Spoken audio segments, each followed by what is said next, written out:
Lord of Mysteries, The Arrival of the New Black Emperor by author Huo Yang. Chapter 551-560. After the angel Amon's clone was dealt with by Hobert and the Holy Infant King, working together, the time worms that he had previously parasitic in insects, animals, and even microorganisms all ended their parasitic state and appeared stiffly in the corner. The overturning sea great sage opened its mouth and inhaled, drawing all the time worms to itself, then it came before Hobert. Hobert glanced at Osman and Raft, who was still prostrate on the ground, and the dagger in his hand once again transformed into a large blue sword with a sulfuric scent. Then Hobert injected the power of order into the great sword, making it emit a black glow. At this moment, his thought was to silence them, to kill these two people who had met the angel Amon's clone. But suddenly, Hobert seemed to clear his head and thought, the thoughts Amon's clone stole from me didn't actually expose too much information, they only learned that Trentsust had influenced my fate. As for that place, Amon mentioned afterward, how could they know which place it was? Hobert put away, 1 to 105, just knowing this point isn't enough to kill them to silence them. Besides, given their state at the time, they might not have heard the angel Amon's clone clearly. The only thing to note is to do a good job of cleanup, because ever since the creator appeared, Hobert had been standing there motionless, but this is easy to conceal. After reason once again triumphed over bloodlust, Hobert returned to the country of disorder and also withdrew the power of the Holy Infant King, who was preparing to go fight Beverly and Raymond. This fellow also knew who was strong and who was weak. Upon sensing the Creator's Angel King's status, he decided to go trouble the two angels who were in a less than ideal state. After retrieving the powers of the Ox Demon King and the Overturning Sea Great Sage, the Overturning Sea Great Sage in front of Hobert's main body disappeared, and the time worms it had previously sucked into its belly were piled in front of Hobert. With no time to linger in the country of disorder, Hobert immediately returned to the real world and, putting on an act, said, "Praise the Creator." He had maintained a praying posture all this time, appearing as if he and Raft had been praying continuously, establishing a sufficient connection with the Creator, so that the Creator could continuously transmit energy. This point could withstand scrutiny. Like the divine abomination, SUA, each time he needed power, he required a precise coordinate. Sacrifice and continuous prayer were almost standard for the descent of an evil god. Although the Creator's state was definitely better than that of a divine abomination, and he didn't need continuous prayer to descend power, if Hobert didn't say anything, who would know? Hobert opened his eyes and saw Osman in the center of the courtyard, kneeling on the ground, trembling. When the Creator had murderous intent, Osman's spirituality keenly sensed it, but the hierarchical suppression from the same sequence made him feel his powerlessness, leaving him only to kneel and beg for mercy and tremble. Hobert said to Raft, who also felt the threat, "The great the Creator has left. You can stop praying and open your eyes now." Raft then raised his head and looked around. Most of the previous battle involved extraordinary abilities, and the surrounding buildings had not sustained much damage. He patted the dust off his body. "Thank you, God Blessed, for your protection just now." Raft had, of course, felt immense pressure from his surroundings just now, but Hobert had maintained the black barrier around them during his time in the country of disorder, so Raft, who was close to the core of the battlefield at Hobert's feet, had not suffered any harm. He also, of course, understood why Hobert had told him to close his eyes, because if he opened them, he would easily see a complete or incomplete mythical creature state, and he would lose control because of it. Hobert collected the time worms on the ground, then said to Osman, "It seems the battle in Valentine's courtyard has also ended. Now, the other people in Tony Manor or the time worms within them should all be dead. Go and retrieve them." "Yes, yes, yes." Osman felt it was a matter of course to obey Hobert's command. In the courtyard where Valentine had previously lived, because Beverly and Raymond were both skilled in close combat, the surroundings had largely been reduced to ruins. Beverly glanced at the few time worms on the ground, and among them was an extraordinary characteristic of a war bishop, which should belong to the deceased Valentine. After collecting this extraordinary characteristic, she said to Raymond, "Did you just feel that extreme majesty and see that figure in black armor?" "I saw it, and I felt it too," Raymond said. "I remember Solomon had a similar feeling, and a similar black armor." He asked, "Is there a new true God about to emerge from the Black Emperor pathway?" Beverly did not answer the question, but instead asked, "Do you still remember Antigonus?" "I remember. He looked very young, but gave off a very weathered feeling. I witnessed Antigonus become an angel king." Beverly reached out and stroked the thick order wood. "By the time you grew up, his state was already not very good, and you weren't very familiar with him. Before his state deteriorated, I often went to him for divination and vaguely learned that our father, the great blood emperor, would fall, and the Tudor family would disappear from the public eye for a long time. Until the emergence of a new black emperor, the Tudor family would seize this opportunity to become great again." Raymond immediately asked, "The masked man you just mentioned, the young man, is he a subordinate of that angel king?" "Perhaps not just a subordinate. I can feel that his relationship with the Creator is very close." Beverly looked at her brother and said, "This will be key for our contact with the Creator. We must ensure Tony Manor maintains a good relationship with him." Raymond nodded, "I will. Furthermore, he might also be our hope for recovery." Beverly said, "Not this kind of temporary recovery, but a complete recovery. When Antigonus divined for me, he also drew a ring-like pattern and told me that if I encountered danger, finding this ring-like object would allow me to escape.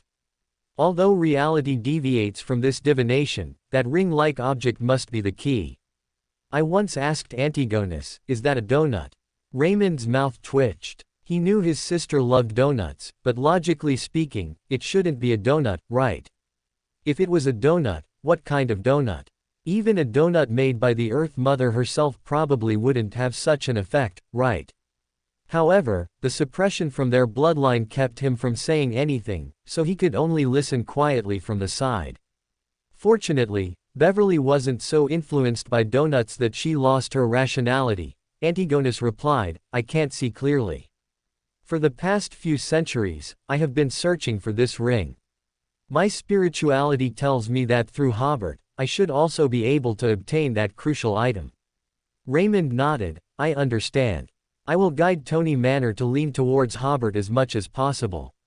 Beverly hummed, "Before that, we must continue to lie low." For the Orthodox churches, remnants, like the Tudor family, with a demigod-level leader, would only be tolerated with one eye open and one eye closed. Even establishing a certain power outside the North Continent wouldn't be a big deal. But if they were to learn that there were still angels in a poor state, they would definitely launch a new round of encirclement and suppression. As for their current hidden state, the Black Knight Goddess might already know of the siblings' existence. Beverly was not worried about this point. First, the Creator was more likely to attract the Black Knight Goddess's attention, and second, Beverly found that as long as they did not pose a threat to the Church, the current 7 gods seemed to care less about such matters. Beverly, taking advantage of her good state, was about to give her brother a few more instructions, but both of their spiritualities sensed something and looked together towards the courtyard, which had already become ruins. "Are you two descendants of Tudor?" At this moment, Hobert walked quickly, placing all the captured time worms on the ground. Beverly nodded, "That's right." Hobert glanced at the messenger, thinking, no wonder Aemon was willing to have a deep conversation with her. The messenger looked like a delinquent girl, which might be right up Amon's alley. While his mind wandered, he asked, "May I ask, did Blood Emperor Tudor find any clues about the uncertain mist?" "As far as I know, some indeed were found." It was Raymond who answered Hobert. The uncertain mist had descended its power before Solomon and Trensused respectively. We deduced that some of Trensused's actions might have been influenced by certain bewitchments from the uncertain mist. Beverly did not interject. When she died, these pieces of intelligence were not yet very clear. So, with our help, Tamara obtained the clues about the uncertain mist left by Solomon. Raymond recounted these pieces of intelligence without reservation. According to our observations, the uncertain mist is actively trying to influence Beyonders of the Black Emperor and judge pathways. Additionally, it is searching for a lamp, reportedly intending to destroy it completely. Hobert just nodded slowly. His spirituality told him that he knew what that lamp represented, but he had left the relevant memories in the country of disorder. Then he felt discomfort in his spiritual body, believing that the detailed information about the uncertain mist was polluting him, so he changed the question, "Does Tamara know you are using her for experiments?" Actually, Hobert, under the protection of the Order Crystal, could now discuss the old ones simply, only needing to quickly seal these memories to avoid too much risk. Hobert hadn't expected that Tamara, who had pledged allegiance to the Tudor Empire, had not been treated kindly at all, but instead was used as a pawn. She knows, and she is also willing to gain power through the uncertain mist to take revenge.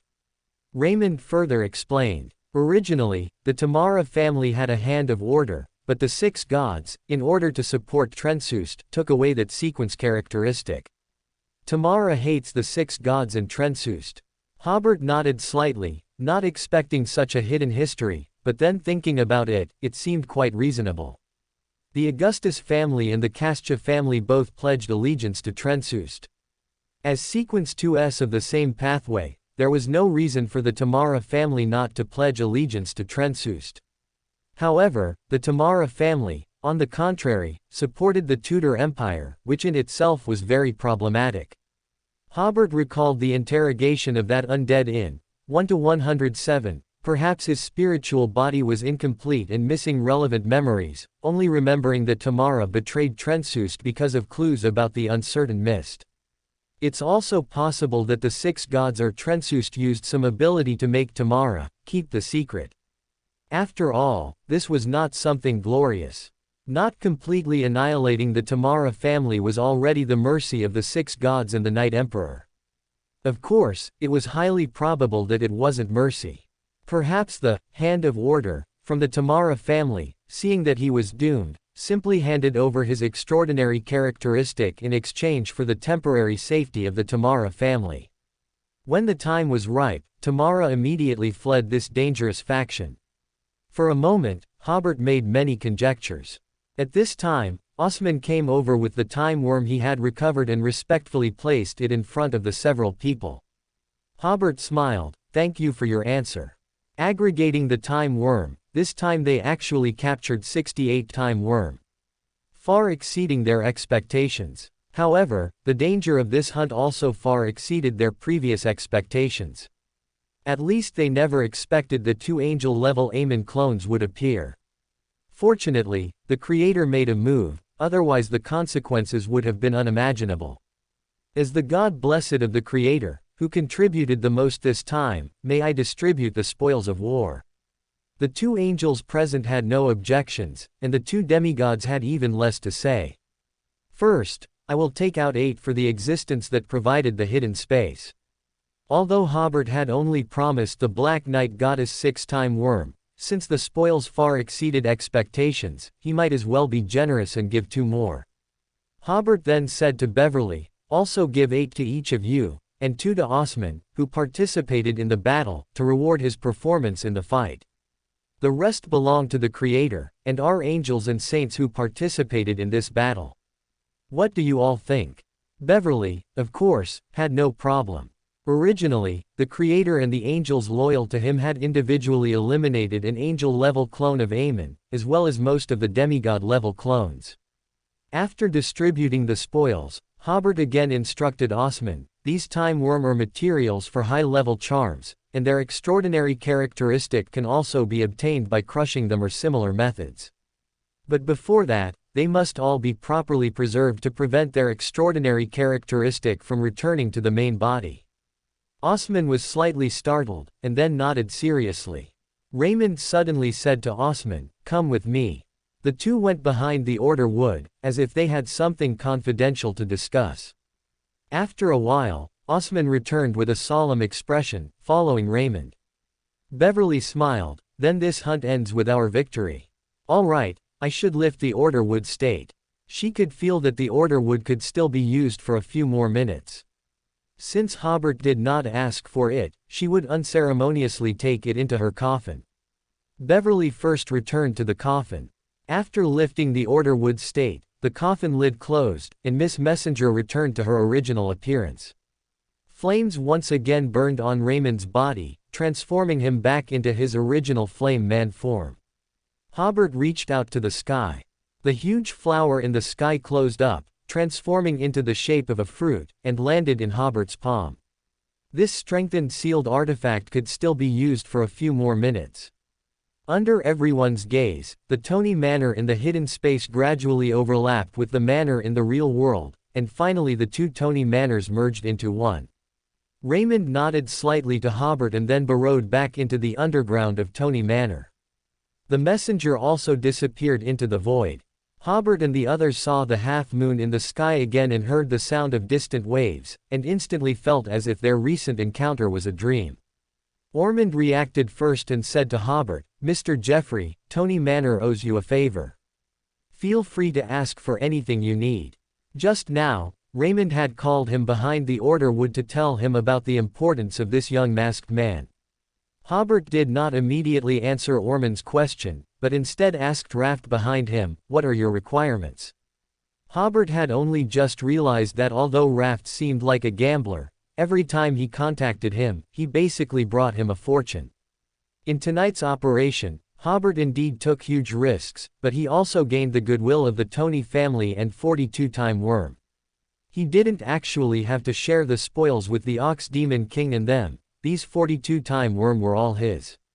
It could be said that he achieved time worm freedom in one go.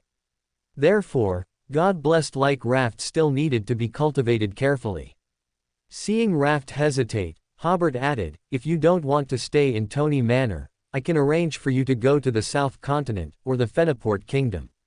There are many God-blessed of the Creator there." Ormond quickly said, "I can arrange for Mr. Raft to work in the External Communication Department of Tony Manor, digesting the potion through bribe to the governor's mansion in Backland. After he is promoted, I can also arrange for him to be in charge of a piece of land in the manor to continue to gain potion digestion." Raft was slightly startled. The conditions offered by the other party were exactly what he needed. So he said to Hobert, "Thank you for the favor of the God-blessed. I have been in Tony Manor for 3 months and have developed a good impression of it. I will continue to stay here." Hobert nodded, "I respect your choice." This was also what he most hoped to see, Raft acting as the liaison between the creators God-blessed and Tony Manor. Then Hobert, in a half-commanding tone, said to Ormond, "From now on, you cannot casually use that sealed artifact of the thief pathway, otherwise it might still attract Amon's clones." Although he didn't know how long Tony Manor had been using that sealed artifact without any problems, using such a thing for too long would sooner or later attract Amon's clones. This was almost inevitable, just a matter of time. Hobert was also a little surprised why the Angel of Tony Manor hadn't reminded them of this. What he didn't know was that Raymond's condition was actually very poor, and most of the time he couldn't communicate normally. He only felt Beverly's aura tonight, and his condition temporarily improved a little. Although Ormond had occasionally encountered Amon's clones before, it was his first time encountering an angel-level Amon clone. This was like a paradox. If he had encountered an angel-level clone of Amon before this, he might not have lived until now. Therefore, Osman and others did not have the concept of guarding against Amon's clones, which ultimately led to this disaster. Ormond quickly said, "We will never misuse it again. If you need that sealed artifact." Hobert waved his hand, "I didn't mean that. 1 to 101, was enough. Too many sequence 1 sealed artifacts of this pathway would easily attract Amon's attention." Hobert smiled politely, "Then, the matter has been resolved, I shall take my leave." "Please wait," Osman said, "Mr. Jeffrey, under the temptation of Amon's clones, many young people in our family have begun to believe in evil gods, and have already received the evil god's grace through sacrifice. What should be done about this?" Previously, Amon's clone, using Valentine's fate, discussed this matter with Osman. It was said that the apocalypse was coming, and the Tony family needed to find a deity to rely on, even an evil god, to ensure Tony Manor had something to depend on during the apocalypse. Osman believed it to be true and even provided many conveniences for the young people in the family to make sacrifices. Now he knew he had been deceived, but what about those young people in the family? They were all elites of Tony Manor. Hobert sighed. Every deception by Amon's clone was a very clever lie. The apocalypse was indeed coming soon, and at that time, one would indeed need the protection of a deity.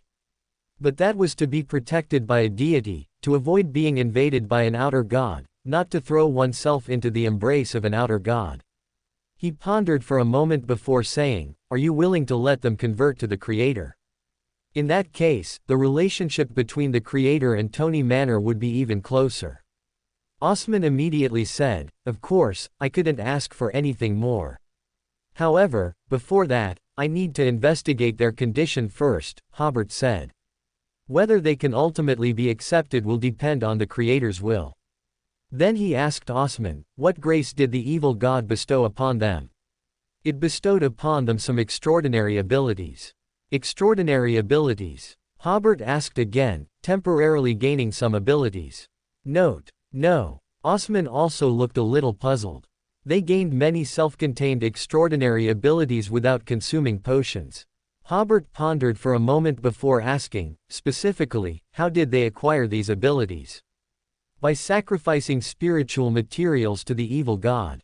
After establishing a stable connection with the evil god, they can pray to the evil god for power, Osman said.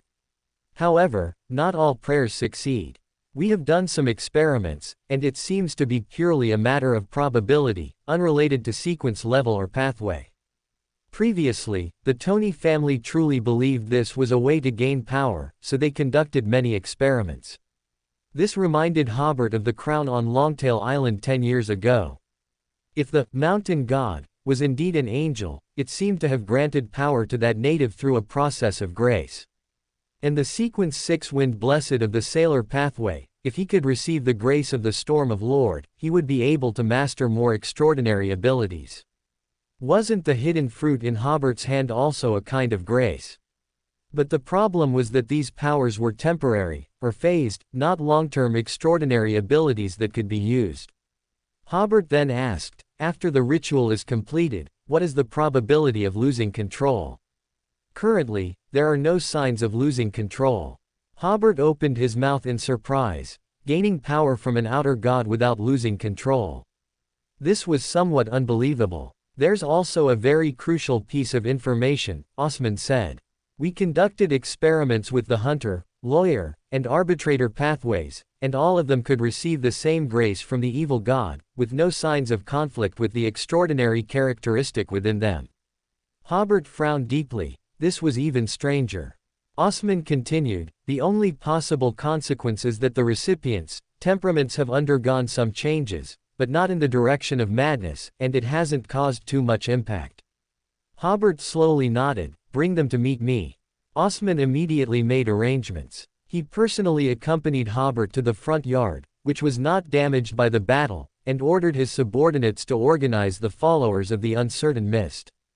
It must be said that this raid by Amon's clones caused many Beyonder below demigod level in Tony Manor to be killed by their own people, lose control due to the influence of angel level combat, or turn into lunatics. However, the followers of the uncertain mist suffered almost no losses. Of course, this was inseparable from Amon's avatars treating them as research subjects. About 20 young people entered a spacious living room. Among the young people, the leader Kelt and another Sequence 5 Beyonder saw a masked man sitting at the far end of the living room, wearing a black crystal mask.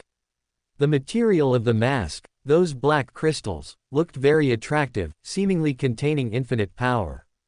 To one side of the masked man was the tutor Raft, standing there like the masked man's servant.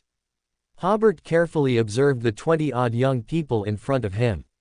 They looked energetic, with no signs of madness or loss of control. I am a friend of Mr. Osman, Hobert introduced himself. I'm here to help deal with tonight's surprise attack. I heard that your performance tonight was excellent. For this, I was invited to assess your condition, which is one of your rewards. Everyone did not doubt Hobert's words.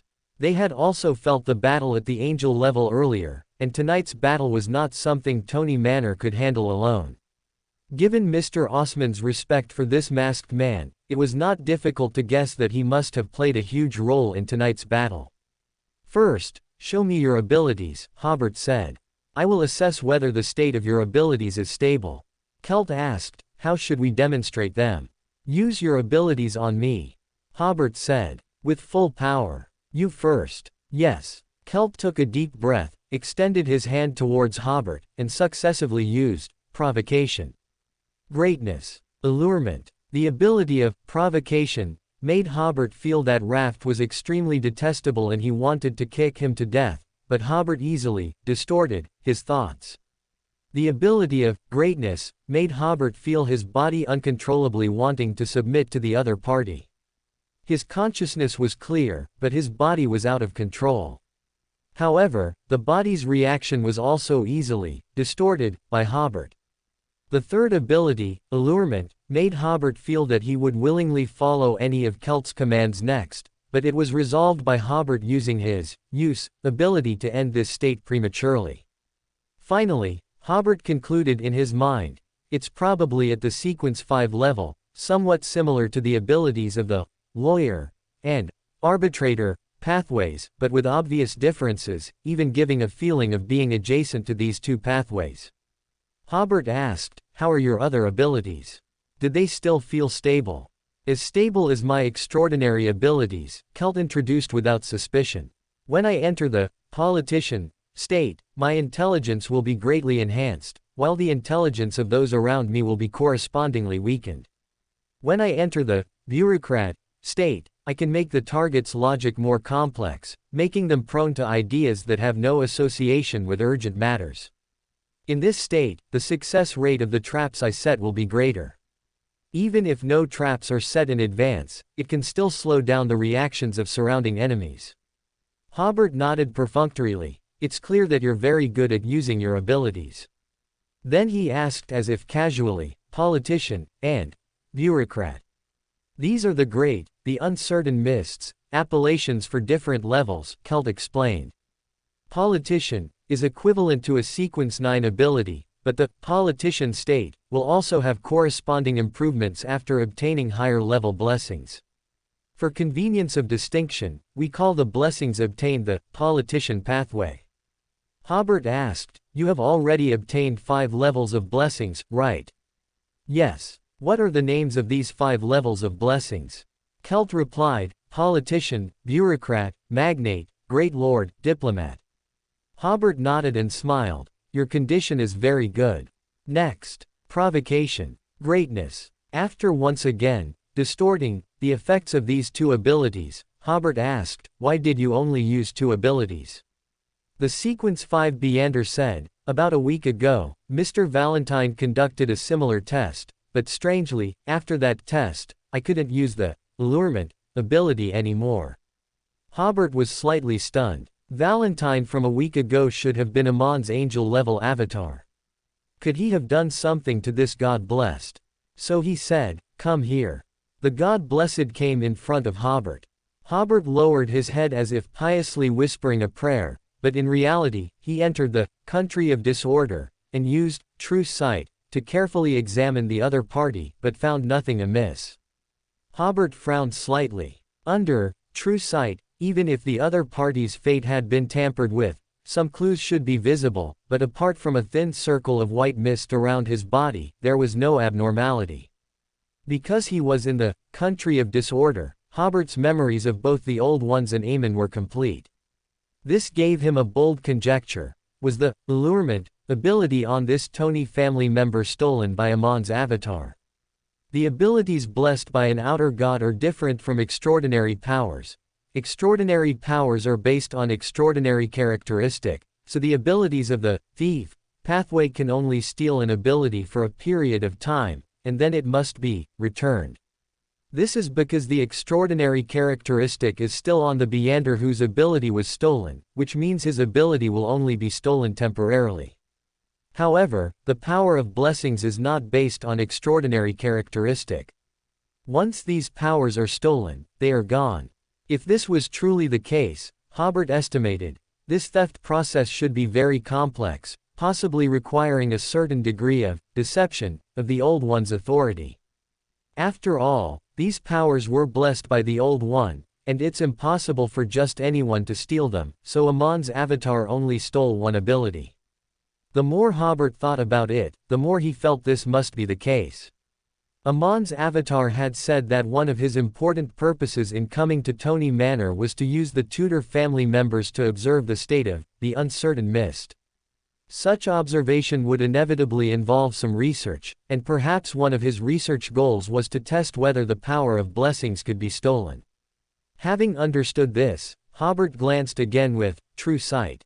Suddenly, he realized through his spiritual awareness, after becoming an angel, I can retrieve these blessings into the country of disorder. Upon careful thought, Hobert felt this was also normal. After all, this was the blessing of the uncertain mist, and a part of the uncertain mist's composition was the source material, country of disorder, in the starry sky. It was also normal for him to be able to retrieve these blessings on behalf of the uncertain mist, but this retrieval had limitations. He could retrieve blessings from the politician, to diplomat levels, but not higher. There was no time to think further.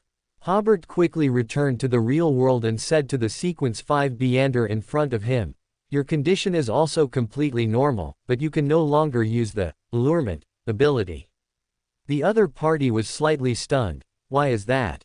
Then he asked again, "Are you also a believer of the great, the uncertain mist?" I just felt a gaze similar to the uncertain mist. Hobert thought to himself, of course, it's similar. But he smiled and said, I am a God blessed of the great, the Creator, but the relationship between them cannot be told to you for now.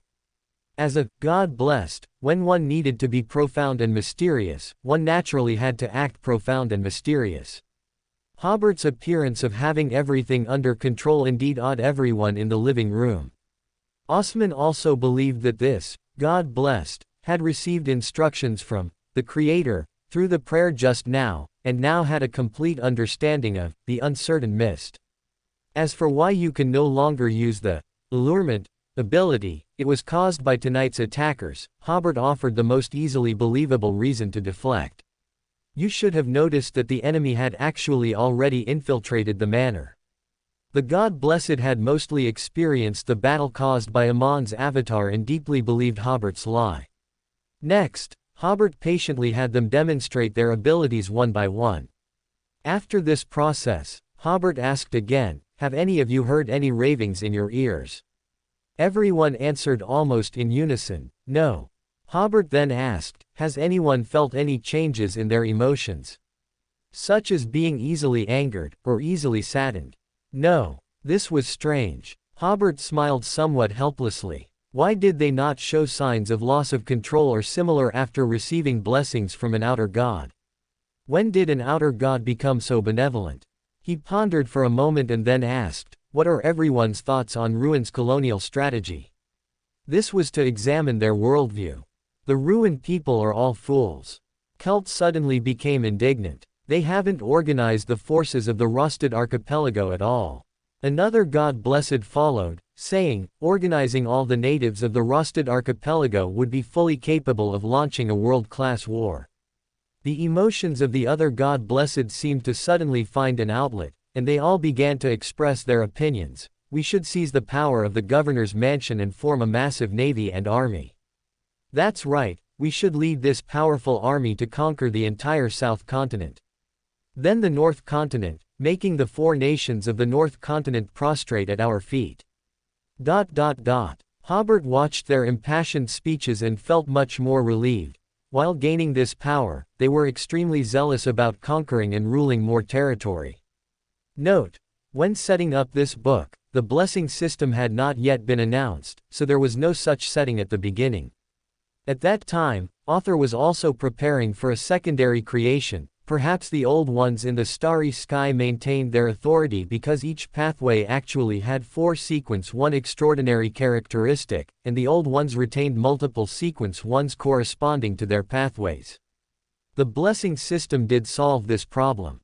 As there was no such setting initially, It's better to just let the protagonist not know about the blessing system before this, otherwise, it would be quite abrupt to suddenly mention the blessing system now when it was never mentioned before.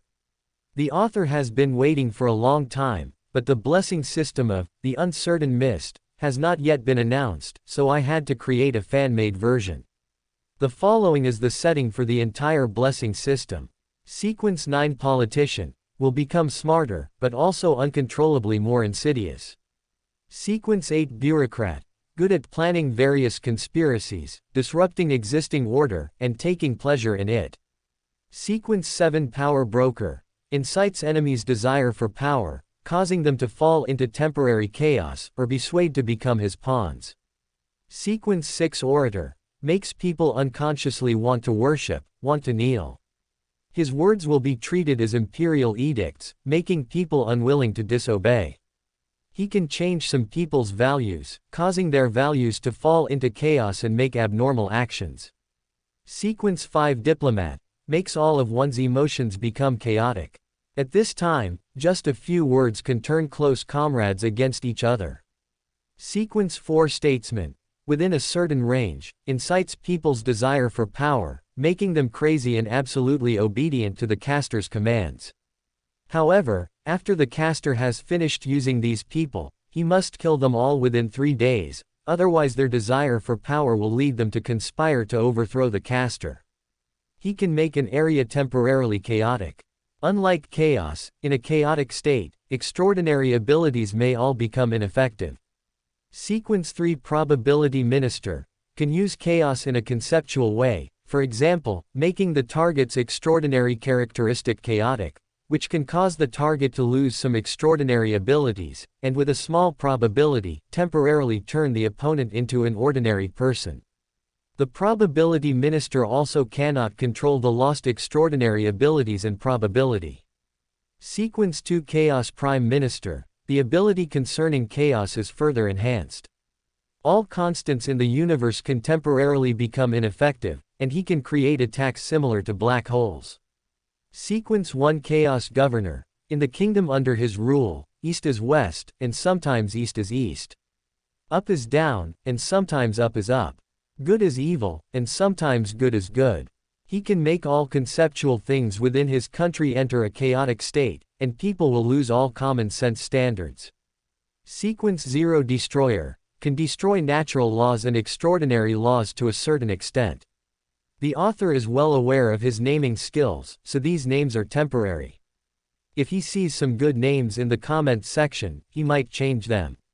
The reason for telling everyone about this setting is to say that this book will temporarily follow the fan-made blessing system. After the original work announces all the blessing sequences of The Uncertain Mist, the author will make revisions. However, in the author's setting, the blessing system does not appear often. After all, the initial setting did not have this, and it only appears in some unavoidable places. Finally, the author bows here to thank everyone for their monthly votes. Hollow down pointing triangle. After the recipients of The Uncertain Mist had all left, Hobert pondered for more than 10 seconds before saying, "My suggestion is to just observe and not intervene for now." First, he found that these recipients were not like those people on the Full Moon Lake West Bank who had been contaminated by demons or the true creator. They looked completely normal and energetic. Other than when facing specific issues, their spiritual bodies and souls had no problems. Of course, this was also the biggest problem. Hobert realized that the Uncertain Mist seemed to have influenced their will to some extent, and this would definitely lead to problems in the long run. Second, and most importantly, the creator could not solve this problem, so Hobert felt it was better to maintain the status quo. But these inner thoughts, of course, could not be known to Osman. Hobert then continued, "The influence they receive is not great, but they can use some powers outside of the extraordinary pathways. For now, it seems quite cost-effective. However, if they continue to accept higher-level blessings, this matter might get out of control, so they cannot be allowed to continue receiving blessings." On this point, Hobert did not entirely lie. If the recipients had any problems now, he could use the Creator's authority to alter or distortion them, which would basically provide a temporary solution. Only for the recipients of the uncertain mist did Earl Hobert have such confidence. For recipients of other outer gods, Earl Hobert felt that even using the Creator's authority might not be effective. Osman agreed, "We will no longer support their sacrifices and blessings, and at the same time, we will monitor and observe them closely. It's best to find a suitable reason," Earl Hobert said. "After all, they are all good lads willing to take risks for the Tamara family." "Yes," Osman replied in a subordinate's tone. Earl Hobert then asked for the honorific name of the uncertain mist. He stood up, instructed Raft to write to him if there were any problems, and after bidding farewell again, he left using travel. Back in his Earl's mansion bedroom in Backland, Earl Hobert finally took off his mask and breathed a sigh of relief.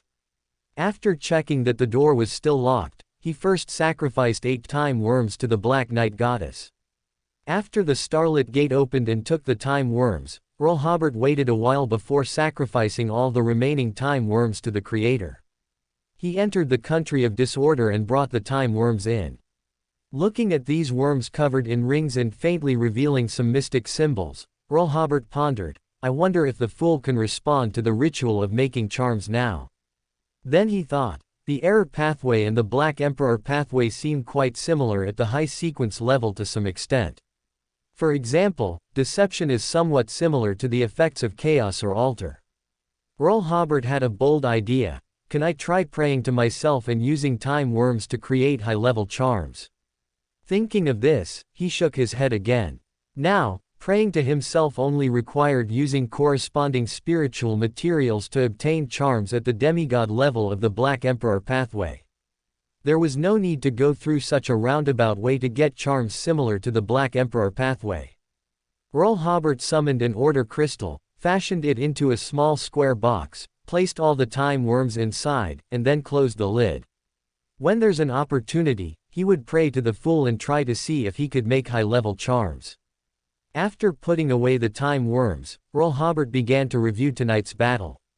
If nothing unexpected happened, soon, or rather, even now, Amon's other avatars would surely notice that the avatars in the Rusted Archipelago were all gone, and then the avatars would definitely take action.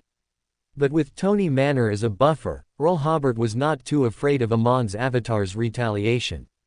After tonight's battle, Earl Hobert felt that Amon's avatar was indeed formidable. For example, Earl Hobert was completely unable to form a complete thought during the battle. Without the help of the Order Crystal, tonight's battle would have had a different outcome. But the Creator was not to be trifled with either. Earl Hobert realized that the biggest difference between the Creator and the Fool was that the Creator could exploit loopholes in death and life to create 2 angel-level enforcers. Even without these enforcers, he could temporarily restore Beverly and Raymond's states to hunt down Amon's angel-level avatar. He felt that the key to fighting Amon's avatar was, the main body must absolutely not participate. If Amon's avatar realized next time that the Order Crystal in his hand was the key and simply rushed over to snatch it, then the Creator would disappear from this world. No, or perhaps the Creator who would sit on the Iron Throne later might start wearing a monocle. Even if the country of disorder was not the source material Amon needed, he might still steal it to play with for a couple of days, provided he had a way to avoid being contaminated by the country of disorder. After establishing a basic strategy for potential future risks, Earl Hobert began to ponder the state of the uncertain mist and the blessings of the Old Ones. Long ago, Earl Hobert had wondered, how did the Old Ones in the starry sky maintain their state? Theoretically, they needed a certain amount of extraordinary characteristics plus some source material to maintain their status as Old Ones. But the extraordinary characteristics of the 22 pathways were basically all on Earth, and the source material might have been torn apart, with them retaining a part. How was the problem of extraordinary characteristics solved? Upon learning about the blessing system, Earl Hobert suddenly thought that after the first Creator awakened, it caused the extraordinary characteristics and source material of these Old Ones to tear apart. However, there was no evidence to suggest that the first attracted all the extraordinary characteristics and source material from the entire universe. Perhaps the old ones still retained some extraordinary characteristics and source material, thereby maintaining their own state. And what was attracted by the first, the majority of the universe's extraordinary characteristics and source material, then formed the 22 extraordinary pathways and the 9 source materials. This conjecture held true for the uncertain mist. Earl Hobert knew clearly that he possessed a certain amount of the country of disorder, and through the blessing system, it could be further proven that he also possessed a certain amount of extraordinary characteristics, and these characteristics seemed very similar to the abilities of the arbitrator and the lawyer. Thinking of this, Earl Hobert glanced again at the honorific name of the uncertain mist he had obtained from Osman. The mist in the depths of the universe, you are the ruler, the absolute zero, the master of all chaos. This made Earl Hobert a little strange, because the honorific name of the uncertain mist he had obtained from the Tamara family was clearly the mist in the depths of the universe, the extremely cold master, the symbol of chaos and distortion. Why were the two honorific names different? After a moment of thought, Earl Hobert guessed, could it be that the two honorific names served different purposes? The honorific name obtained from the Tony family was used for bestowing extraordinary power, while the honorific name from the Tamara family could break through barriers and establish a certain connection with the uncertain mist. Earl Hobert followed this line of thought, or to describe it from another perspective, the Tamara family obtained the honorific name of the uncertain mist in the 4th epoch. At that time, the influence of outer gods on earth was very limited. Could it be that there was no blessing system yet? When the barrier further weakened at the end of the 4th epoch, did the outer gods then use the method of blessing to influence Earth more deeply?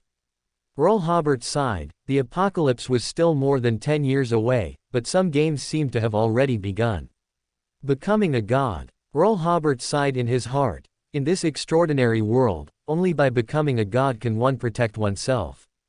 Finally, he thought of the words spoken to him by the two Amen avatars. My fate must have been influenced by Trensust, the direct evidence is the family curse. But who was the other one influencing my fate? Amon's avatar couldn't even see clearly. Earl Hobert seemed to vaguely think of something, and his spirituality also told him that his idea was very crucial, but for some reason, he just couldn't form a complete thought.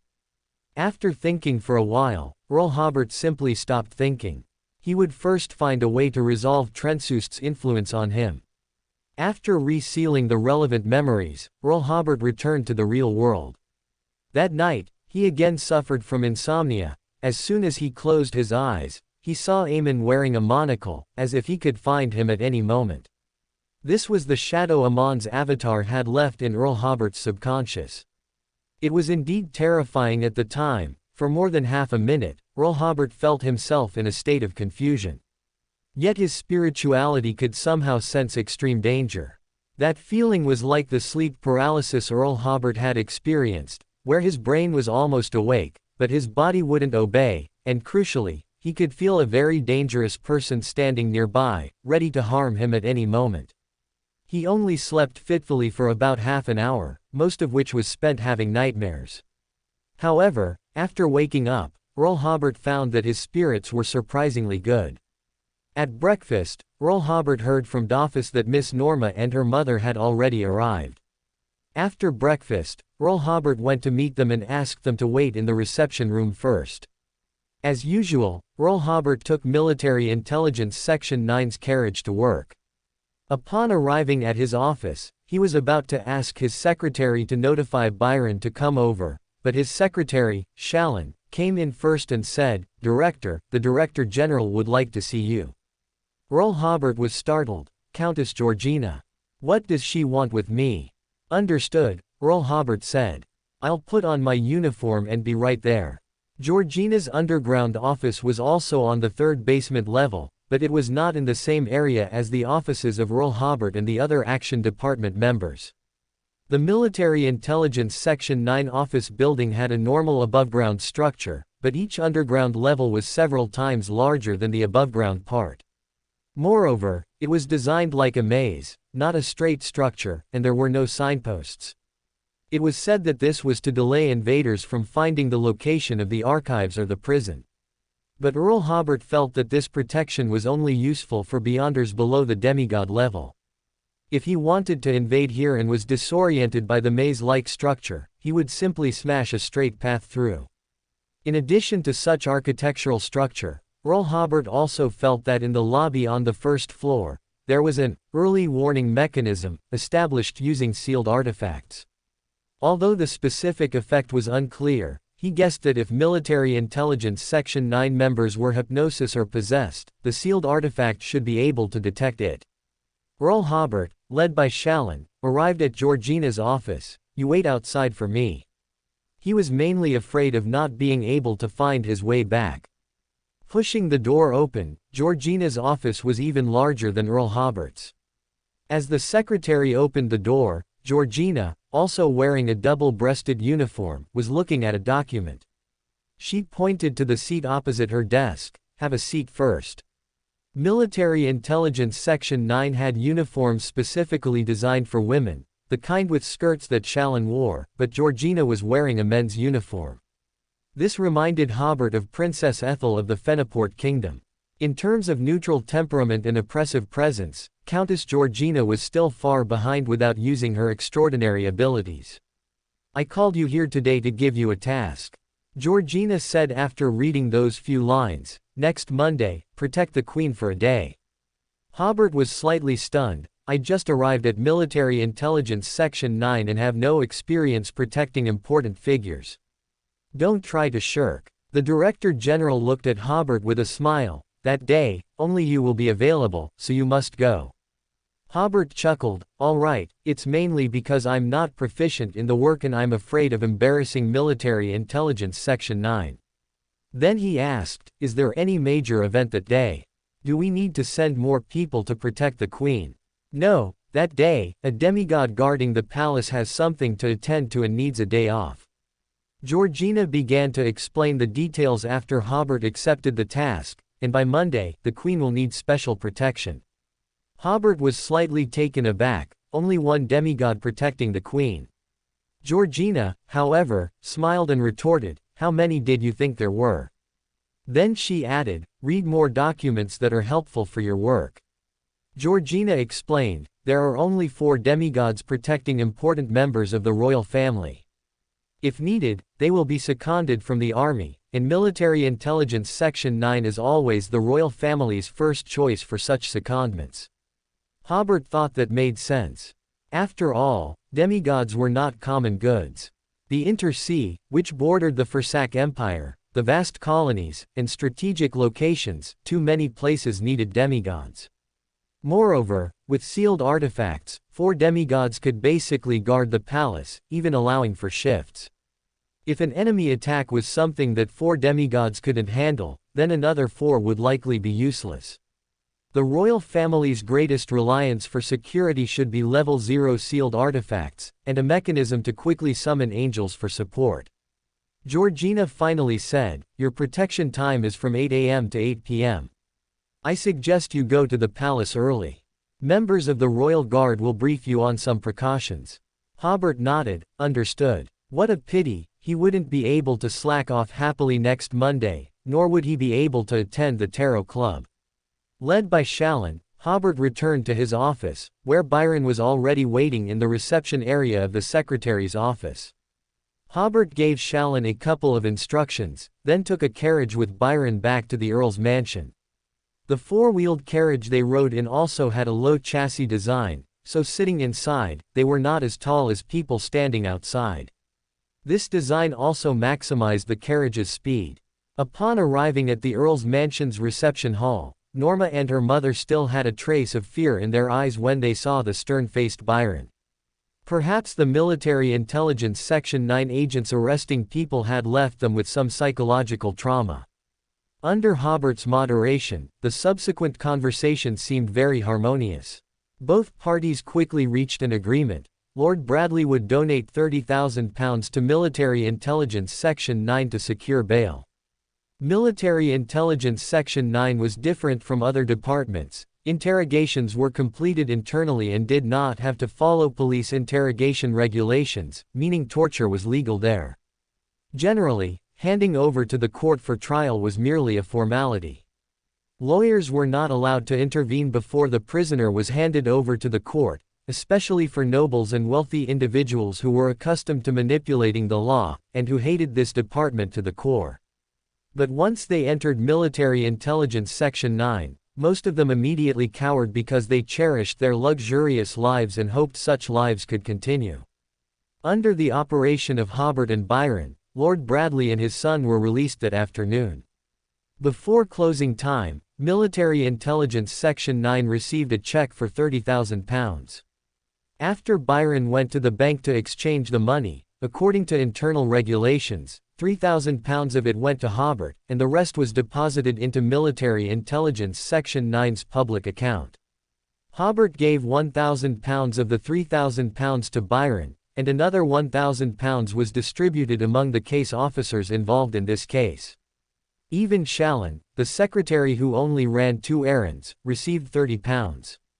Hobert also promised to treat all his colleagues in the Action Department to a meal by noon next Tuesday. Everyone was surprised by how generous this new deputy director was. For a time, the entire Action Department praised Hobert profusely. At the ball that evening, Hobert met Lord Bradley's family again. The Lord, in his 40s, tearfully thanked Hobert. This was his first time being arrested for such a matter, and by Military Intelligence Section 9 at that. Byron and his team continuously interrogated them using extraordinary abilities, which made their spirits very fragile and prone to fluctuations. It would take some time for them to recover and for their minds to return to normal. While comforting the father and son, Hobert also realized the immense power of Military Intelligence Section 9, or perhaps, in the ruined kingdom, it was the only department that could restrain most nobles and wealthy individuals. Some satirized them as the king's lackeys, and this insult was very apt. The royal family maintained sufficient influence and control over Military Intelligence Section 9 precisely because they hoped to use this department to maintain the cornerstone of their rule. However, Military Intelligence Section 9 could not arbitrarily arrest people. If the suspect had no connection to espionage and there was no relevant evidence, they could not legally make an arrest. Under certain conditions, both Parliament and the government could intervene in Military Intelligence Section 9's internal investigations. So, rather than saying Military Intelligence Section 9 was the cornerstone of the royal family's rule, it was more accurate to say it was the royal family's last deterrent. On Sunday morning, led by Chunas, Hobert joined the East Balam Veterans Club. He completed the formalities, paid his dues, and received an emblem with the symbols of a forest, an ocean, and a dagger tip. After a quick tour of the club, Hobert even met a few acquaintances, specifically some of Christine's former colleagues, whom he had met a few times at social events like balls. Chunas joked, "Does coming here feel like coming home?" Hobert smiled in response, "I do know quite a few people here." At noon, as previously agreed, the two went to the Ruined Kingdom Hotel for a meal, casually discussing the current situation. Military Intelligence Section 9 had regulations that prohibited discussing work in public. So, while the diners around knew these two were from Military Intelligence Section 9, Hobert and Chunas would not even mention trivial, irrelevant matters about Military Intelligence Section 9 during their conversation. On Sunday afternoon, finally able to rest, Hobert greeted Dolphus and arrived at Green Meadow Manor in South Coulson through the Traveller's Gate. Furs also had nothing planned that afternoon, so they went to sunbathe on the grass together. The afternoon sun was very warm, and the scent of the surrounding grass was also very sleep-inducing. Hobert chatted with Furs and actually fell asleep. Since encountering Aemon, his spirit had been tense for the past few days. Now, finally relaxed, he held Furs's hand and drifted into slumber. Furs looked at the sleeping Hobert and suddenly smiled slightly, feeling a great sense of accomplishment. Just now he was saying he had been suffering from insomnia these past few days, yet he fell asleep beside me in no time. Hobert slept soundly until there was truly no more time. Dolphus came to call him for the ball, and Furs had no choice but to wake Hobert. On the way to the ball, Hobert requested leave from the Fool, unable to attend the Tarot Club tomorrow. He quickly received a reply from the fool, understood. On Monday morning, Hobert took a carriage to Sodalak Palace. At this time, Queen's Avenue was filled only with carriages delivering goods to noble mansions. In the mist, they lit their carriage lamps, like ghostly ships in a vast sea. At the side gate of the palace, a royal guard officer was already waiting. "Earl Hobert, it's a pleasure to meet you." The officer smiled and introduced himself. "You can call me Chad. I will be working with you today, responsible for the entire day's security."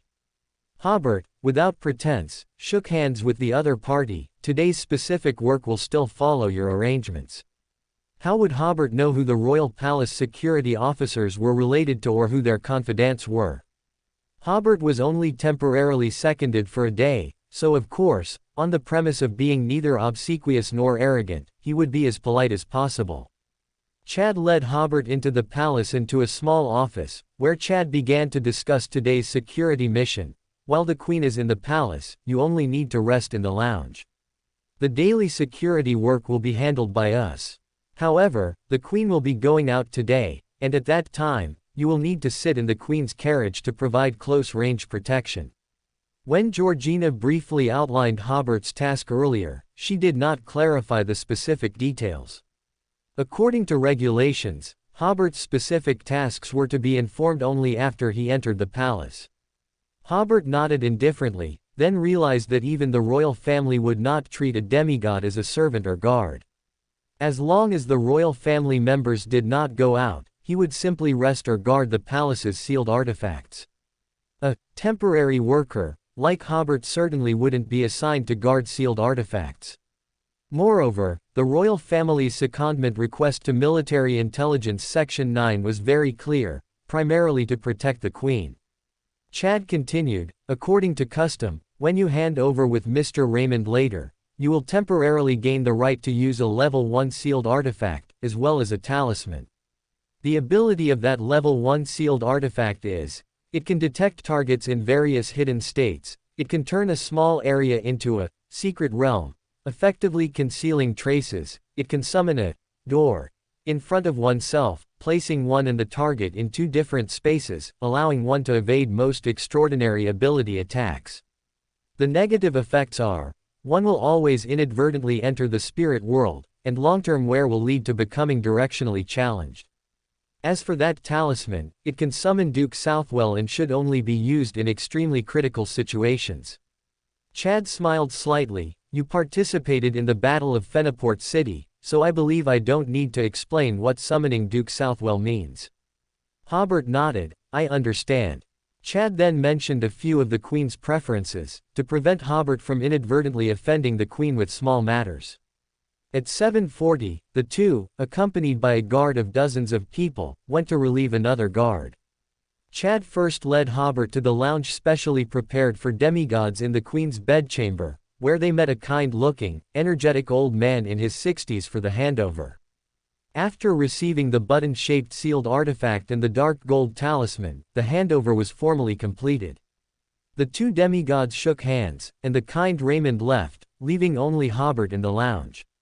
If one were to walk from the entrance, this lounge seemed far from where the Queen rested and worked, but it was only separated by a single wall from both the Queen's bedroom and her office. As a demigod, such a wall certainly could not block Hobert's spirituality.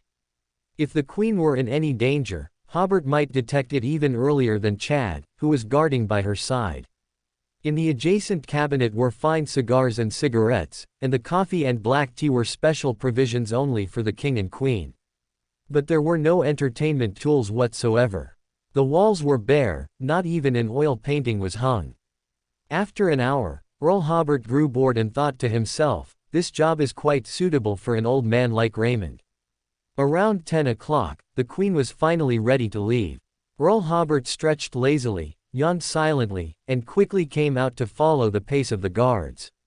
He noticed that not only the Queen but also the noble Princess Alice were walking at the very front of the procession, indicating that they were planning to go out together. Earl Hobert didn't pay much attention, as in his opinion, it was all the same whether he was herding one sheep or two. Arriving at the carriage, which was of King's specifications, the Queen and the Princess boarded first. Earl Hobert quickly stepped forward and boarded third. A king's carriage was several times larger than an earl's. Earl Hobert had to duck his head when standing in his current carriage, but in a king's carriage, he didn't need to duck at all. He could even jump slightly inside without his head touching the roof. It was like taking a small living room everywhere. It was said that the Queen was very fond of canaries, so there was a special place to hang a birdcage in the carriage. For this trip, the Queen brought a birdcage with a canary inside. The Queen, in her 40s, dressed and adorned with great solemnity, glanced at Earl Hobert, who had boarded last, and merely gave him a slight nod as a greeting. Alice was slightly startled. "Why is it you?" "Today, a captain of the King's Guard is on leave," Earl Hobert explained simply, then greeted the Queen and the Princess before sitting on one side of the carriage, observing everything outside the window. Alice said nothing more and continued to chat with the Queen. The carriage slowly accelerated, left the palace, and exited the city via King's Avenue. From the conversation between the Queen and Alice, Earl Hobert learned that they were going to visit Duke Bowen today, who was the Queen's brother and Alice's uncle. Duke Bowen had fallen ill last year and had been recuperating in his manor in the suburbs, where the air was fresh. The weather today was not very good. It was past 10 o'clock, and the fog showed no sign of completely dissipating, making it look much like early morning. Just as Earl Hobert was lamenting Backland's weather, he suddenly felt a spiritual premonition of danger. He immediately gestured to the Queen and Alice, indicating for them to remain silent. Earl Hobert injected his spirituality into the button on his cuff, a sealed artifact provided by the royal family, to search for any hidden enemies nearby.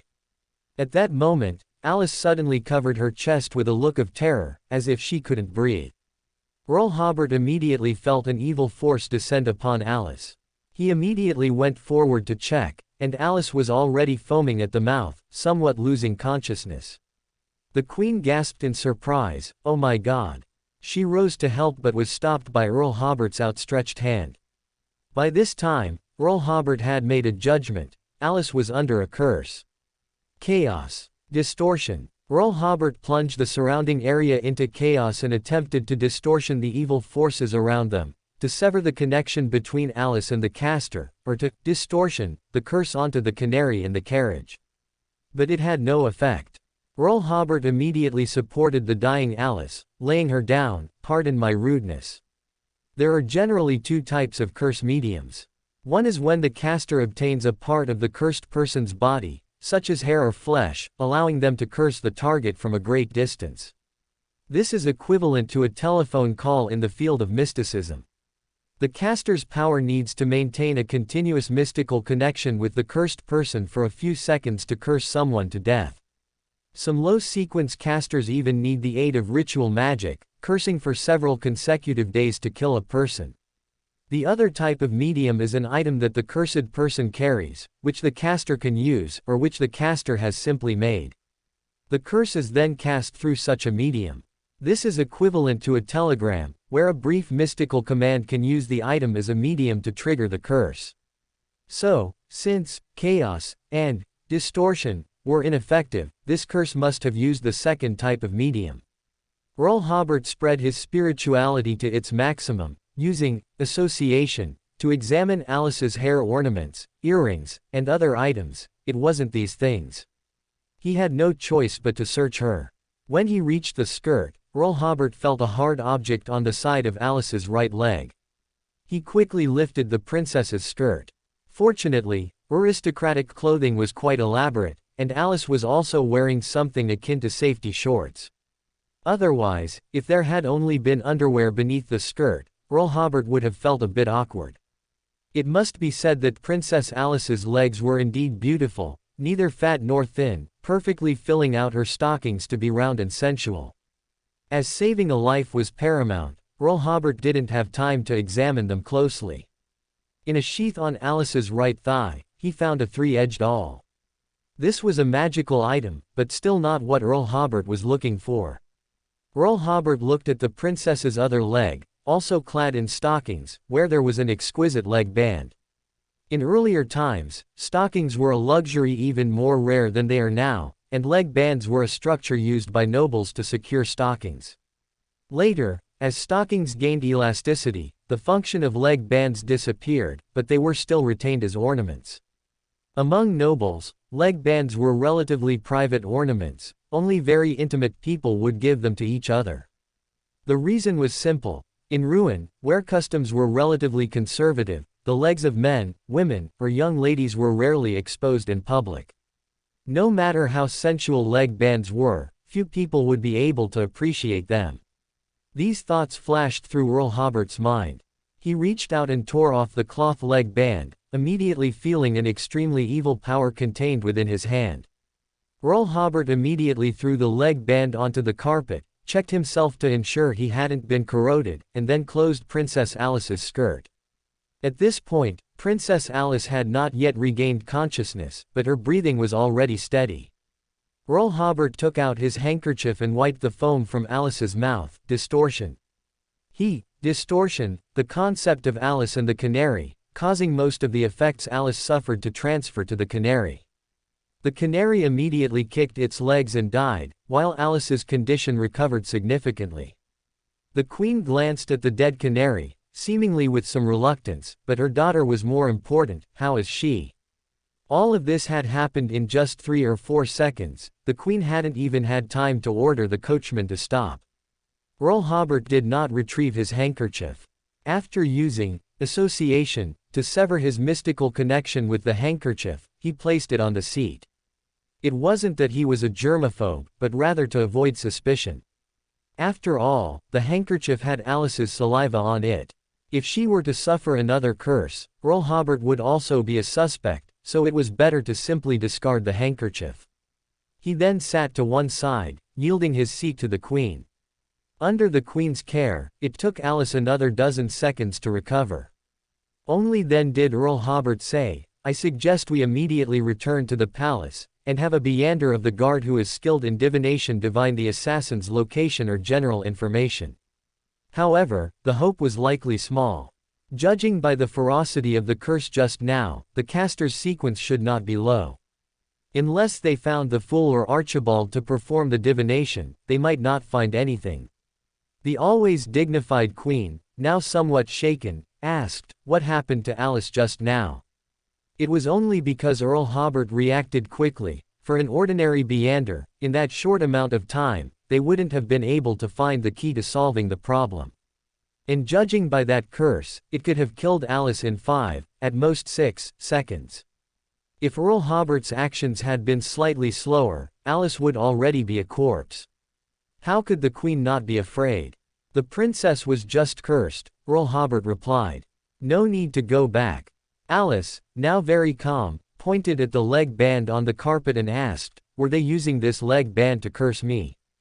Earl Hobert nodded. "From my observation, yes." The Queen immediately asked, "Who gave you this leg band?"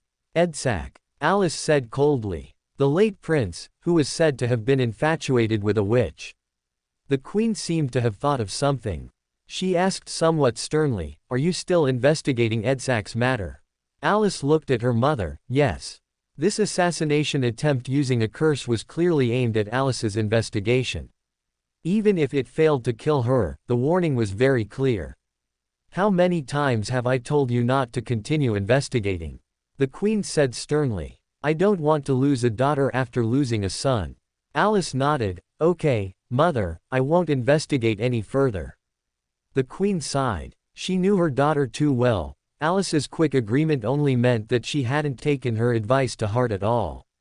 Earl Hobert, on the side, was already shouting in his heart, "Hey, hey, hey, can you two not talk about such things in front of me? I'm just a temporary worker. I don't want to know your secrets, and all those messed up things in the royal family." Fortunately, the mother and daughter did not continue discussing the matter, nor did they turn the carriage back to the palace.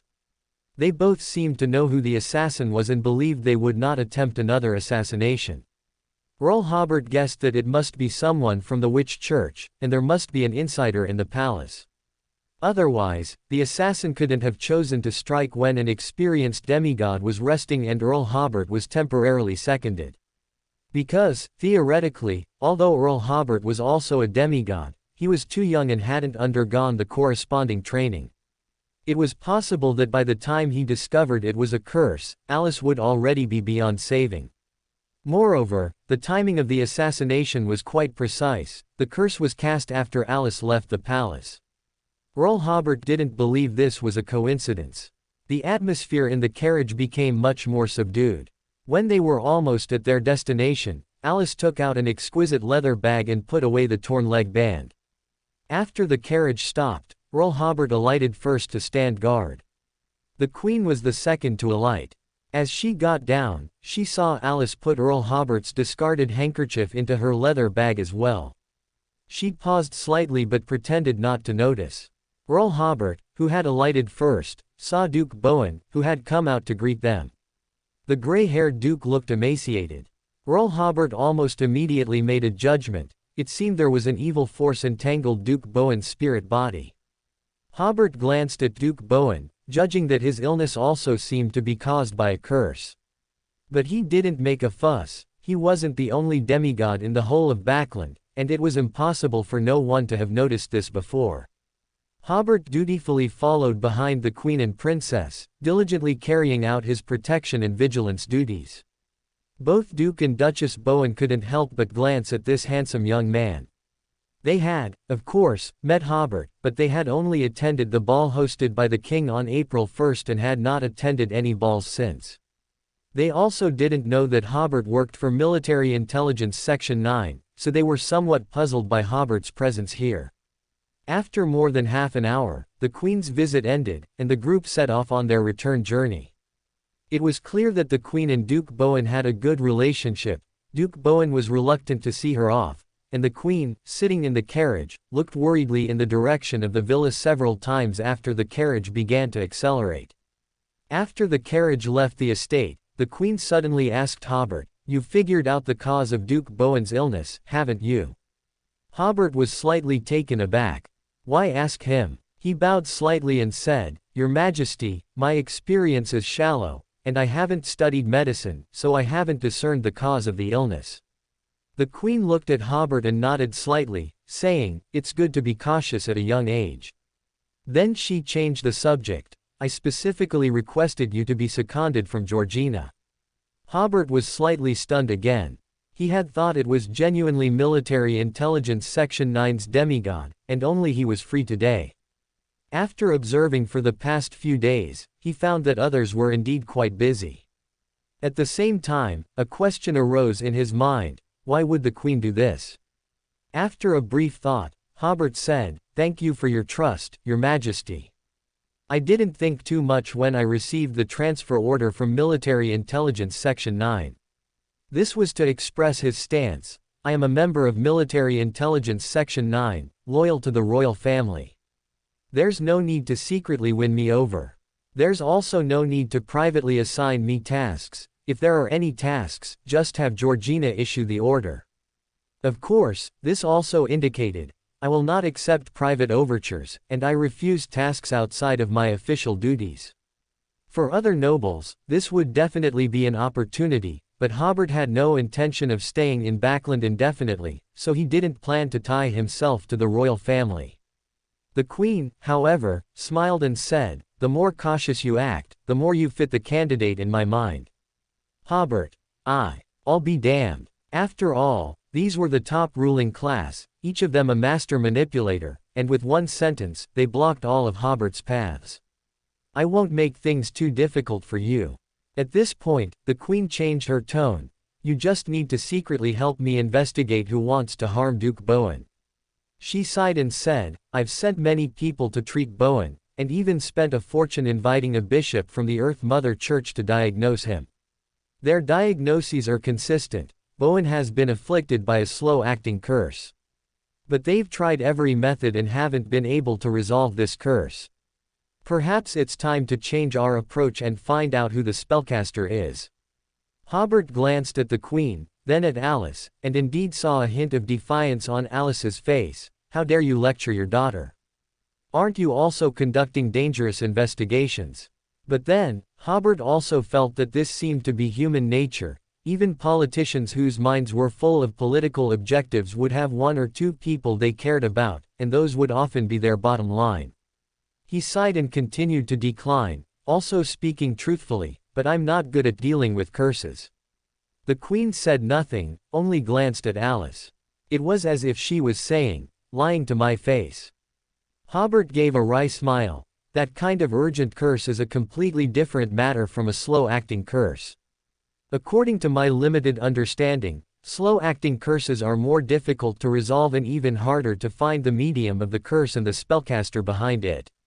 Your Majesty should know that my abilities are not suited for breaking such difficult curses. For this matter, your abilities are secondary. The Queen stared at Hobert. In fact, even now, I'm not entirely convinced by the diagnoses of those previous people. Can you investigate whether Duke Bowen is truly cursed? Hobert pondered for a moment and understood the Queen's meaning. Because I currently have no background or influence, and I'm not yet tied to any vested interests. The Queen nodded slightly. As Georgina said, you are indeed very clever. Then she promised, as long as your investigation has a breakthrough, I will promote you to Major General early. For a demigod, promotion to Major General was only a matter of time, but Hobert was not trained by the royal family, so he had to go through the process, working in Military Intelligence Section 9 for a year or so before being promoted to Major General. The hurdle of becoming a general was once a source of worry for Christine, but Hobert had no great enthusiasm for this military rank. The Queen also noticed this, and she reacted quickly. At the same time, I will make you one of the most distinguished people in the ruined kingdom. Alice, who had been listening, suddenly bowed slightly. She understood the Queen's meaning. This indicated that the Queen was already considering marrying a princess to Hobert. The most distinguished people in the kingdom are, of course, members of the royal family. By marrying a princess, Hobert would also become a member of the royal family. Hobert didn't understand the Queen. He thought the Queen meant to express support for him to enter the House of Lords. He knew that if he didn't agree now, he would be showing too much disrespect to the Queen. Sometimes, dealing with superiors is just that helpless. Their gifts might not be what one desires, but if one refuses or shows any disdain, it will certainly offend the other party. Of course, I will diligently carry out the task entrusted by the Queen, Hobert said, also stating his own request. If there are any bad rumors about my fief, Longtail Island, in the future, please do not believe them to be true, Your Majesty. He would still focus his main energy on his territory in the future, and many of the estate owners on Longtail Island managed properties for nobles, while others had financial dealings with wealthy individuals in Backland. When Hobert dealt with them, it might provoke an outcry in Backland. If the Queen supported him, those nobles and wealthy individuals wouldn't dare to utter a single complaint. The Queen readily agreed, no problem. To her, it was just an island in the raging sea, one without even a gold mine. Rumors from such a place wouldn't have much impact in Backland. Although Hobert accepted the Queen's task, he had no intention of investigating it too seriously. Especially when encountering danger, he would definitely abandon the task. However, he still maintained the necessary attitude, and Hobert immediately inquired about the specific situation of Duke Bowen and the results of the previous investigations. The Queen promised that she would send the relevant detailed information to Hobert tomorrow. Soon, they returned to King's Boulevard and entered Backland. Hobert breathed a slight sigh of relief. As long as he delivered the mother and daughter back to the palace, his mission for the day would be largely complete.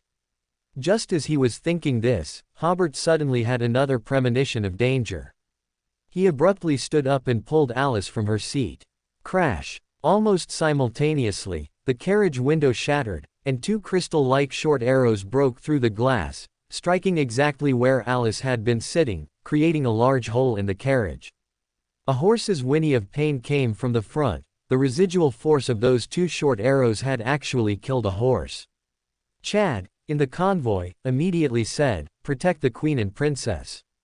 The guards, well trained, surrounded the Queen's carriage, and several Beyonders immediately jumped onto the surrounding rooftops, searching for the assassin who had broken the glass.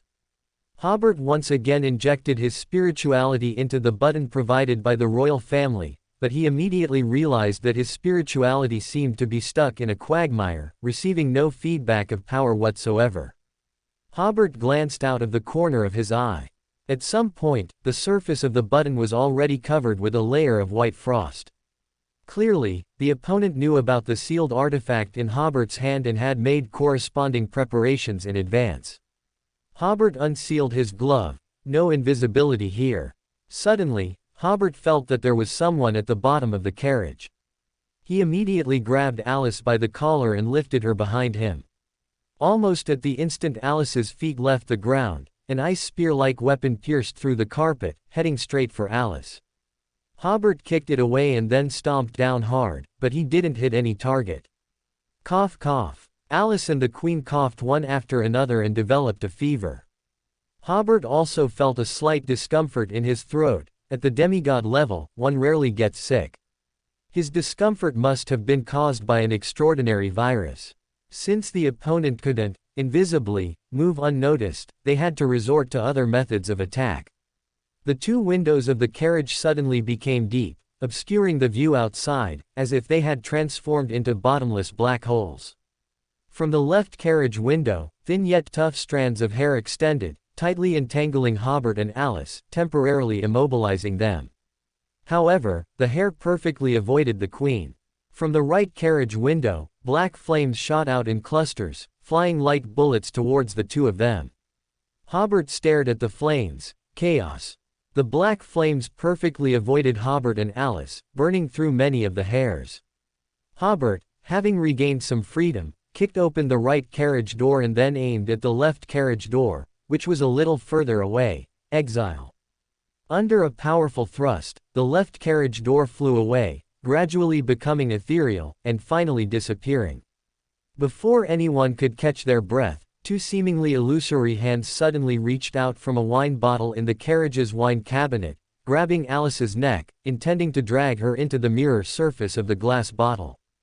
Hobert, however, grabbed the opponent's arm and pulled sharply outward. Although beyonders of the witch pathway possessed agile movements, they were not known for their strength. She was clearly thrown off balance by Hobert's pull, seemingly almost dragged out of the mirror world. But at the same time, because of that pull, the force that had almost strangled Alice finally eased. Hobert used the rules of his extraordinary ability to make the opponent's ability to shuttle through the mirror world end prematurely. Her two arms visibly solidified a lot, and a head of beautiful hair emerged from the bottle. Before he could even see the opponent's face, the wine bottle shattered with a crash, leaving only a handful of broken glass in Hobert's hand, which had been clutching the opponent's arm. At this moment, a phantom appeared on a window on one side of the street. Before he could clearly see the appearance of the phantom, it disappeared again, leaping to a more distant piece of glass. It wasn't that the opponent was driven away by Hobert, but rather that her goal was assassination, and after failing in the surprise attack, she chose to withdraw immediately. Hobert, who remained vigilant, realized that the opponent was likely a Sequence 4 Despair Witch. Hobert thought to himself, who are they looking down on? I'm a fallen earl, and they send a Despair Witch to assassinate me. This wasn't due to the opponent's carelessness, but simply a deviation in their intelligence. Currently, only Georgina and a few others in the royal family clearly knew that Hobert was a Sequence 4, others were still unaware of this. Being able to sit in the Queen's carriage for close protection naturally immediately exposed the information that Hobert had already advanced to a demigod, but the problem was that they had no intelligence of Hobert fighting other demigods and knew nothing about Hobert's fighting style. Furthermore, they could confirm that Hobert had not undertaken any protection missions before this, leading them to believe that Hobert lacked relevant experience. Therefore, they ultimately still only dispatched a Sequence 4. The reason Hobert had such a guess was because the opponent had attempted assassination twice in a row. This was no longer a warning, but a real assassination. Alice, it seemed, hadn't even thought of this point. After she was safe, she felt a lingering fear. He really wanted to kill me. The Queen also snorted coldly. This is too much. To assassinate a princess in front of the queen was indeed too much. The queen said to Chad outside, "Change carriages. Return to the palace as quickly as possible." The three came to a carriage used by the guards, bypassed the already somewhat damaged carriage, and quickly rushed back to the palace. When getting off the carriage, the queen specifically instructed Hobert, who was behind them, "Come with us." If not for this instruction, Hobert would have indeed prepared to find a lounge to hide in. Anyway, they were back at the palace, so even if he didn't follow closely behind the queen and Alice, it wouldn't be considered his dereliction of duty. But since the queen said so, he had no choice but to follow behind the mother and daughter. They left the royal stables, crossed the square with the protector sculpture, and arrived at the main hall of the entire Sodalak Palace, the Hall of Tailors. Only then did Hobert realize that the queen was going to see the king. He sighed in his heart, this is indeed the right person to find. Instead of looking for the elusive witch church, it's faster to find the king. This grand hall didn't look particularly magnificent, but on all four walls of the building were imposing statues. The stone eyes of those statues seemed to gaze with majestic eyes at everyone approaching the hall. This filled the hall with a sense of mystery, and anyone who came here, including Hobert, who had already advanced to a demigod, felt as if they had to submit to the master of this hall. For caution's sake, Hobert covered the order wood and order crystal with a spiritual wall. Although after reaching sequence 4, Hobert could completely control the aura of the country of disorder, even an angel would not detect anything unusual, but for some reason today, he still felt uneasy. Hobert was stopped outside the main hall. The queen and Alice briefly tidied their clothes. Alice pulled down her collar, deliberately exposing the hideous red marks on her neck, and then they entered the main hall together. About 10 minutes later, the eunuch old Bernie came out and said, "His Majesty requests Hobert Jeffrey to enter for questioning." Hobert was startled and handed his cane to Chad nearby. This action was perfectly normal, as carrying a cane to see the king was somewhat impolite. Seeing that he handled it very naturally, Hobert breathed a sigh of relief and followed old Bernie inside. They first passed through a corridor full of exquisite artworks and oil paintings, then through a banquet hall, and finally arrived at a spacious room full of birdsong and flowers, where the fog of Backland had not yet dissipated but was bathed in abundant sunlight. Upon entering, Hobert glanced at George III and was visibly stunned, because he felt that the George III in front of him was different from the previous few times they had met. He couldn't quite put his finger on what was different, but he just felt it was different. Following the court etiquette he had learned, Hobert knelt on one knee. "Your Majesty, praise your benevolence and majesty." "Rise." George III also scrutinized Hobert, then asked with a hint of curiosity in his tone, "Are you Hobert, who performed excellently in the Battle of Fenaport City?" Hobert realized that George III was actually asking, "Are you a favored one of the Creator?"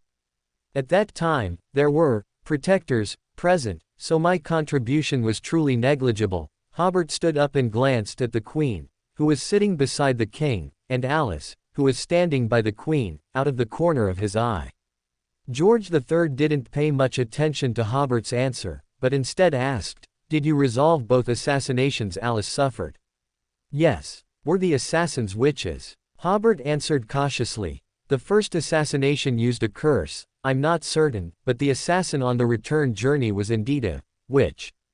George III was somewhat angry. These madmen, how dare they assassinate a princess? Not wiping them out completely was my biggest mistake. He looked at Alice, his eyes full of doting affection. "Don't worry, I will definitely find the culprits for you." Alice, who was usually very noble, was now crying, her face tear-streaked, and she nodded pitifully. At this moment, the queen said pointedly, "Your Majesty, I know you are busy with many affairs, but no matter how busy you are, you must be cautious when choosing partners." Hobert understood. It seemed the king had never admitted to cooperating with the witch church from beginning to end. And the queen should know some inside information, but not much, otherwise she wouldn't have advised him this way. The queen didn't completely expose him, only expressing her dissatisfaction in line with the king's direction. Today they dare to assassinate the princess, perhaps tomorrow they will assassinate me, and the day after tomorrow they will assassinate the king. Such a force must be severely suppressed. The queen's direction was correct, she merely reminded the king, I know you have some cooperation. Then she directed the conflict towards the witches challenging the king's authority. Hobert seized the opportunity and said, your subordinate takes his leave. George III nodded slightly, and old Bernie gave a look to a guard, who then led Hobert away. After leaving the main hall and receiving his cane from Chad, Hobert thought of George III whom he had just met. Could it be that the George III he had seen before were all fakes? He thought about it seriously, and it wasn't impossible. Hobert remembered that before his ascension ritual, George III seemed to have exploited certain loopholes to advance directly from sequence 5 to sequence 1, which led to his state being very unstable. He should be like those bloodline dukes in poor condition, only able to move within certain areas. So, perhaps those who occasionally appeared in public were his stand-ins. Because Hobert had sealed his memories concerning Adam, he didn't realize that those who appeared in public could also be imaginary doppelgangers manipulated by George III. About 20 minutes later, the Queen and Alice emerged, and Hobert followed them back to the main hall of the Queen's palace. Just as he was about to excuse himself again, the Queen suddenly said to him, today, it was fortunate that you were by Alice's side. I don't know what your preferences are, so I'll reward you with a few trinkets. To the Queen, Hobert, who seemed to have no desires, was the hardest to grasp. Hobert did not refuse. Thank you, Your Majesty. Alice, who was beside them, said, Mother, let Hobert come back with me and protect me throughout the day, okay? The Queen smiled. Do you think I, as the Queen, am just a decoration? She had already sternly warned the king today. If the witch church continued to assassinate Alice, then the king would be defying the political power of Duke Bowen. Hobert, standing below, thought to himself, that's not necessarily true. You only thought about political maneuvering, not the maneuvering of extraordinary powers. Besides, George III's disposition towards his children is a recognized fact. Just last year, 2 princes died, directly turning the position of prince into a high-risk occupation. Of course I trust Mother, Alice said, sitting beside the Queen. I actually wanted to learn more about the witches from Hobert. The Queen looked at her daughter, then at the sunny and handsome Hobert. I understand. Then let him protect you next. Hobert was somewhat helpless. He had originally thought today's mission would be easy, but it seemed he was constantly getting closer to a dangerous whirlpool. So Hobert had no choice but to follow Alice back to her private palace. It was a very exquisite courtyard in Sodalak Palace. As soon as Alice entered, she said to the approaching head servant, prepare an extra lunch. The head servant, a very capable man in his 30s, glanced at the unfamiliar Hobert behind them and said, yes. I mean, prepare a lunch of the same standard as mine. Alice added, set Count Geoffrey's tableware in the dining room. The head servant couldn't help but glance at Hobert again, yes. It was no wonder the head servant was so surprised. Alice had only ever entertained the late Prince Edsac in her dining room, yet today she was making an exception to entertain this count, which showed how special this count was, or rather, his importance in Her Highness Alice's heart. Welcome to Fanfic Audiobook, your go-to place for immersive audiobooks. If you enjoy the content, don't forget to like the video and subscribe to our channel for more amazing stories. And please support the author by link in description. Actually, lunch had already passed. Hobert had only sat in the lounge for a few minutes when a servant invited him to Alice's dining room. The princess's dining room was about the same size as the one used in Earl Hobert's mansion, but it was much more refined. The oil paintings on the walls were far more gogoob than the oil paintings Hobert had hanging in the Earl's mansion's main hall. One of them looked familiar to Hobert. Upon closer inspection, he recalled that it was a piece from the art exhibition he and Audrey had attended previously. At that time, neither he nor Audrey had purchased any works from that exhibition. Audrey hadn't because she already had a considerable collection and possessed excellent painting skills, there were no works in the entire exhibition that she particularly liked, so she didn't buy any. Hobert, on the other hand, simply didn't want to waste that money. After he was seated, a servant immediately served the dishes and poured Hobert an aperitif. "Please replace it with coffee or juice," Hobert said with a smile. "I'm still working." The servant was slightly stunned but nodded and replaced Hobert's drink with juice. "I heard you're usually quite frugal."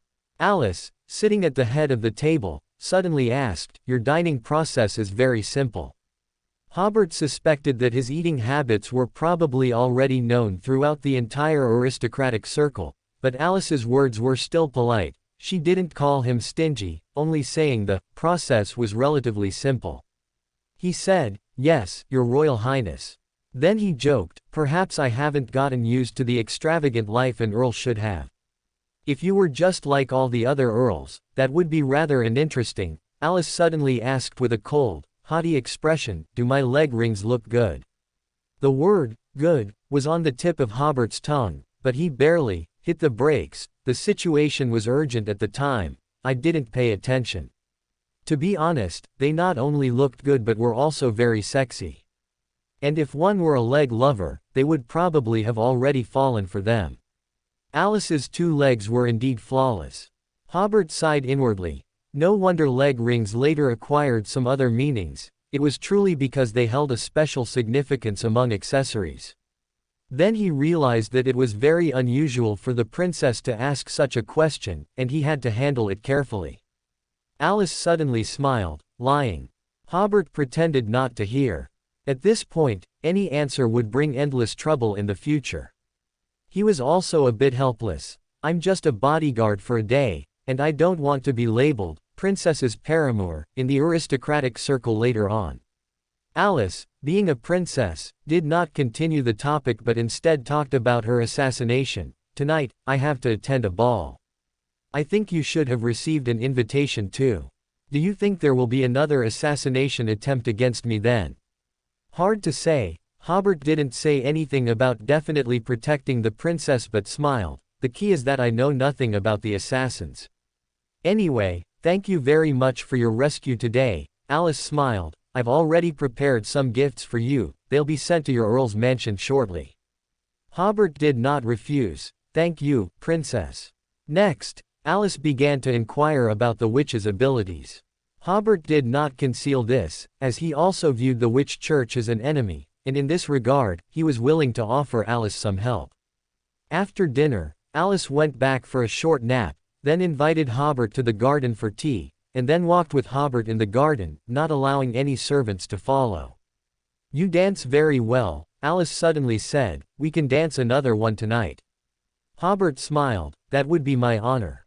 You probably can't imagine how tragic it is to be a princess of ruin." Alice changed the subject again. "Watching my dearest brother die, yet I was powerless."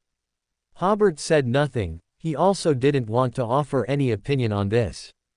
And he had already roughly guessed that Alice's private conversation with him was likely an attempt to get him to investigate Edsac's case. This was something he absolutely could not agree to. Unexpectedly, Alice changed the topic again. "You and Audrey seem to be friends." Yes, Hobert was somewhat curious about what Alice wanted to say. "We met when I left Backland."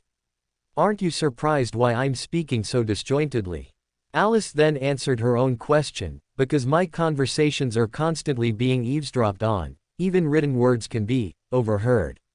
But according to reliable intelligence I've received, the sealed artifact listening in on our conversation from a distance has a flaw. As long as we constantly change topics, we can effectively circumvent its eavesdropping ability. The person holding this sealed artifact, being far from us, will find it difficult to notice this and will only think that we are not speaking at the moment." Hobert was slightly taken aback. "Are you sure the other party doesn't know that you received this information? If the other party intentionally let you get this information, or already has a new countermeasure, then our constant topic changes are just a show for ourselves. If that were truly the case, the other party would be like, screen peeking, and probably laughing secretly right now." However, thinking about Alice's usual demeanor, she must have repeatedly confirmed such a life and death matter. Then Hobert smiled helplessly, then let's stick to some coherent topics. He felt a large, danger, sign floating above his head, and the upcoming conversation was bound to be extremely perilous. It wasn't that being eavesdropped on was dangerous, but rather that knowing those things would be very dangerous for him. You are a very special noble. Alice changed the topic again. Before you, no noble dared to meet my gaze when dancing with me.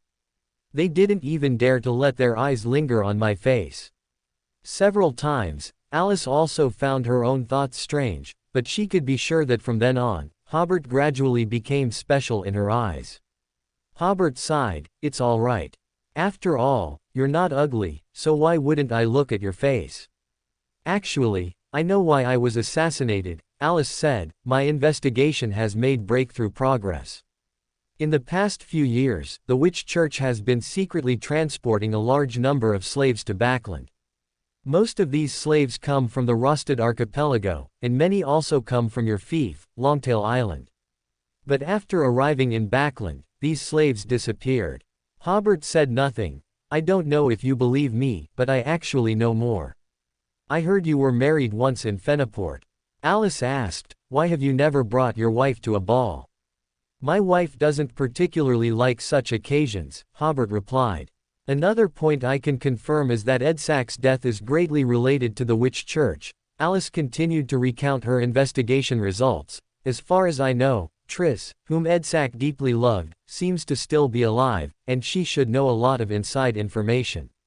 Also, I heard that she is very special to the Witch Church, so special that she seems to be related to the original witch. Hobert was slightly stunned. He hadn't expected Alice to have indeed investigated quite a lot of key intelligence. Perhaps it was precisely because she knew about Triss that the Witch Church was determined to assassinate her. Alice then changed to another topic. So, your wife is very happy then, she doesn't have to attend such occasions if she doesn't like them. Hobert smiled, I can still give her that freedom. Alice, walking ahead, stopped and looked back at Hobert. Her gaze was somewhat complex. She took a deep breath before saying, the subsequent investigation might be very difficult to carry out.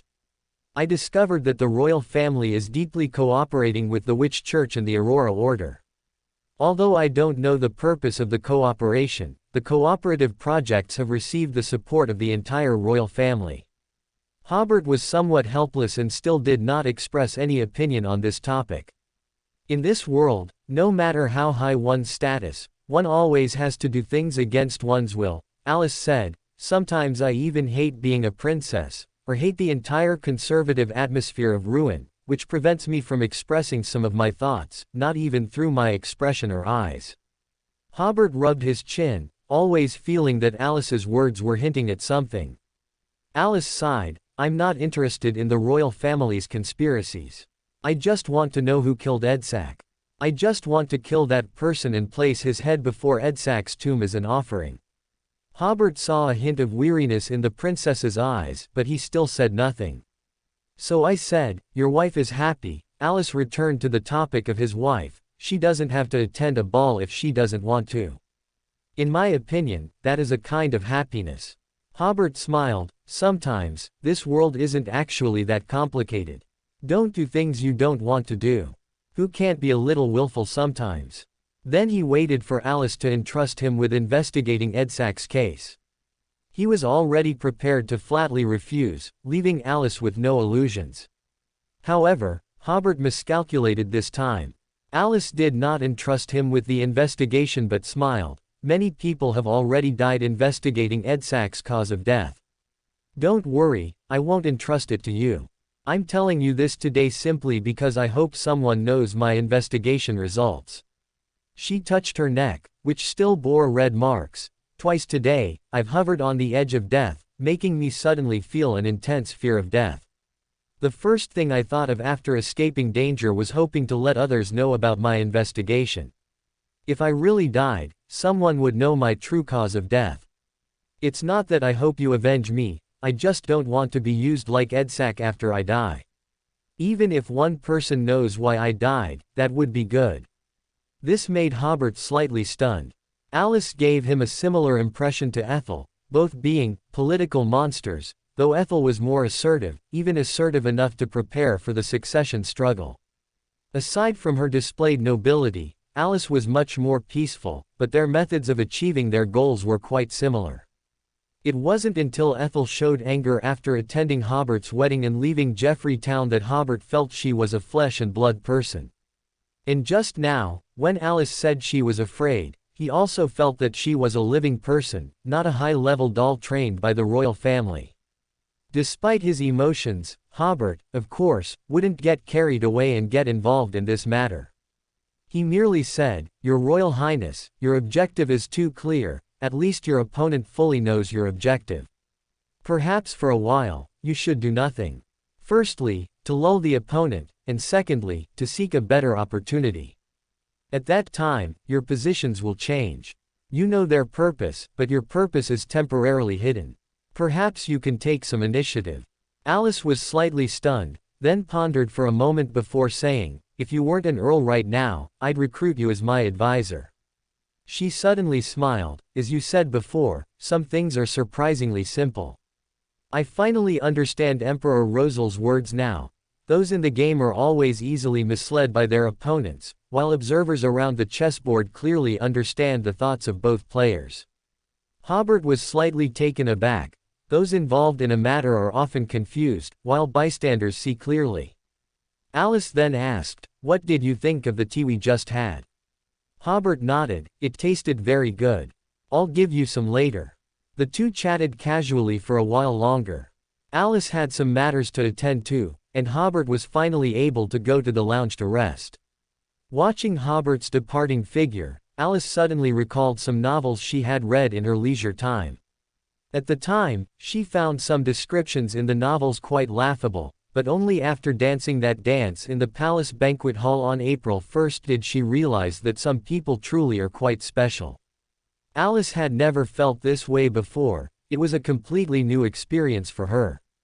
Unfortunately, she soon sadly discovered that she could do nothing, and could only watch Hobert chat and laugh with Audrey and the others.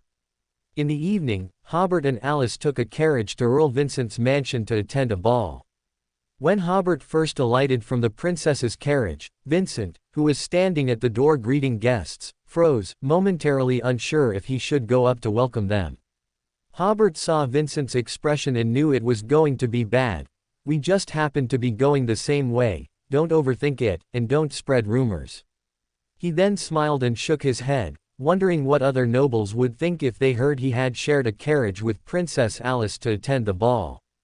Would everyone follow his example and eat very simply at every meal? Hobert wanted to laugh as he gallantly helped Alice out of the carriage.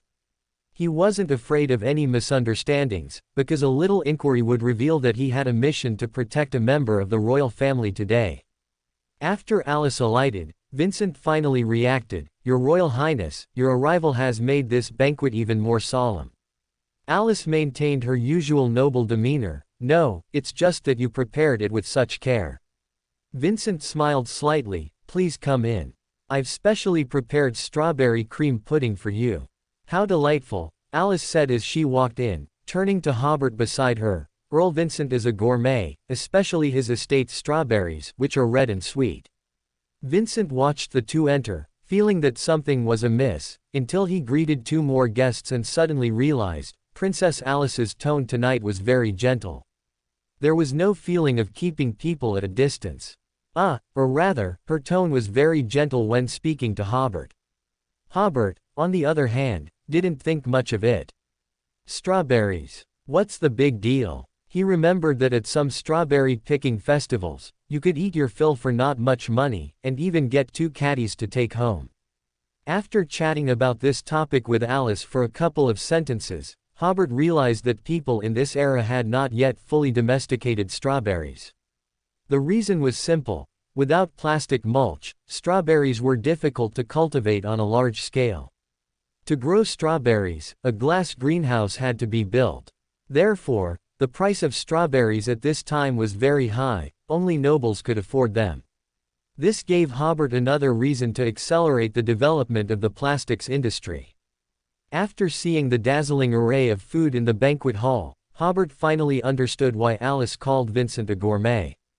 In his impression, only at the court ball on April 1st was there such a rich variety of food, and the key was that every dish was delicious.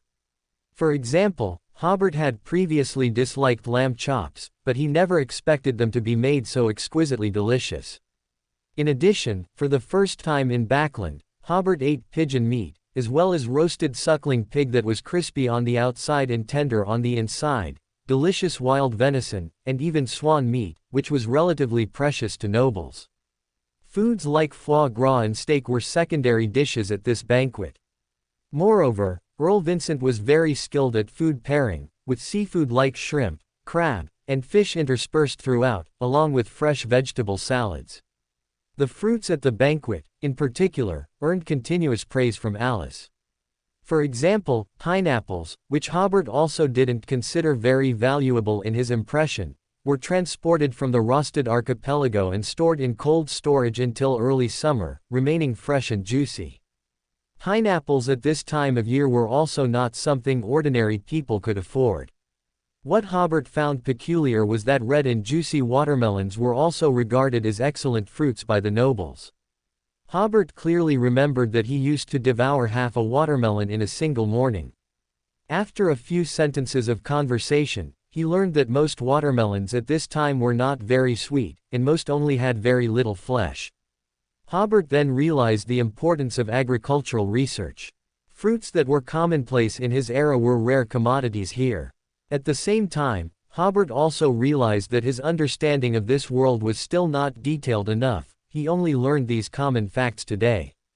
Or rather, in his previous life, he simply didn't encounter so many fruits, so he hadn't noticed. After the ball began, Hobert, who had eaten his fill, asked Alice to dance, which drew many glances, as they realized that it had been a long time since the princess had danced before this social season. And in this social season, this seemed to be Alice's second dance, and crucially, both times were with the same person. At this point, some noble ladies began to discuss seeing Hobert and the princess arrive at the ball together today, and it was said they had been chatting happily at the dining table. Some lords felt this might be a signal, and they had completely given up hope of a marriage alliance with Hobert. Around 8 p.m., Hobert exchanged the button and talisman with Claremont in an unnoticed corner, finally completing his mission for the day. Hobert stepped forward and said to Alice, "Your Royal Highness, Mr. Claremont has arrived." Alice nodded slightly. She knew that the people surrounding her were noble ladies, and Hobert would not stay by her side once his mission was complete. "Let's chat again when there's time." Hobert smiled and nodded, then nodded to the other ladies before leaving the group of ladies. From a distance, he saw Georgina, who was also attending the ball, so he walked straight over. "Director General." Georgina usually stayed by herself at balls. She seemed to know what Hobert wanted to say. According to regulations, no official business in public. "Earl," Hobert said, beckoning to a wine waiter. The moment he took a wine glass from the tray, his hand seemed to slip slightly, the glass fell, and bright red wine spilled out. As the wine was falling, Hobert suddenly distorted the direction of the wine's spill. The spilled wine actually drew an L shape, and some of it splashed onto Georgina's evening gown. Hobert's performance was very natural. Georgina didn't even anticipate it at all. By the time she realized Hobert's intention, she couldn't completely avoid it. At this point, Georgina sighed. How could a demigod accidentally knock over a wine glass due to a slippery hand? But Hobert's performance was so flawless that I didn't react immediately. Hobert couldn't help but grin subtly, quickly apologizing. "My apologies, Director General, my hand slipped." He said to the waiter, "Please prepare a private room." Such situations were very common at balls. The waiter nodded slightly and invited them to one of the small reception rooms around the banquet hall. Georgina smiled and shook her head. It really wasn't a good idea to bring up regulations with a meander of the lawyer pathway. Upon arriving at the small reception room, Hobert took the hand towel offered by the waiter, then closed the door and said, "Halfway through the mission, I learned that it was the Queen who actively seconded me. Why didn't the Director General tell me about this?" Georgina opened Hobert's hand, snatched the towel, and bent down to wipe the wine stain from her skirt herself. Do you think you're working at a newspaper? Eager to publish every piece of information you know. The nature of our work is secrecy, and I will not allow anyone to violate that. Hobert, of course, knew the nature of Military Intelligence Section 9's work. In fact, his questioning of Georgina was more about expressing his attitude. Sometimes, merely because the other party said one less thing, he could be put in an extremely dangerous situation. To prevent such things from happening, he naturally had to warn the other party. So Hobert spread his hands. Of course I'll keep it secret, but you should tell me some information in advance, otherwise I'll consider it a betrayal. If I had told you, would you have accepted that mission so readily?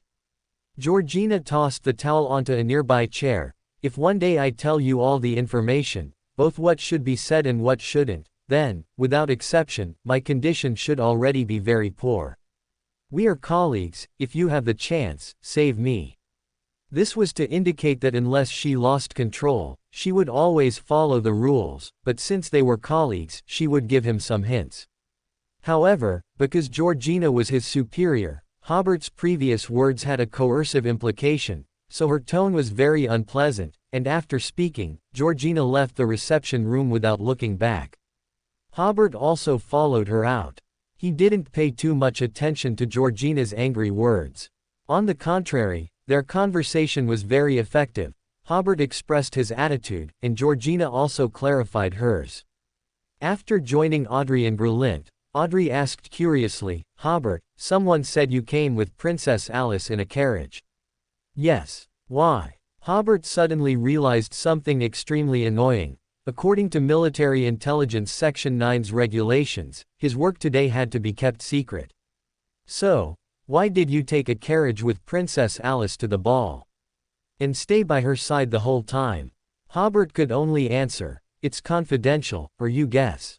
Such an answer had a bit of the meaning of 5,000 words omitted here. Now he was somewhat worried. Would the events of tonight escalate? In the middle of the ball, Count Vincent approached Hobert with a wine glass to chat. Given Vincent's seniority, he would usually gather with Christine and Earl Hall to socialize. The reason he came to chat with Hobert was that his youngest son, Karl, was currently working in Hobert's territory. Hobert's personal valet, or rather, his student, Dennis, now frequently traveled between Backland and Jeffrey City, sometimes helping those noble scions send letters home. Hobert had announced the relevant confidentiality clauses at the beginning, so those noble scions probably knew that they were currently in Feniport, but their parents thought they were on Longtail Island. Karl had already written 2 letters home, and from some details, Vincent learned about Hobert's management style for his territory, which made him look at Hobert with new eyes. Most importantly, within Hobert's territory, there was an official training mechanism. Karl had to go to the town government to study every 3 days, and the content he learned was all practical problem-solving knowledge and precautions. What surprised Vincent was that his youngest son, Karl, whom he had never thought highly of, was making rapid progress, especially in his problem-solving mindset, which had undergone significant changes. This made Vincent want to proactively strengthen his relationship with Hobert. He realized that Hobert would certainly achieve greater things in the future. And with Karl following Hobert, the Vincent family would also receive many benefits. After the ball ended today, Hobert returned to the Earl's mansion feeling a bit tired. He first thought about the Queen's commission, then recalled Alice's abnormal behavior today, and as he thought, he uncharacteristically fell asleep. The next morning, Hobert arrived at Military Intelligence Section 9. As soon as he changed into his uniform and sat down, Shallon handed him a bill and a folder. Director, this was just delivered by the Director General's secretary. Hobert glanced at it. It was a receipt for a black women's evening gown, valued at £180. He smiled. Stingy. Hobert also thought of the evening gown Georgina wore yesterday. The style was so old-fashioned, yet it cost £180. Last time I bought Audrey such a youthful and vibrant dress, it was only £160. Then, as if Hobert remembered something, he pushed the bill back to his secretary. Shallon, go to accounting and get this bill reimbursed for me. Shalin was slightly taken aback. Under what pretext should it be reimbursed? Losses incurred during a mission, Hobert said. Give the reimbursed money to the Director General's secretary. Shalin seemed a bit unsure. This pretext. A male director reimbursing a women's evening gown, this was indeed a bit unbelievable. Hobert smiled. When we treat everyone to lunch, invite the colleagues from the finance department as well. It had already been decided last week that he would treat the entire department to a big meal today. After Shalin left, Hobert glanced at the folder that came with it. He knew it was the information the Queen had given him. However, he didn't even look at it and put it in the drawer. Today, he just wanted to slack off. This mission could wait a couple of days. Tinghan City, North District, Fania Street No. 66. Serena jumped out of the rented carriage and stretched vigorously. After carrying her luggage and paying the fare, she went to knock on the door. Who is it? After about 10 seconds, Mrs. Wood's voice came from inside. It's me, Mom. Mrs. Wood suddenly pulled open the door. Oh my goodness, I'm not dreaming, am I? Is it really you, Serena? In just 3 or 4 months, Serena had changed completely. Her burgundy hair was tied into a very neat bun, making her look much more mature. Her face wore a confident smile, and she was dressed in a suit, no longer a girl's dress. It was as if she had left as a teenage girl, but returned as a woman in her 20s. Of course, it's me. Serena warmly hugged her mother and greeted the maid. I have 2 days off, so I came back to see you all. Mrs. Wood was overjoyed. I'll go tell your father right away. No, Mom. Serena smiled. When he sees me after work, it will be a huge surprise for him. Is there anything to eat at home? I haven't had lunch yet. While eating, Serena chatted with Mrs. Wood and learned that her brother, Chris, was preparing to marry his fiancée, Vienna, soon, but the wedding date had not yet been finalized. This was because their savings were not enough, and even with Mr. and Mrs. Wood's savings, they couldn't afford a decent wedding.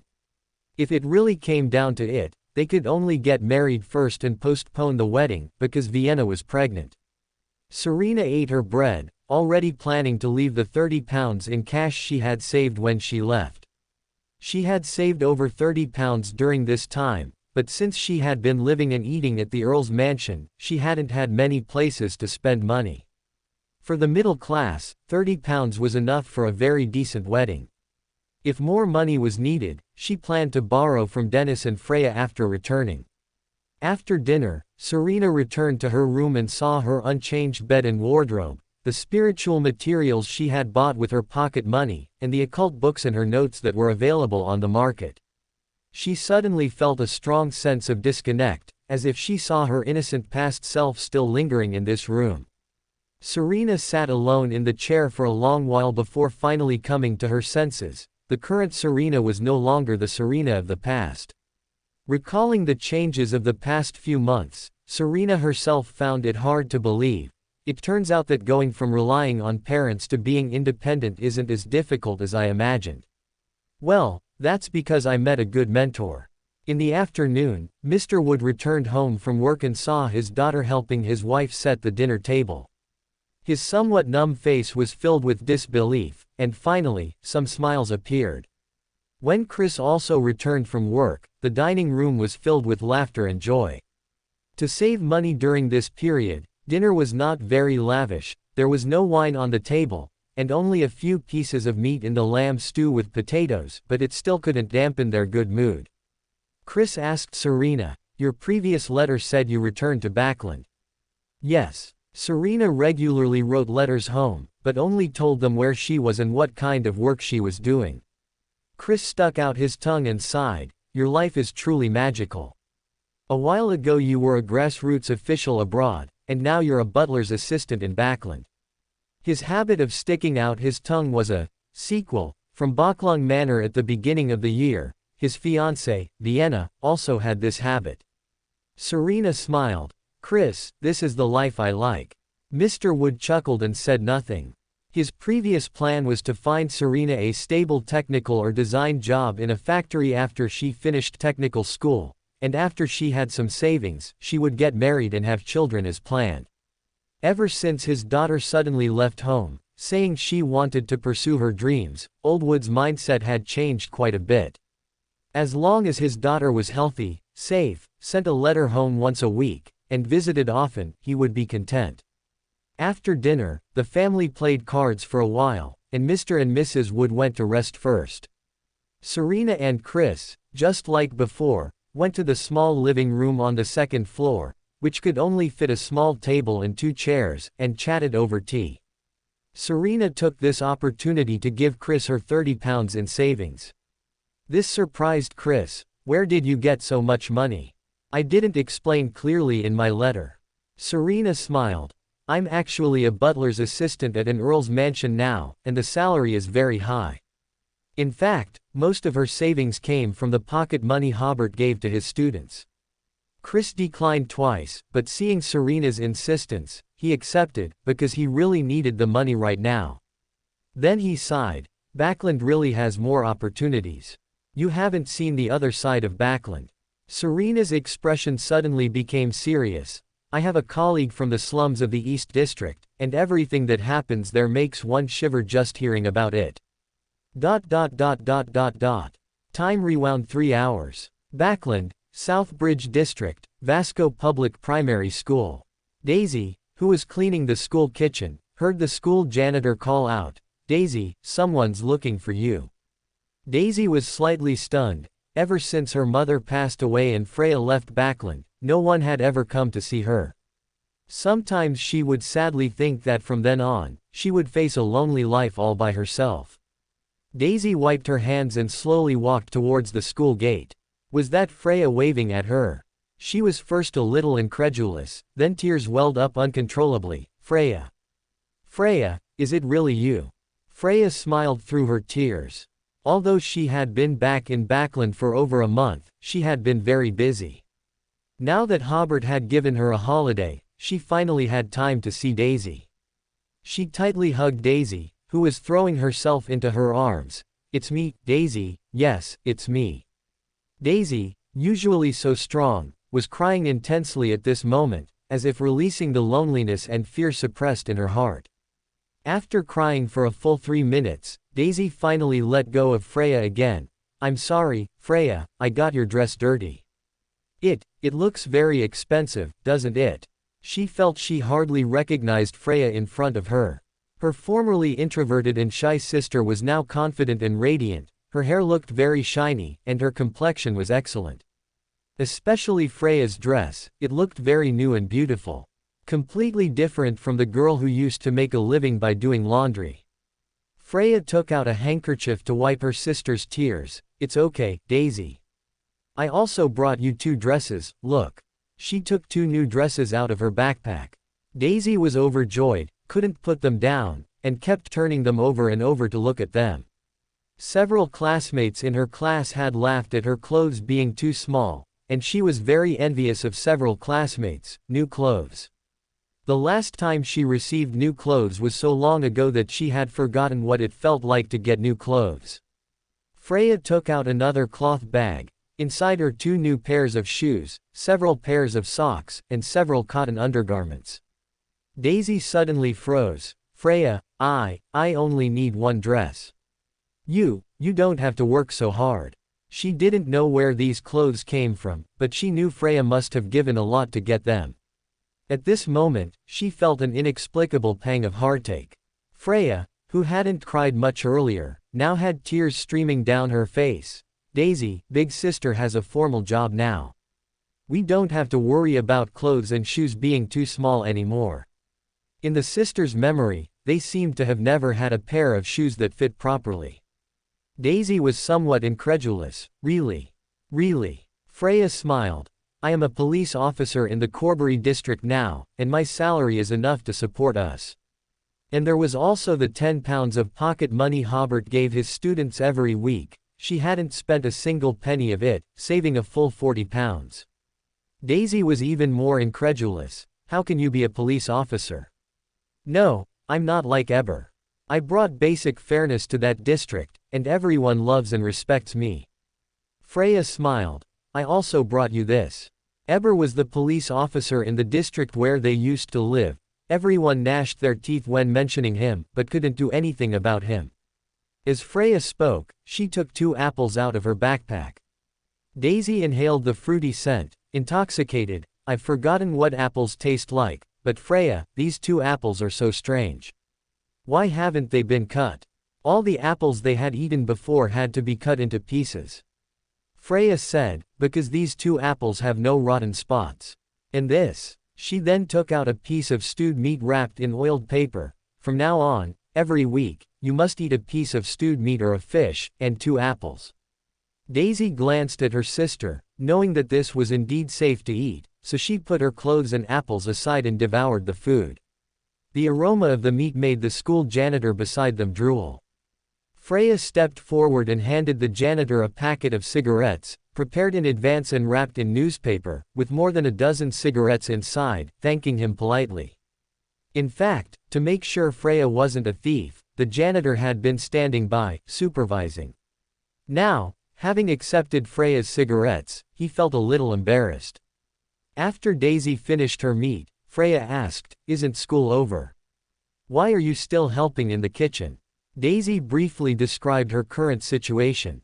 It turned out that the foundation established from Capping's inheritance only covered Daisy's tuition and meal expenses. Accommodation fees were not included. To solve Daisy's accommodation problem, the school had her work as a helper in the kitchen, which effectively offset her accommodation fees. Freya nodded slowly. "You don't need to help anymore," she said. "I'll come again tomorrow and pay your accommodation fees." Hobert had discussed Daisy's situation with Freya. Hobert's suggestion was to maintain the status quo, because in the future, he might send Freya to Longtail Island or assign her other tasks, and then Freya would not be in Backland. Would Daisy have to live by herself outside then? Furthermore, the public school Daisy was currently attending was already very good. If she were to go to a private aristocratic school with better conditions, her living and learning environment would indeed be better, but in such an environment, Daisy could easily develop an inferiority complex. Freya felt that the teacher's words were very reasonable, so she didn't make too many promises to Daisy. Daisy said again, "Freya, you don't have to work so hard." Hobert gave the 2 students a holiday because they had basically digested their potions. He wanted them to relax and adjust their state before preparing them for advancement. Only Dennis had been busy with immigration matters recently and didn't have much time for the law firm, so he hadn't fully digested his potion yet. On Wednesday morning, Hobert used the Country of Disorder to complete 2 transactions. One was the arms deal he had previously discussed with Ulysses, and the other was a steam engine transaction with the Bach family from the South Continent. On Ulysses's side, Hobert directly used travel to the arms warehouse to sacrifice the weapons to the Country of Disorder, and Archibald completed the bestowal ritual in the barracks. Suddenly, there were mountains of weapons, and crucially, more than a dozen cannons. Seal and the others didn't react for a long time. The steam engine transaction was roughly the same, except Elliot completed the bestowal ritual. Not long after the ritual ended, Hobert used travel to go to the South Continent and had a private talk with Lawrence, the patriarch of the Bach family, hoping to requisition an extraordinary team from the Bach family. Of course, the Bach family wouldn't work for nothing. Hobert would arm this team with 1 Chaos Mentor and 2 Corrupted Baron extraordinary characteristics and would also provide them with 2 Grade 2 sealed artifacts. The condition was that this team must absolutely obey the commands of the God Blessed, and if any team members sacrificed themselves, the Bach family would need to provide replacements. In the composition of Hobert's extraordinary power, he certainly wouldn't allow the Tudor family's power to dominate. Lawrence immediately agreed. When he had previously heard Elliot talk about the Creator's influence on the North Continent, he had once thought that was the main extraordinary force loyal to the Creator. At least their battles directly obeyed the God-blessed's command and would receive the Creator's help, which might be battles that occurred at the Creator's behest. The Bach family, located on the South Continent, seemed to have not entered the core level of the extraordinary forces loyal to the Creator at all. Now that the God-Blessed had personally come to recruit and offered such generous terms, he would naturally agree immediately. He believed that the selected team members would certainly feel very honored. After an agreement was quickly reached, Hobert told Lawrence to select the personnel first, and he would return to pick them up in a week. He also suggested that Lawrence send several more batches of family members to the North Continent to learn advanced technology and management methods. Hobert also planned to provide funding for young members of the Bach family to travel to various countries on the North Continent to see what the world was like now. In the afternoon, Hobert had already appeared in Jeffrey City and then went to the villa arranged for Winston. Today, the old man hadn't gone fishing. "You've come at just the right time." Winston, whose beard was cleanly shaved, said, "I was just about to send someone to find you. The magical items Hobert had commissioned him to make were all finished." Winston took out the rapier among them. "This is a weapon made from the materials you provided." Hobert took the weapon and was slightly stunned. Such a large piece of material only made a rapier. Fortunately, he didn't show his doubt, because Winston then explained, "Its first ability is to change its own form. It's a rapier now, but it can become a normal-sized sword, or even a two-handed greatsword.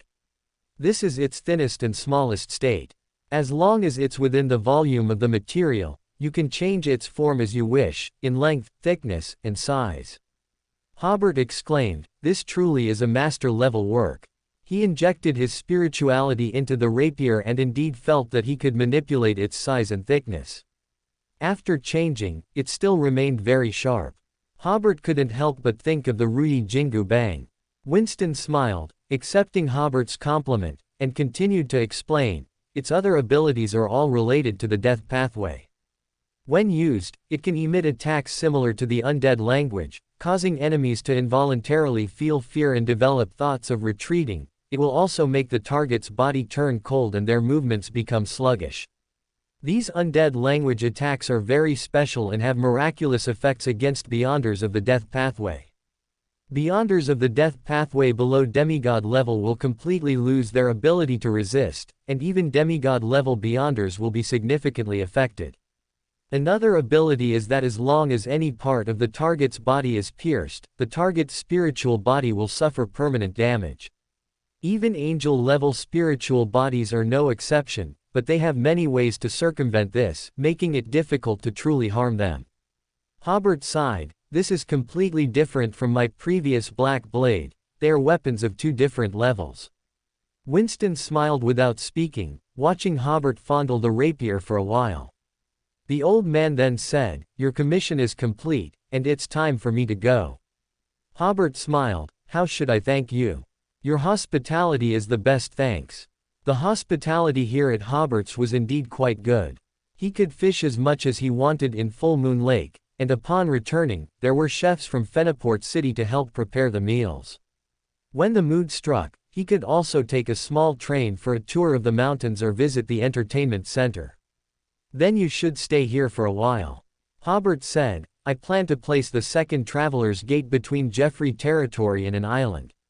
You can go to that small island to try sea fishing." Winston was slightly startled, clearly tempted.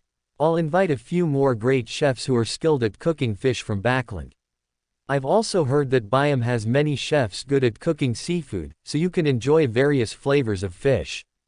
Winston swallowed. "That's right, Byam's fish is spicier, but it has a unique flavor, especially the local grilled fish, which is very distinctive." Hobert promised, "Within 3 days, I'll bring you Byam's best chef." This matter could be entrusted to Raft. Winston ultimately stayed, and Hobert, relieved, prepared to leave with the remaining magical items.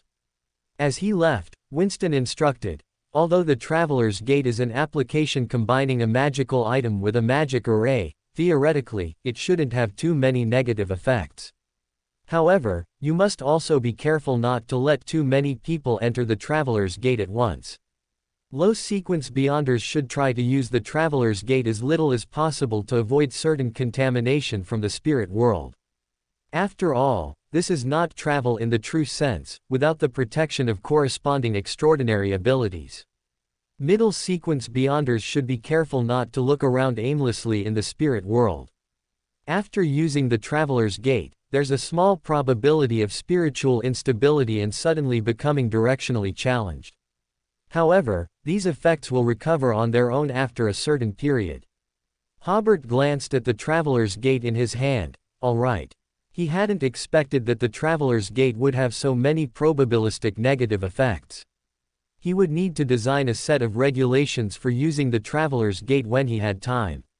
Back at the Lord's Manor, Hobert took out the rapier again and examined it.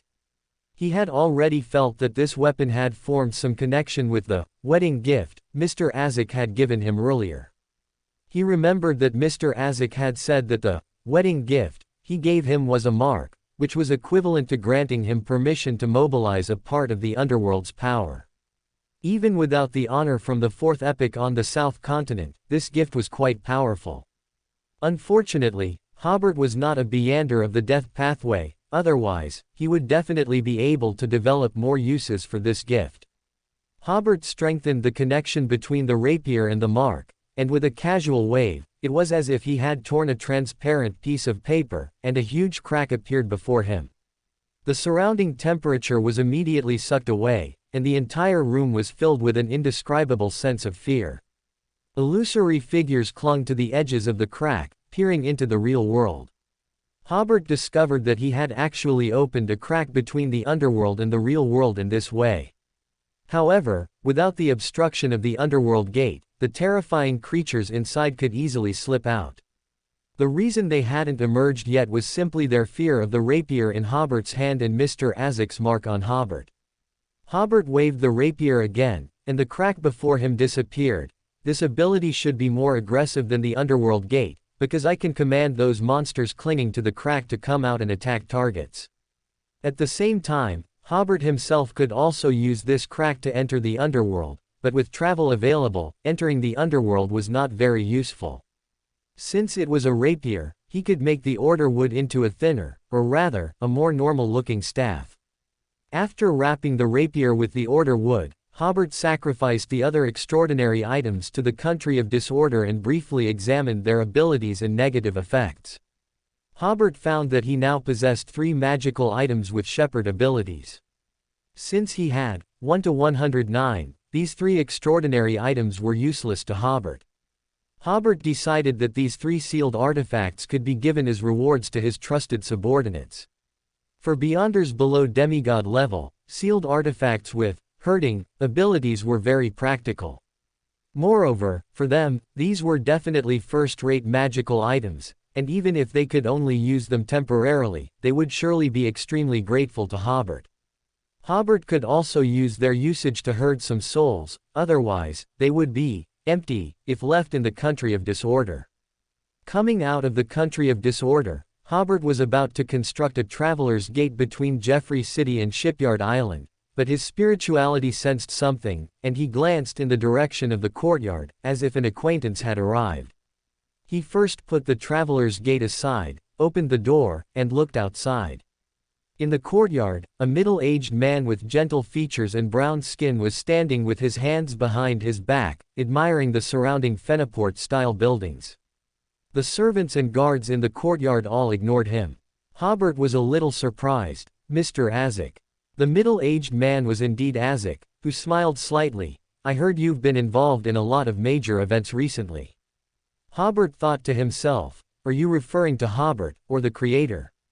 He smiled and said, just a few things that happened to flow with the current. Please come in and sit down. Take me to explore your territory, Azek said. I heard in Fenaport City that the South Colson region has taken on a new look. No problem, Hobert smiled. We'll go to the dock and take the train. Azek followed behind, asking curiously, I heard that some miracles even occurred when that railway was being built. What miracles? Hobert chuckled. It was just using ritual magic to transport some building materials. However, my rule wasn't as stable then as it is now, so I claimed they were miracles. Azek chuckled. In our previous meetings, I never thought you could manage a territory so excellently. Hobert lied, perhaps there's an element of talent, I never thought I could do so well before. Azek's questions either involved the creator or matters of transmigration, so Hobert had to muddle through. It was only Azek. If Klein had asked him these questions, Hobert would have suspected that the boy was testing him.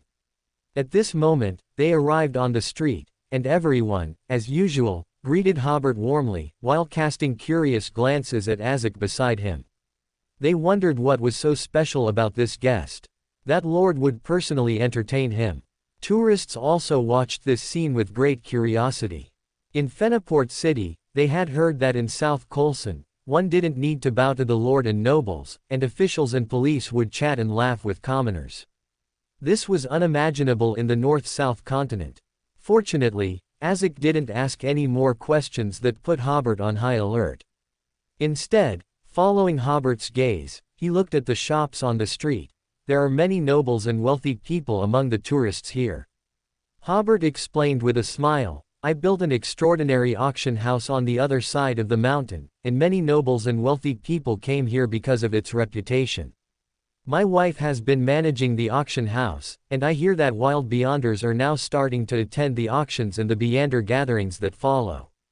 I believe that Jeffrey City's extraordinary transactions will surely become more and more prosperous in the future. Then he sighed, however, there are still too few ordinary tourists. 3 shipping lanes have now been opened, with 3 passenger ships docking on each lane every day, but sometimes a medium-sized passenger ship only has 7 or 8 passengers. He chuckled, half of them are also civil servants from the Lord's manor. As the two walked on the flagstone-paved road, Azek smiled and said, Don't rush, a tourist city needs to attract popularity little by little. Hobert nodded, currently, I'm planning to introduce some specialty foods, unique products, etc., to quickly gather popularity. Also, I'll hold a tourism festival in May and a picking festival on the opposite bank in June. I believe that by next year, the situation will be much better than it is now. Azek couldn't help but glance at Hobert. Your ideas are very, very creative. The words, tourism, and festival, were commonplace, but linking them into a phrase was something Azek had never heard before. And he didn't quite understand what a tourism festival actually meant. But he didn't feel comfortable asking, and in the end, he could only exclaim, the ideas of young people today are truly novel. Walking and stopping, the two arrived at the dock, just in time for the afternoon train. When the passengers saw Hobert board the train, they all stood up and started chatting. Hobert naturally discussed the current prices and wages, the progress of the territory's projects, and topics like poultry farming with them. This surprised the visiting tourists and Azek, as they had never seen a noble so well versed in the prices of vegetables and daily necessities, or even how to feed poultry.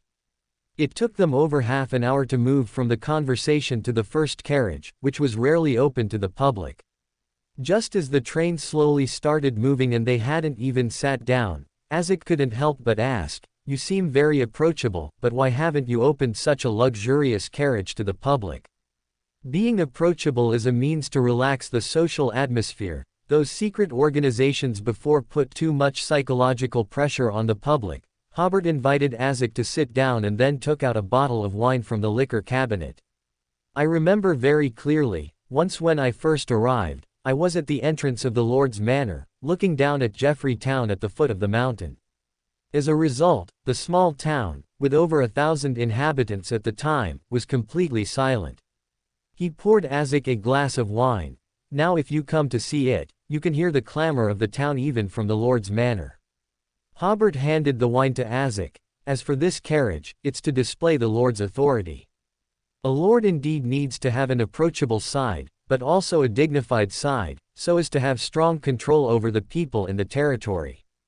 Azek took the wine and chuckled. I never thought there was so much to learn about ruling a territory. Hobert was stunned. Didn't you used to be a death consul? No. The rule at that time wasn't really rule, it was just a crude order established by extraordinary power. Seeing the order in Jeffrey City, Mr. Azek didn't even recall his memories as a death consul, which shows that the social conditions in the South Continent at that time were completely incomparable to the South Colson region. He also poured himself a glass of wine and then began to talk about the new district of Jeffrey City. That's the new district. Hospitals, schools, and other supporting facilities have all been built and are already in operation. Most of the construction sites in the new district have been largely completed, and the few remaining active sites are mostly building residences. That area is also included in the new district, and that other area, those are all reserved for building residential areas. Currently, there are only 2,000 or 3,000 permanent residents in Jeffrey City. My initial plan was for a small city that could accommodate 30,000 people, and the supporting facilities were built for 30,000. In the next step, as more residential areas are built, more people can move in, but it will probably take a few more years for the population to reach the level of a small city. The new district was still very quiet at the moment. If it weren't for the hospital and school being there, it would probably have no life at all. Tourists would at most take a stroll around the newly built plaza, and the newly constructed commercial street also had no shops open yet. But so many brand new buildings, standing quietly on this land, still made Hobert very proud. As the train began to climb a slope, the full view of the new district gradually emerged. Isaac took a sip of wine and said, "There are rarely such urban plans." He smiled and said, "According to some of my memories, I have witnessed the development of some cities, and those cities were initially built in a disorderly fashion. It wasn't until it affected the city's operation that urban renovations had to be carried out, but this city was planned before it was built."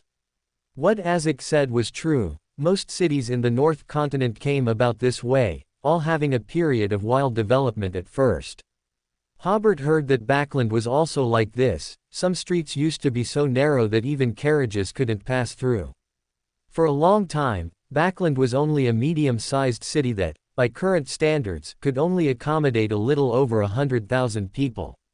However, Queen's District did not undergo major renovations because, for several hundred years, the location of Sodalak Palace had no other buildings around it except the palace itself. It is said that at that time, the palace was only 1/3 of its current size, surrounded by forests and farmland. It's hard to imagine how much wealth people have created in these hundreds of years without major wars. At this moment, the train completed its climb, and the scenery changed, with pastoral views as far as the eye could see. The fields were all planted with wheat, and the neat wheat ears formed waves under the gentle breeze. Everyone on the train who saw this scene felt as if they saw infinite hope in the fields. Hobert sighed, "Time flies so fast. In about another month, the wheat will be harvested." Isaac, however, suddenly recalled a long time ago when he led knights to chase enemies in a wheat field, and the enemy's blood spilled on the wheat ears. He couldn't help but pinch his forehead. His entire mind seemed to have no memories of harvesting. Seeing Isaac's face wasn't looking too good, Hobert didn't introduce his agricultural policies. Instead, after the train began to turn, he pointed to the mountains on the opposite bank and said, "Look, that's the South Colson region's plantation. The first batch of vegetables will be ripe in early May. The varieties of vegetables, improved by the bishops and missionaries of the Earth Mother Church, are larger than vegetables from other places and can be stored for a longer time. The first batch of ripe vegetables will mainly be cabbage. Besides being sold in the South Colson region, I will also have people transport them to other places for bulk sale." The agricultural and pastoral knights in the territory have calculated that even with shipping costs, it is still far below the wholesale vegetable prices in Feniport City. At this point, Hobert suddenly smiled. "I've planted vegetables in the extraordinary world." At the same time, he also realized that the current vegetable production in the North-South continent was actually very low, with most of the production coming from noble estates. Fresh vegetables even represented a special supply for nobles. Ordinary families mostly ate vegetables that could be stored for a long time, such as peas, potatoes, and onions. At this time, cabbage price was not a low price. Later, Hobert studied it and realized that without unified organization and promotion, ordinary farmers would not dare to grow vegetables at all. If grain couldn't be sold, it could still be eaten, but if vegetables couldn't be sold, they would just rot in the ground, and the farmers would also have no harvest because they missed planting grain. To truly make cabbage price into actual cabbage price, stable grain prices and supply, as well as sufficient vegetable sales channels, were needed to make everyone realize that growing vegetables earned more than growing grain. Only then would they spontaneously grow vegetables. However, the people on the West Bank do not yet have such awareness. Currently, the land used for growing vegetables is basically the former land of Teuton Viscount and ownerless land. In this regard, Hobert had to thank the Finapot royal family, because the first investment in the West Bank's specialty agriculture came from the royal family. However, that investment was quickly controlled and used by Hobert, and he ultimately reaped the benefits of the investment. That's the industrial zone of South Colson. Hobert pointed to the wilderness formed by the Angel Level battle. Currently, all industrial products in the South Colson region need to be imported, and even the prices of daily necessities are very expensive. So, in my plan, the industrial zone will mainly produce daily necessities, and the first factory will start operation in May.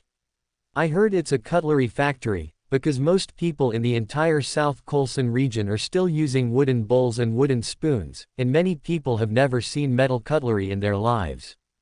To be honest, metal cutlery is more durable, but considering local customs, ceramic cutlery will definitely still be produced.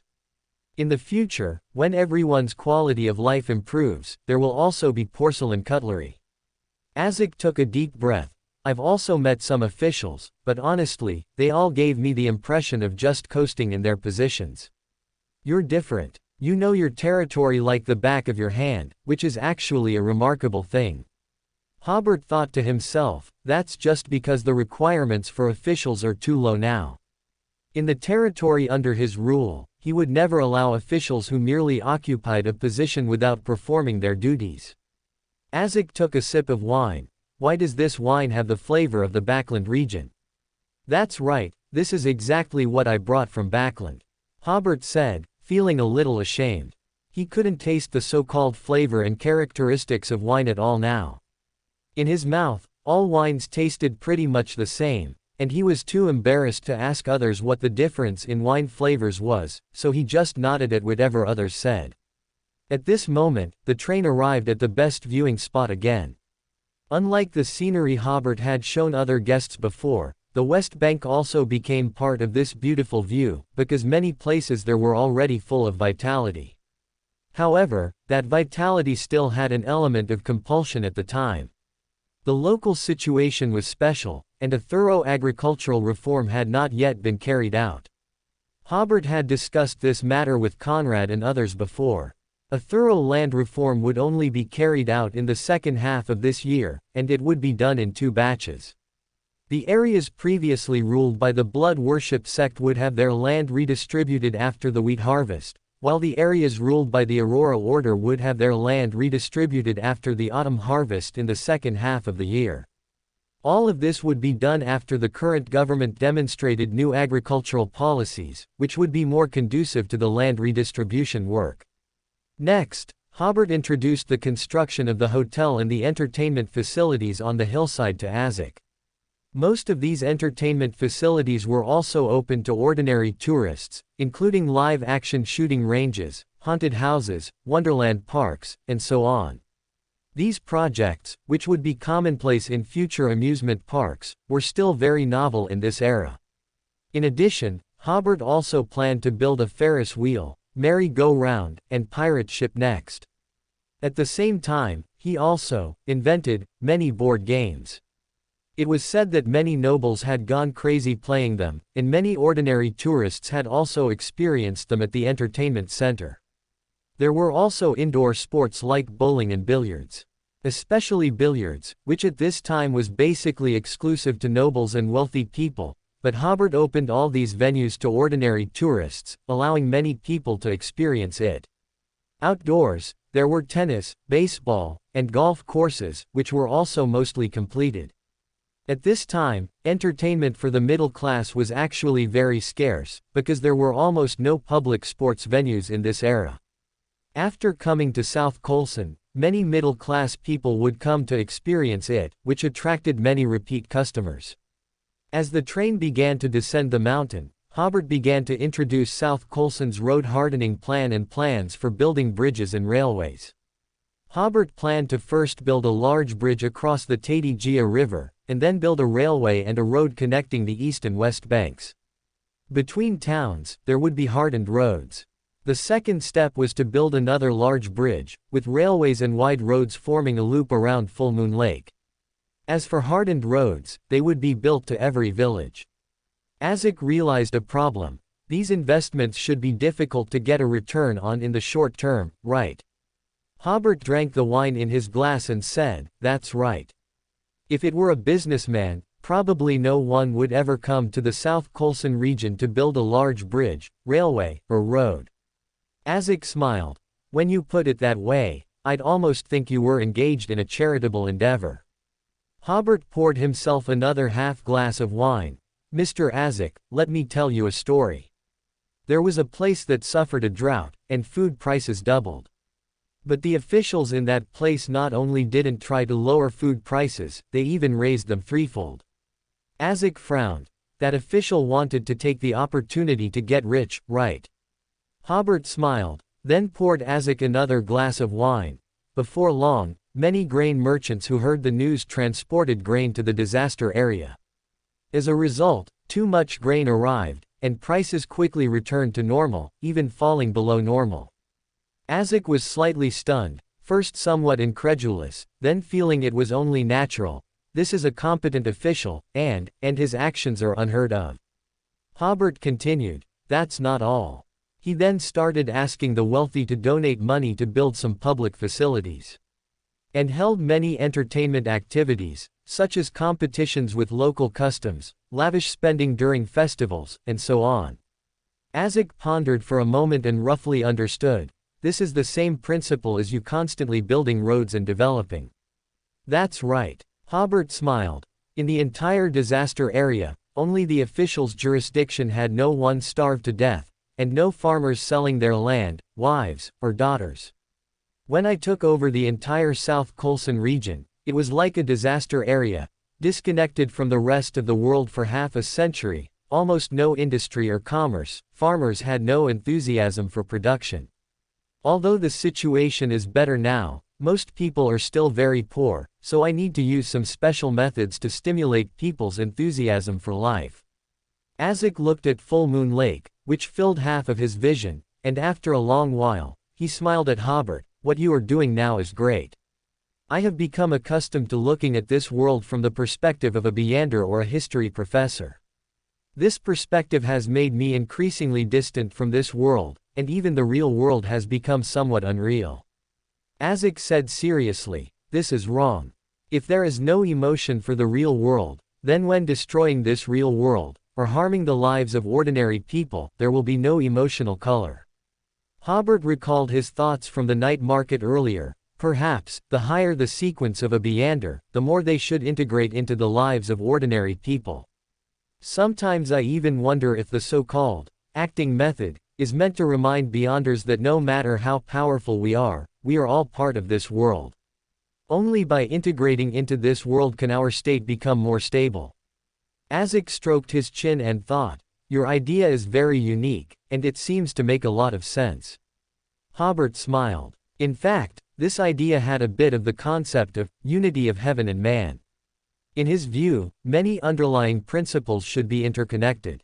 At the same time, he also knew that the concept of unity of heaven and man could not solve the problem of the madness of extraordinary characteristic. It could only be used as an acting direction for the acting method. Back at the train station, Azek seemed to be still enjoying the journey and conversation, but Hobert had only thought this far, so he could only discuss it with Azek up to this point. Hobert's ideas were not of much use to himself at the moment. After all, he didn't need to constantly contend with divinity yet. But he felt that these ideas should be very useful to Mr. Azek. Azek had once said on the diseased Lieutenant General's ship that when he was the Death Consul, he seemed to have no emotion or warmth. This actually explained a lot. At that time, Azek's divinity had the upper hand. Later, Azek, like an undead, revived every once in a while, losing all his memories. After experiencing different lives, his own state might have actually improved somewhat. So, If he was willing to integrate more deeply into this society, would his state become even better? Hobert's carriage was already parked outside the station. After the two got into the carriage, they started talking about Backland again. Azek smiled. It's hard to imagine how brilliant Backland would become in the future if it were handed over to you to manage. Not necessarily. Hobert smiled. The forces there are too complex. Perhaps I would be thrown into prison by the nobles and wealthy within a few days of becoming the mayor of Backland. It wasn't perhaps, Hobert felt it would definitely be that way. He smiled again. Making a wealthy place wealthier is no big deal. Making a poor place wealthy is what truly shows my ability. As they spoke, the two arrived at the Lord's manor. Hobert asked the chef to prepare a Fenaport-style meal, and then they drank tea in the dining room while talking about Klein again. The last time I saw him, he seemed even more withdrawn. Hobert then remembered that he had originally wanted to find time to catch up with Klein, but since their conversation on the Tassoc River bank, he hadn't seen him again except for meetings at the Tarot Club. He has too many things hidden in his heart. Azek smoked a cigar that Hobert had brought from Sodalak Palace a few days ago, nodding with satisfaction at its taste. He really should be invited here to relax. Hobert was too embarrassed to tell anyone about taking cigars from the palace. As a count, he still had his pride. At this moment, Dophus, as usual, came to urge Hobert to attend the ball. Hobert finally found an excuse this time. Tell Count Hudson that I have an urgent matter today and can't make it, or just tell him I have an emergency mission. Dophus glanced at Azek, who was sitting there, and a sense of hierarchical oppression washed over him. He immediately understood that he was probably the saint of the death pathway whom Hobert had met in Backland. Receiving such a guest was indeed more important than attending a noble's ball. I understand. I will convey your apologies to Count Hudson. Sitting back at the dining table, Mr. Azek said, if you have something to attend to. Hobert smiled wryly and waved his hand. Mr.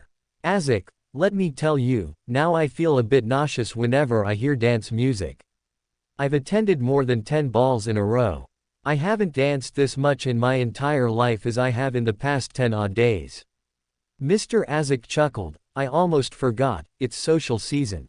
During dinner, Furs also arrived. She felt like it had been a long time since she had dinner with Hobert.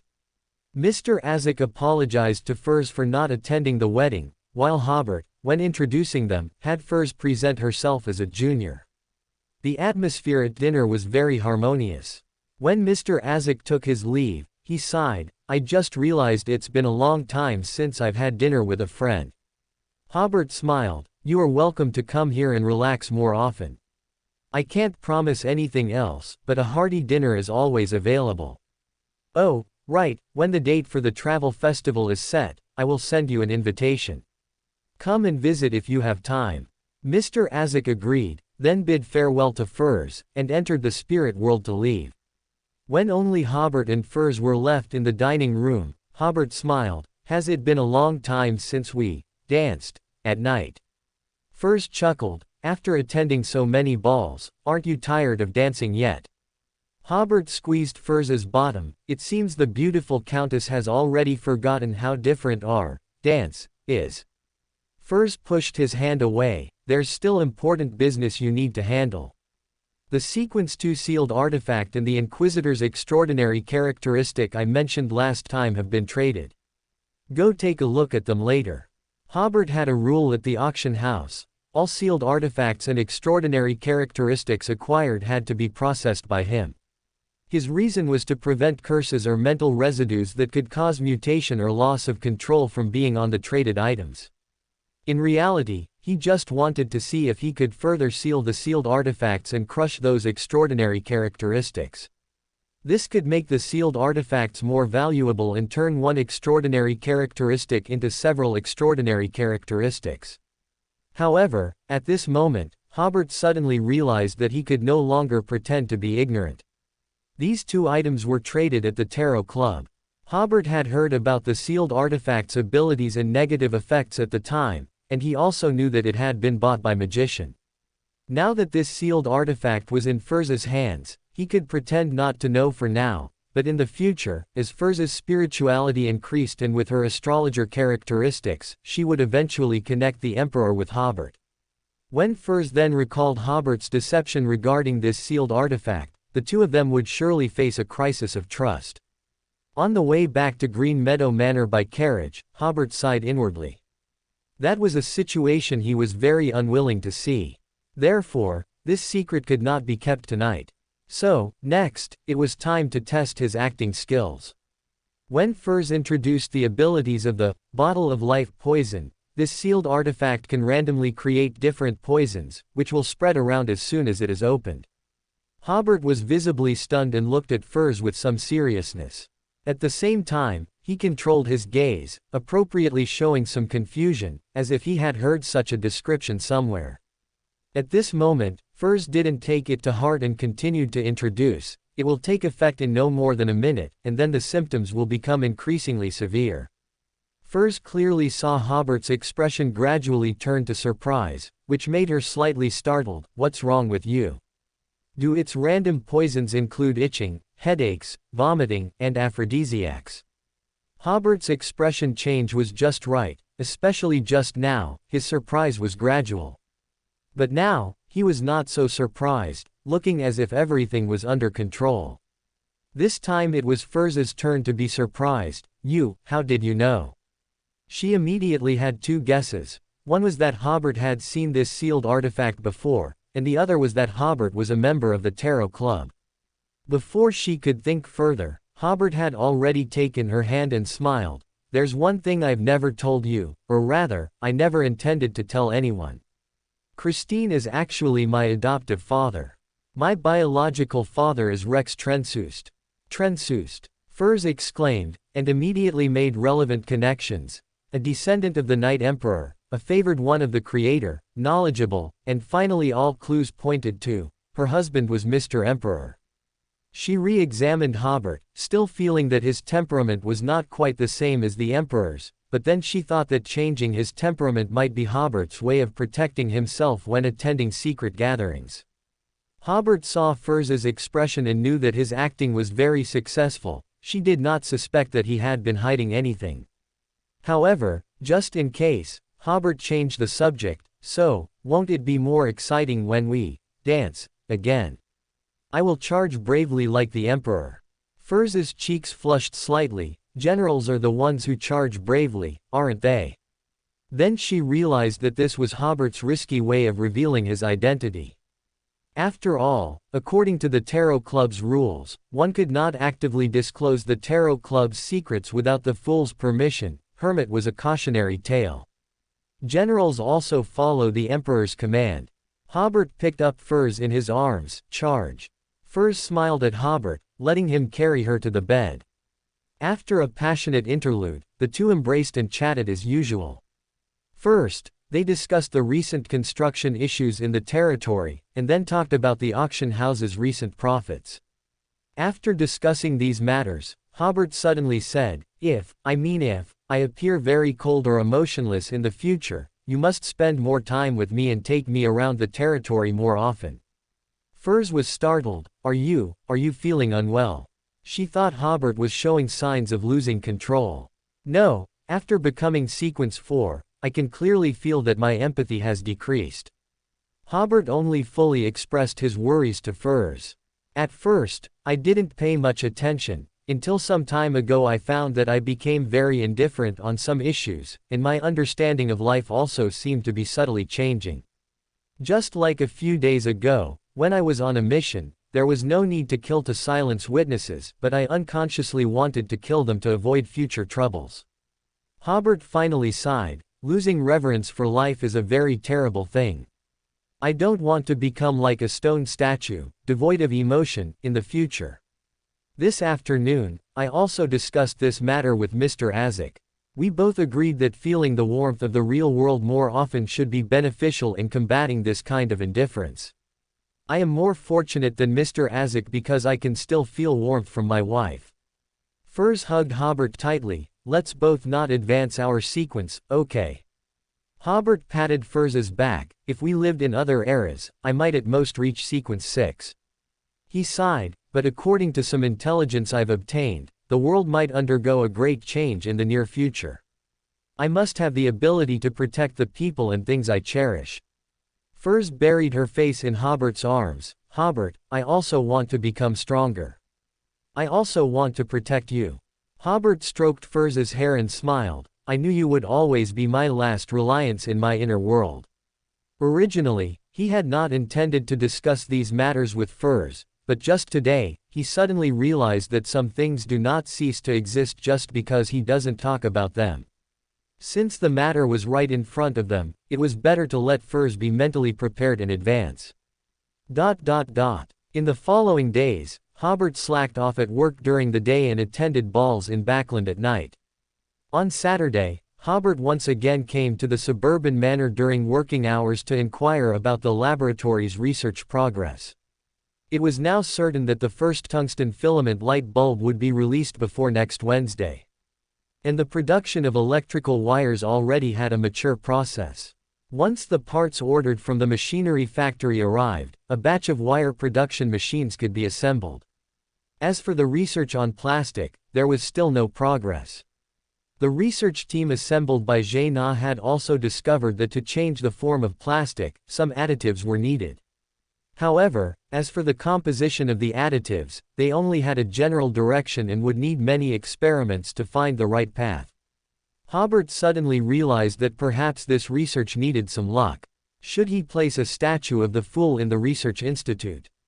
After all, he is the yellow-black king who controls good luck.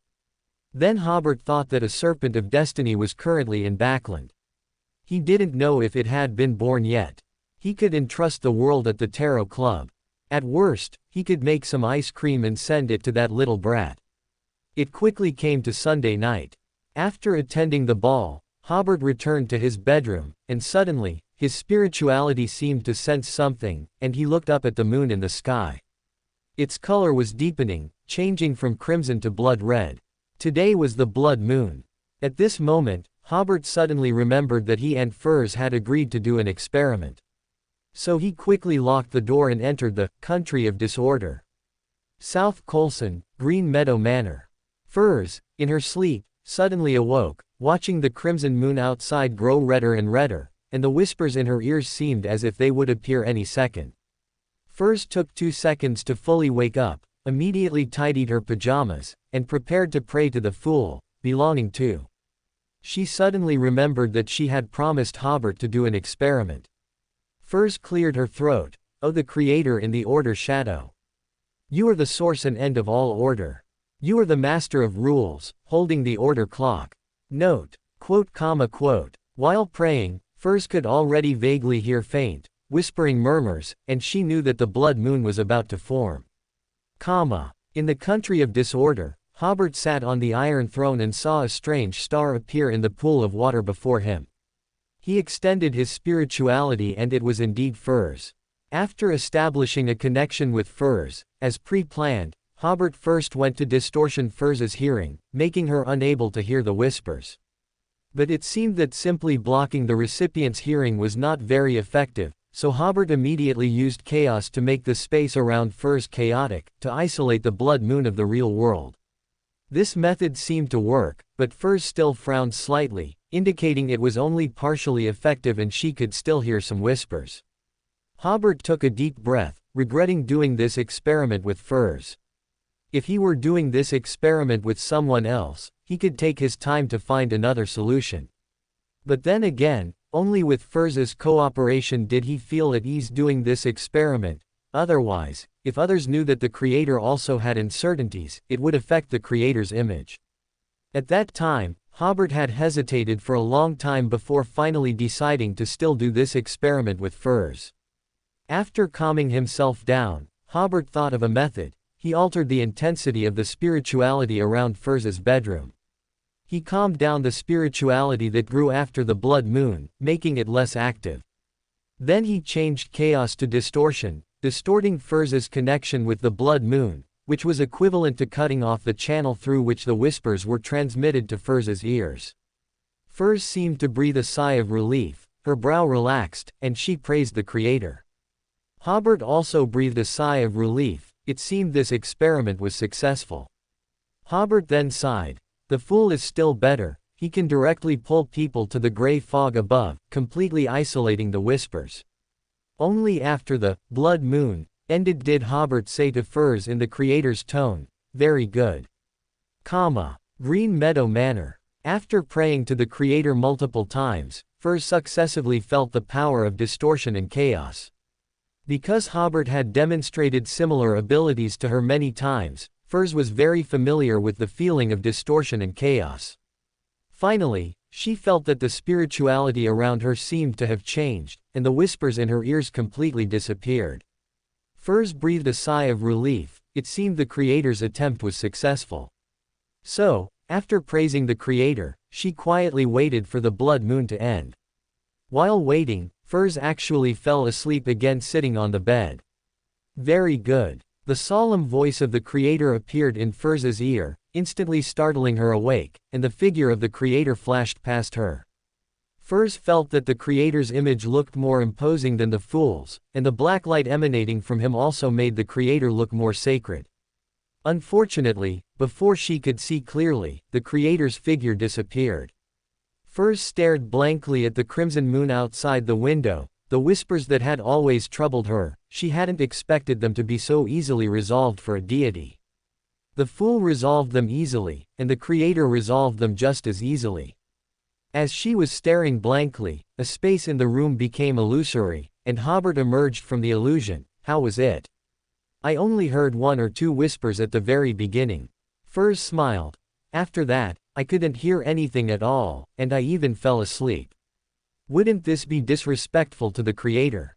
No. Hobert immediately said. The creator said the experiment was very successful and has given you a magical item as a reward. Furs was slightly stunned. Actually, it was nothing. In fact, she preferred the creator's way of handling things. Every time she was alone with Mr. the Fool on the gray fog above, Mr. the Fool would put immense pressure on Furs. She wanted to chat about something but didn't know what, and if she didn't chat, it felt a bit awkward. The creator's method was better. She was still in her own room, with no need to face this godlike existence. Hobert smiled. You should have guessed why the creator conducted this experiment. This is very important to us, so a reward is necessary. Saying this, he took out the teleportation statue. No, I'm helping you. Furs said this with her mouth, but her hands honestly reached out. The first time she witnessed the teleportation statue's ability was during the battle against the Tamara family, which Hobert had orchestrated. At that time, Hobert used the teleportation statue in conjunction with Zio, easily killing 2 Sequence 8s, which left a deep impression on Furs. The abilities the teleportation statue subsequently displayed made Furs always feel that with this magical item in hand, enemies below Sequence 5 would not be so difficult to deal with. Now that the creator had rewarded her with this sealed artifact, she was very happy. From now on, she would have Lemonou's spellbook for offense and the teleportation statue for defense. She instantly felt she had the confidence to challenge Sequence 6, even if it was beyond her current level. Hobert handed the teleportation statue, along with its sealing box, to Furs. Next Tuesday, I will establish the Traveler's Gate from the Lord's Manor to Longtail Island. Prepare yourself to accompany me to take over Longtail Island and meet with the estate owners. When I am not on Longtail Island, you will be in charge there. Furs smiled. I'll be too busy. Although she said this, she was very happy that Hobert invited her to take over Longtail Island together. Just like here in South Colson, let Condra handle the specific matters, you just need to make an occasional appearance. Hobert said, I will only ask you to personally manage some important properties. Furs put away the teleportation statue. Okay. Hobert lay on the bed. I'm really looking forward to it. After tidying up Longtail Island, we can have a barbecue on the beach. Furs put down the teleportation statue and lay beside Hobert. I never imagined that one day I would become the mistress of an island. Hobert, thank you for making my life more magical than my novels. Hobert casually stroked Furs's fair thigh, exposed from her pajamas. Actually, I should thank you even more for making me realize that I truly live in this world, and all my experiences are not a dream, nor a game. Gray fog above. Klein, sitting at the head of the bronze long table, yawned. Why hasn't Furs prayed to the Fool yet? Did I get it wrong, and the change in the crimson moon tonight isn't a precursor to it becoming a blood moon?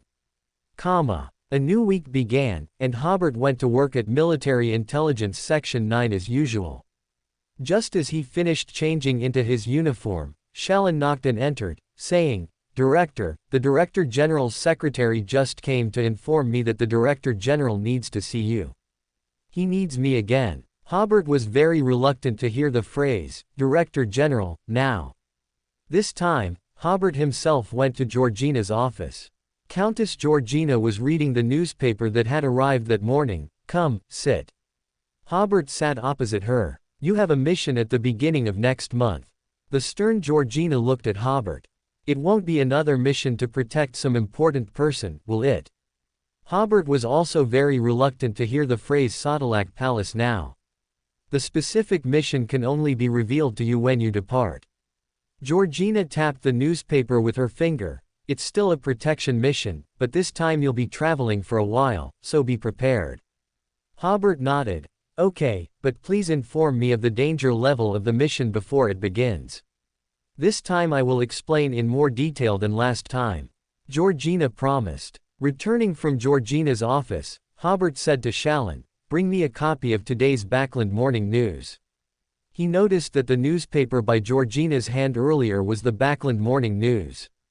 Hobert turned to the second page and indeed saw a small report at the spot Georgina had tapped with her finger. "Members of the Rune royal family will have an unofficial meeting with members of the Finapod royal family in Masic at the beginning of May." Hobert nodded slightly. Early May, the timing matched. There was an 80 to 90% chance he would be accompanying them to protect the royal family members. Then he shook his head and smiled. He hadn't been working at Military Intelligence Section 9 for long, but he already had some sense of being an intelligence officer. As for Georgina's reminder earlier, Hobert had earned it during the ball. Although regulations stipulated that Georgina could not disclose mission details to her subordinates, they did not say she couldn't hint at the general content of the mission, allowing her subordinates ample preparation time. So, for the second mission, Georgina gave a hint. As for whether Hobert received it, she didn't care. It wasn't that Georgina indulged Hobert so much, but as a demigod, he had the right to be a bit temperamental, and sometimes Georgina had to make certain compromises. Around 2 in the afternoon, Hobert simply used travel to arrive at Green Meadow Manor. At this time, Furs was already preparing to attend the Tarot Club. Seeing Hobert arrive, she smiled slightly. Since they already knew each other's identities at the Tarot Club, they could simply attend together. The two lay on their backs on the bed, staring blankly at the warm sunlight streaming through the gap in the curtains. After a while, Furs said, "Why do I feel like I've been lying here for a long time? Let me check." Hobert took out his pocket watch. "Why isn't it 3 o'clock yet? Is it because we're just lying here, not doing anything?" Furs smiled. "This reminds me of the first time I attended the Tarot Club. I was a bit nervous, and also a bit excited." Suddenly, both of their visions were simultaneously submerged by the gray fog, and when they came back to their senses, they had already appeared in the Giant's Hall, sitting on opposite sides of the bronze long table. The two looked at each other and smiled, suddenly feeling that this experience was quite magical. "Good afternoon, Mr. the Fool." "Good afternoon, Justice," Audrey greeted as usual. But when she greeted the Hanged Man, Alger, she suddenly noticed Hobert smiling at Furs. Audrey immediately realized that this smile was wrong. Too sweet. Emperor should not be smiling like that at Magician. She seemed to realize something and looked at Furs, whose smile was even sweeter. Audrey immediately concluded, Furs knew Hobert was Emperor. This instantly wiped away her good mood. She had always felt that knowing Hobert was Emperor was a secret unique to her and Hobert. Now, this secret was known to others. Everyone noticed Justice's unusual behavior. The son, Derek, simply reminded Miss Justice. Audrey came back to her senses, perfectly masking her current feelings. She smiled and said, "Sorry, I was distracted just now." Then she continued her greetings. "Good afternoon, Mr. the Hanged Man." This was just a small interlude. Seeing Audrey return to normal, everyone stopped paying attention to the matter. Only Hobert clearly noticed, and seemed to understand Audrey's thoughts.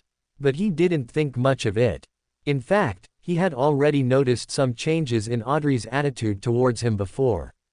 However, after marrying Furs, he simply stopped thinking about such things.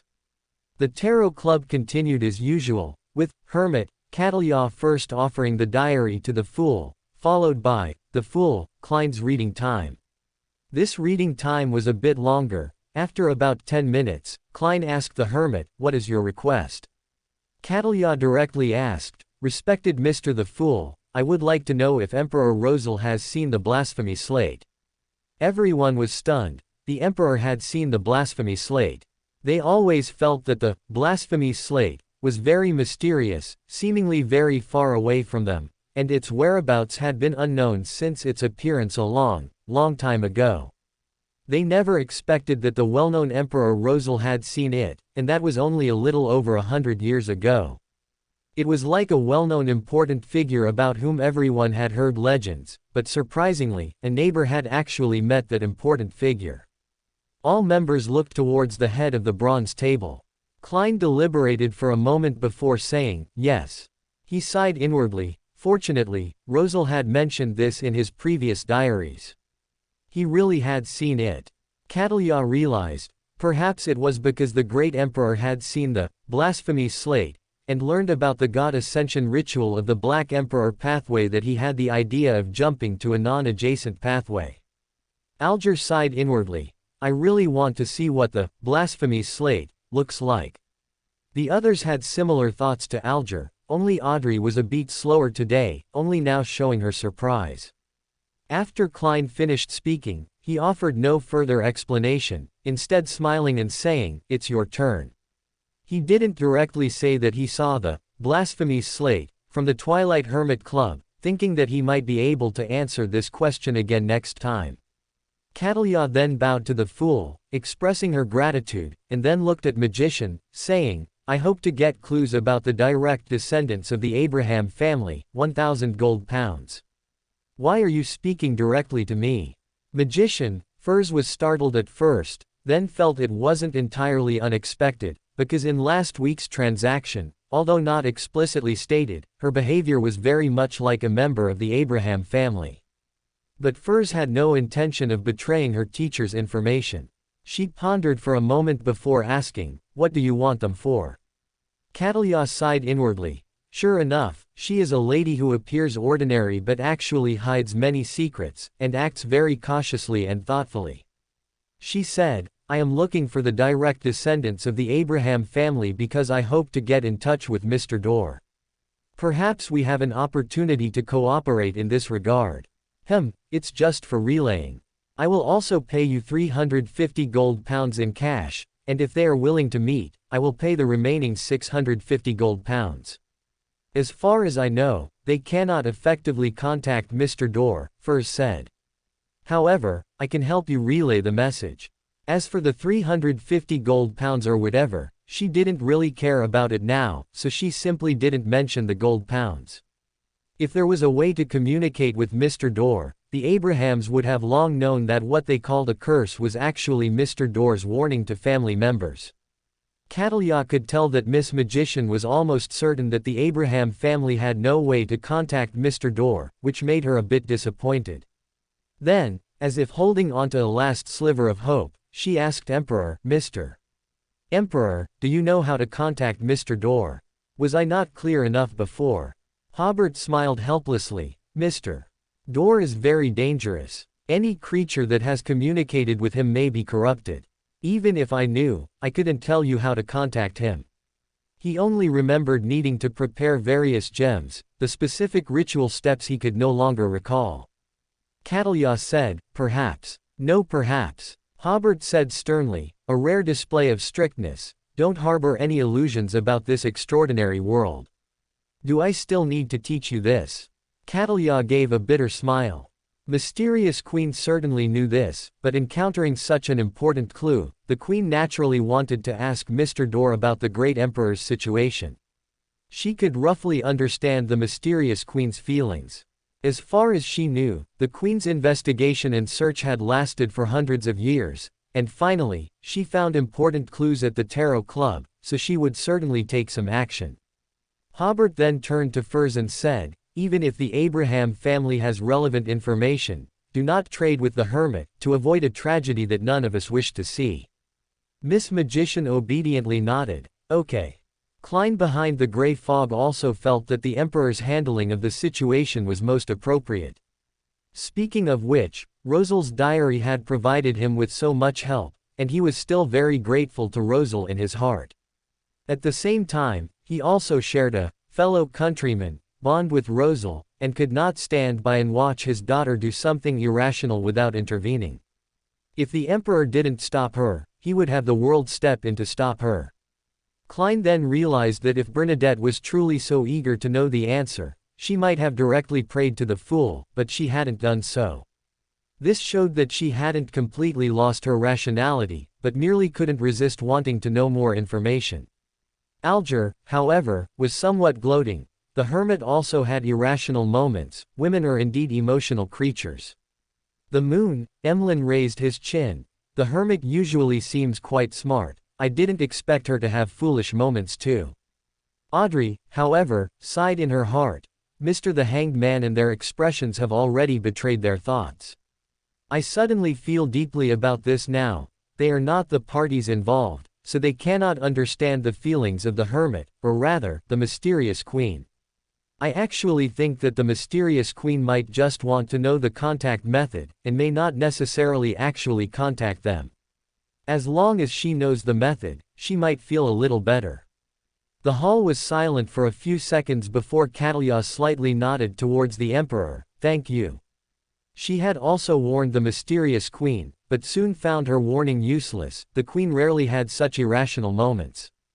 At this point, cutting off all avenues for obtaining information might not be a bad thing for the Queen.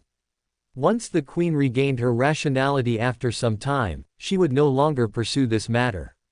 Audrey had now fully returned to her usual state and asked the other members, does anyone have clues about the illusory wind chime tree fruit? I have a clue. Alger seemed to ponder for a moment before saying, but it will take at least 2 weeks before it's possible to acquire it.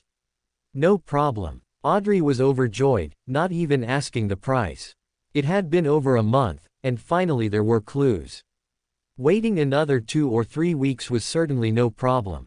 Hobert suddenly recalled that he had confiscated an extraordinary characteristic of a dreamweaver from the Black Knight, which he had left in the country of disorder and hadn't had time to shatter. After re-aggregation, it also contained an extraordinary characteristic of a hypnotist, but considering that Audrey had already bought a main ingredient for a hypnotist before, and he remembered that the illusory wind chime tree wasn't that difficult to obtain, he decided not to steal Alger's business. Then Hobert said, does anyone know clues about the School of Life? Or does anyone know a way to make someone lucky for a certain period of time? Everyone looked at the Emperor. This guy already has good luck, what more luck does he need? Klein behind the grey fog realized that he seemed to know both clues about the School of Life and a way to make someone lucky for a short period of time. So he manipulated the world and said, I know where there is a way to temporarily gain good luck, but given the other party's level and ability, they are not interested in gold pounds. Before contacting him, you must first think about the method of payment. Hobert pondered for a moment. How about 3-time worms? Everyone was stunned. 3-time worms. Derek, after a moment of stunned, immediately started coughing, as if something was about to come out of his throat. Note: this is the author's newly revised honorific. Hermit, Catalya frowned slightly. Time worm. I remember there's a sequence potion called Time Worm, but from what the Emperor said, Time Worm seems to be some kind of item. Magician, Furs, on the other hand, found it a bit strange. Why would Hobert be looking for ways to gain good luck?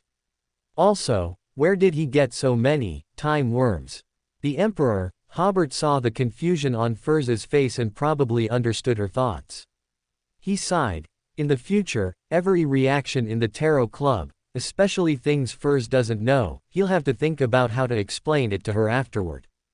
However, Hobert immediately thought of a long-term solution.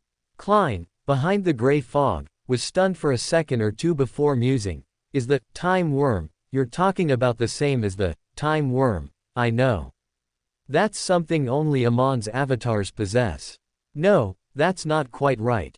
Other demigods of the thief pathway should also be able to obtain time worms. Justice, Audrey, of course, thought of the sun's previous experience and had a very deep impression of time worms. She never expected that the reward Hobert offered would be time worms. The sun, Derek coughed a few times before asking, Mr. Emperor, where did you get your time worms from? Hobert smiled slightly. From Amon's avatars, of course. The most surprised was Furz. You encountered Amon's avatar. She remembered that time worms had the ability to parasitize. Had Hobert already been parasitized?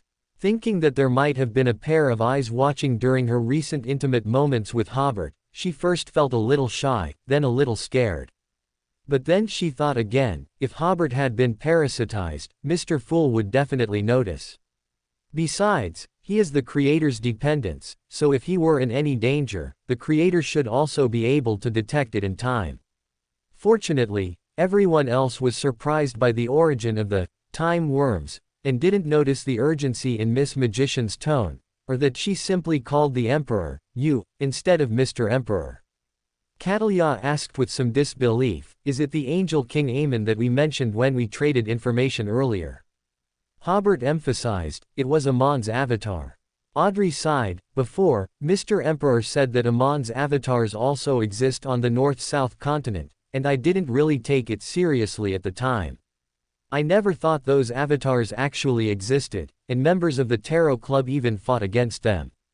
Little Sun was more concerned. Mr. Emperor, how did you kill Amon's avatar? If you think this information is too valuable, I can trade you extraordinary materials for it. Hobert smiled. The role I played in that battle was merely to lure out the opponent's avatar.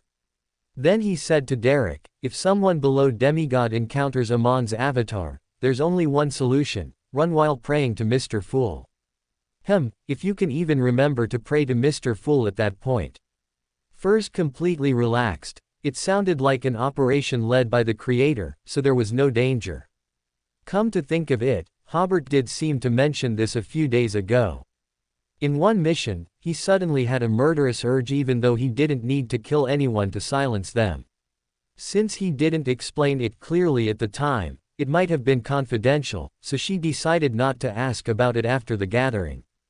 Klein, behind the gray fog, smiled helplessly. Why pray to the Fool? If the Fool encountered Amon's avatar, he would be planning to pray to the creator. Derek slowly nodded. I understand.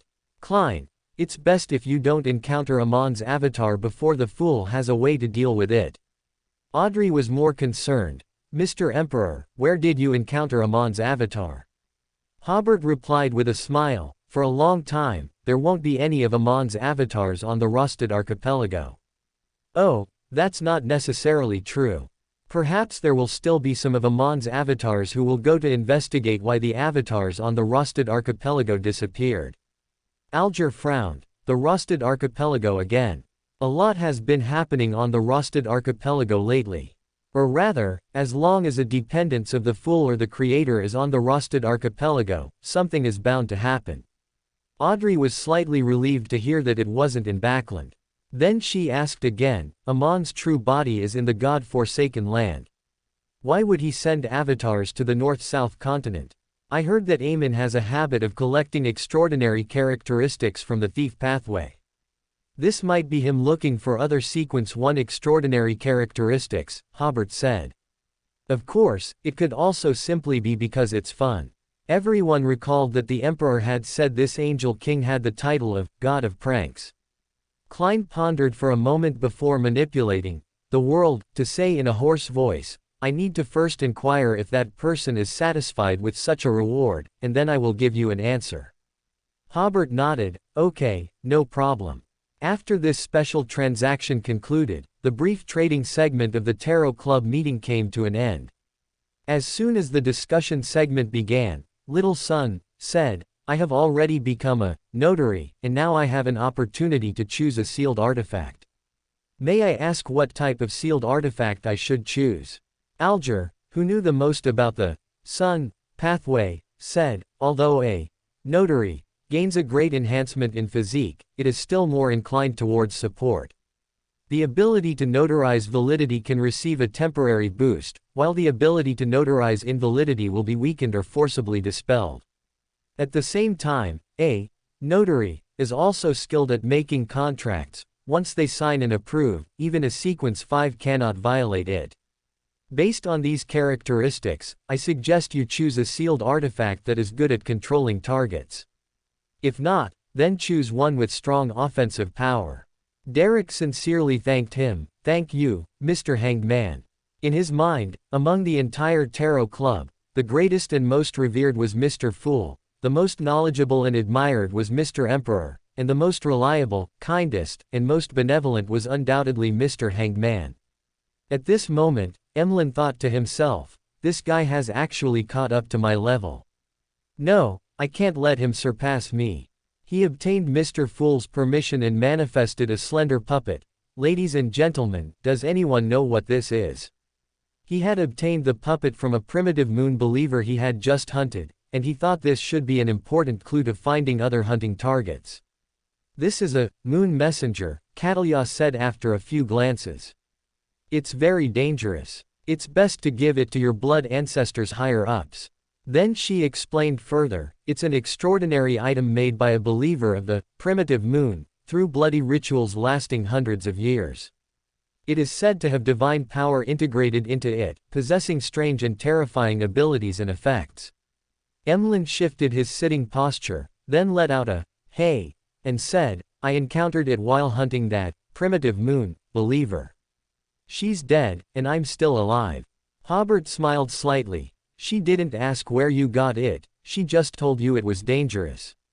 Indeed, Catalia was slightly taken aback, momentarily unsure how to respond. At this moment, Audrey asked, Mr. Emperor, are there many believers of the primitive moon? Emlyn glanced at Justice. Why isn't she asking me this question?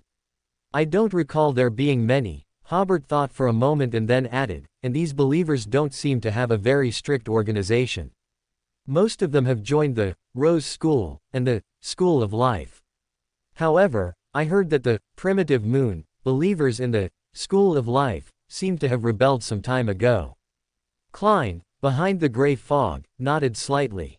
He had also received such news and had even helped the School of Life's Fate Pathway counselor escort the dice of probability. Emlyn added, there are also some who haven't joined any organization. Audrey then asked, why would such a situation occur? She smiled, I feel that the Beyonders of this pathway seem very dispersed. The blood ancestor or Beyonders of this pathway, and the primitive moon believers in the Rose School and School of Life were also Beyonders of this pathway.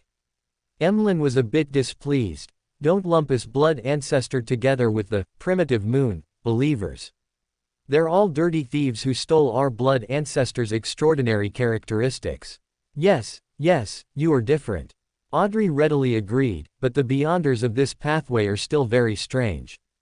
For example, Mr. Moon and his kind believe in the ancient god Lilith, and I remember that the Rose School and School of Life also hold very different philosophies. They even sound like they're not Beyonders of the same pathway. Catalia replied, it's because their beliefs are different, which leads to their different philosophies.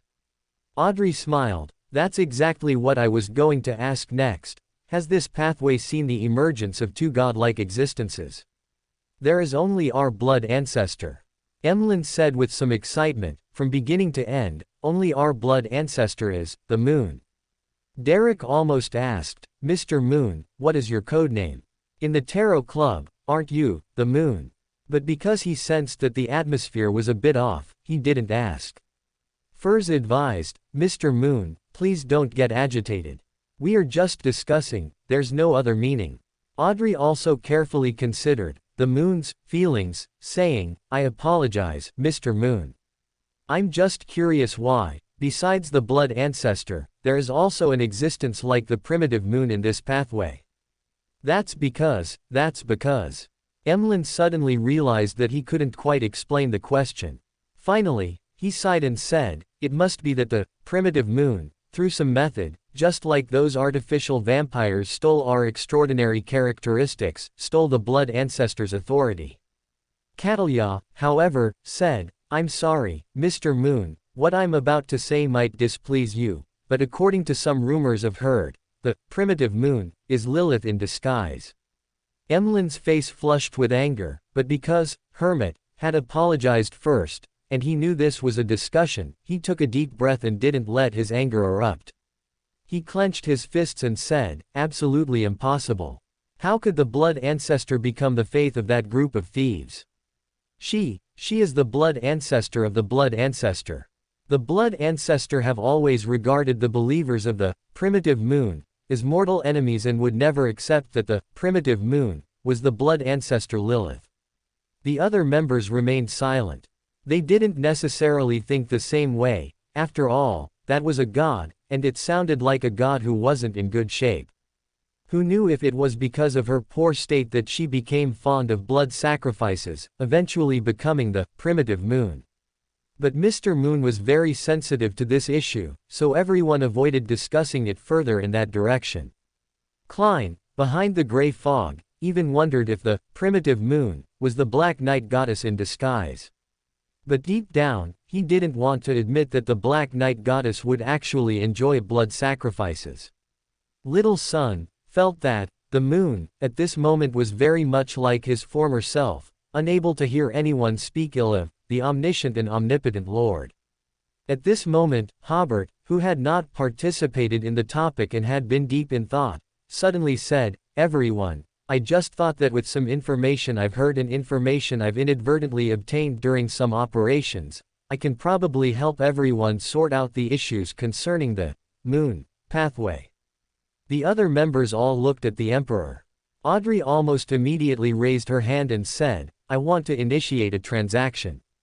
Emlyn followed closely, "I also want to initiate a transaction." "Don't worry," Hobert smiled. "This transaction involves a lot of scattered but high-level intelligence. Let me think, let's price it at £4,000. But there's one thing I need to make clear in advance. Regarding the uniqueness of the moon pathway, I will not provide any descriptions, nor will I answer any related questions." Audrey said, "I'll offer £1,000. I'll also offer £1,000. Emlyn followed closely again. Klein secretly sighed in his heart, regretting that he had originally wanted to learn more about the Black Night goddess and the uniqueness of the moon pathway. But he was still willing to pay £400 to hear the Emperor's breakdown of this seemingly chaotic pathway. Furs was also willing to pay £400 to listen to the answer, but then she thought, it won't be so troublesome later, can't I just give these £400 to Hobert directly? No, do I even need to give them to him? Catalya also offered £400. She realized, according to the Emperor's pricing habits, if the information is very complete, he usually prices it at £5,000. This time he asked for £4,000, which can only mean the information is not very complete. Is the missing part about the uniqueness of the moon pathway? A crowdfunding was quickly reached. Alger also contributed £400, while the Sun offered 2 Sequence 8 level extraordinary materials. Let's start with the blood ancestor Lilith, which Mr. the Moon is most concerned about, Hobert said. We mentioned during our previous transactions concerning ancient gods that, according to some clues, the ancient god Lilith fell during the Second Epic's War of Gods. Emlyn immediately said, but we blood ancestors can still receive revelations from the blood ancestor. I know, just listen to me first, Hobert smiled. According to existing intelligence, the ancient god Lilith did survive in a peculiar way. How exactly it's peculiar is unknown. More accurately, it cannot be said now. To conceal the truth and divert everyone's attention, Hobert thought of a good explanation. The ancient god Lilith might have preserved a sequence one extraordinary characteristic, and has been using this extraordinary characteristic to give instructions to the blood ancestors. But because she might be in slumber most of the time, for the blood ancestors, they only know that the blood ancestor is still alive, but they don't know her current state, only occasionally receiving her revelations.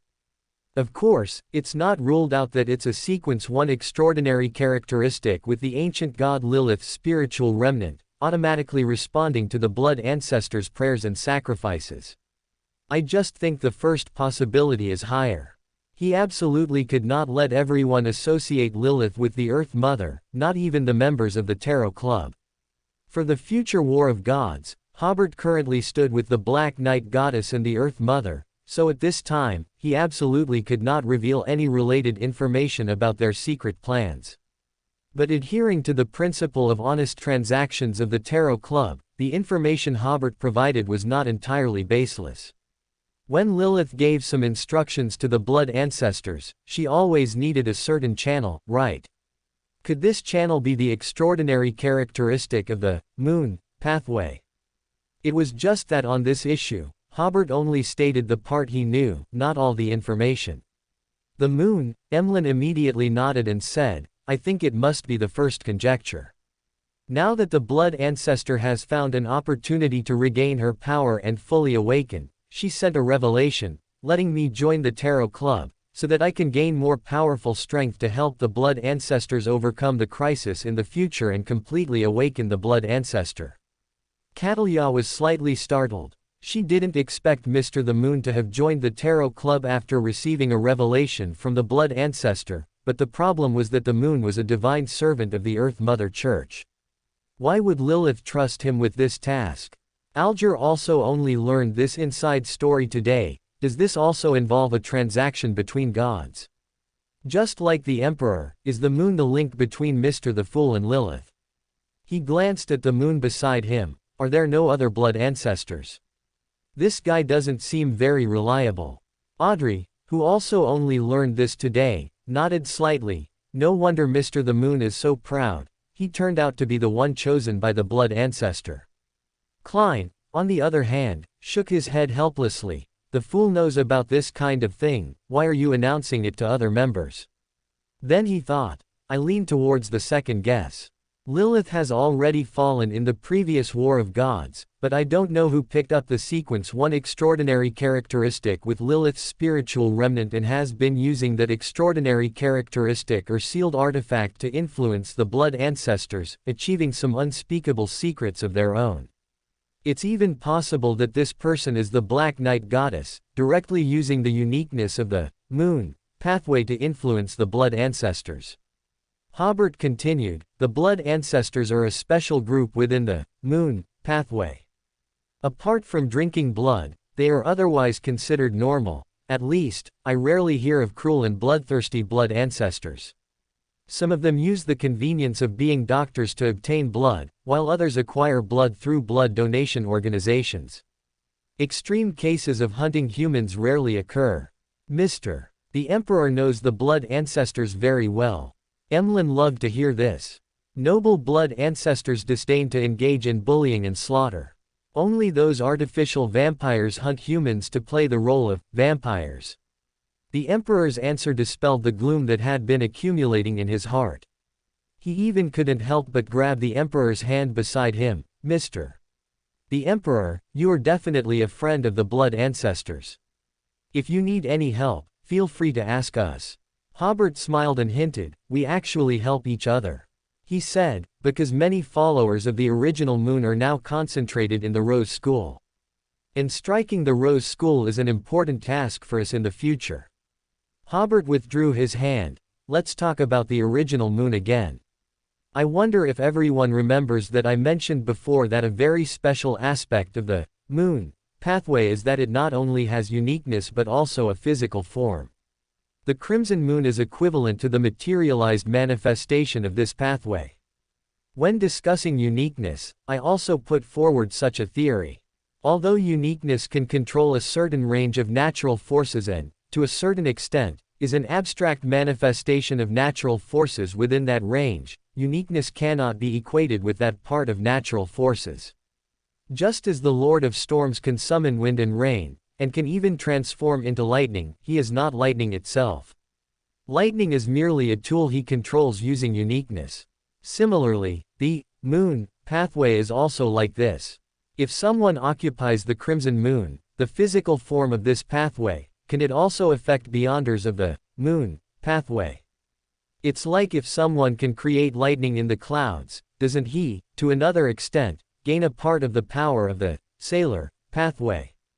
And does it have a certain influence on beyonders who happen to be using lightning? Emlyn sat up straight. You mean someone now? No, I mean, an evil god has occupied the crimson moon.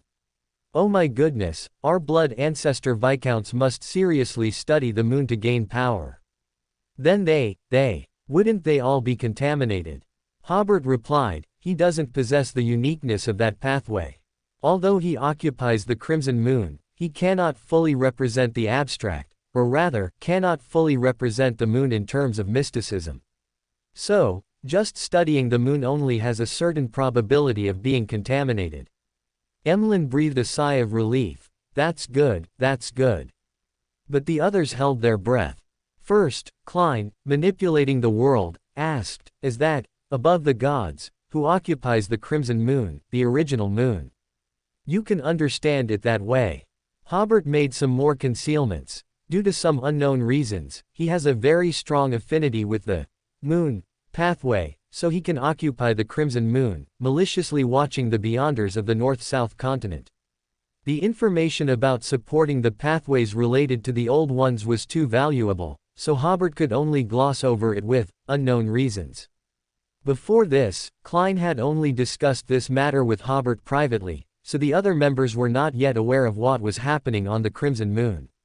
After hearing Mr. the World's question, Catalya was the first to react. Did the original moon contaminate Mr. Dorr?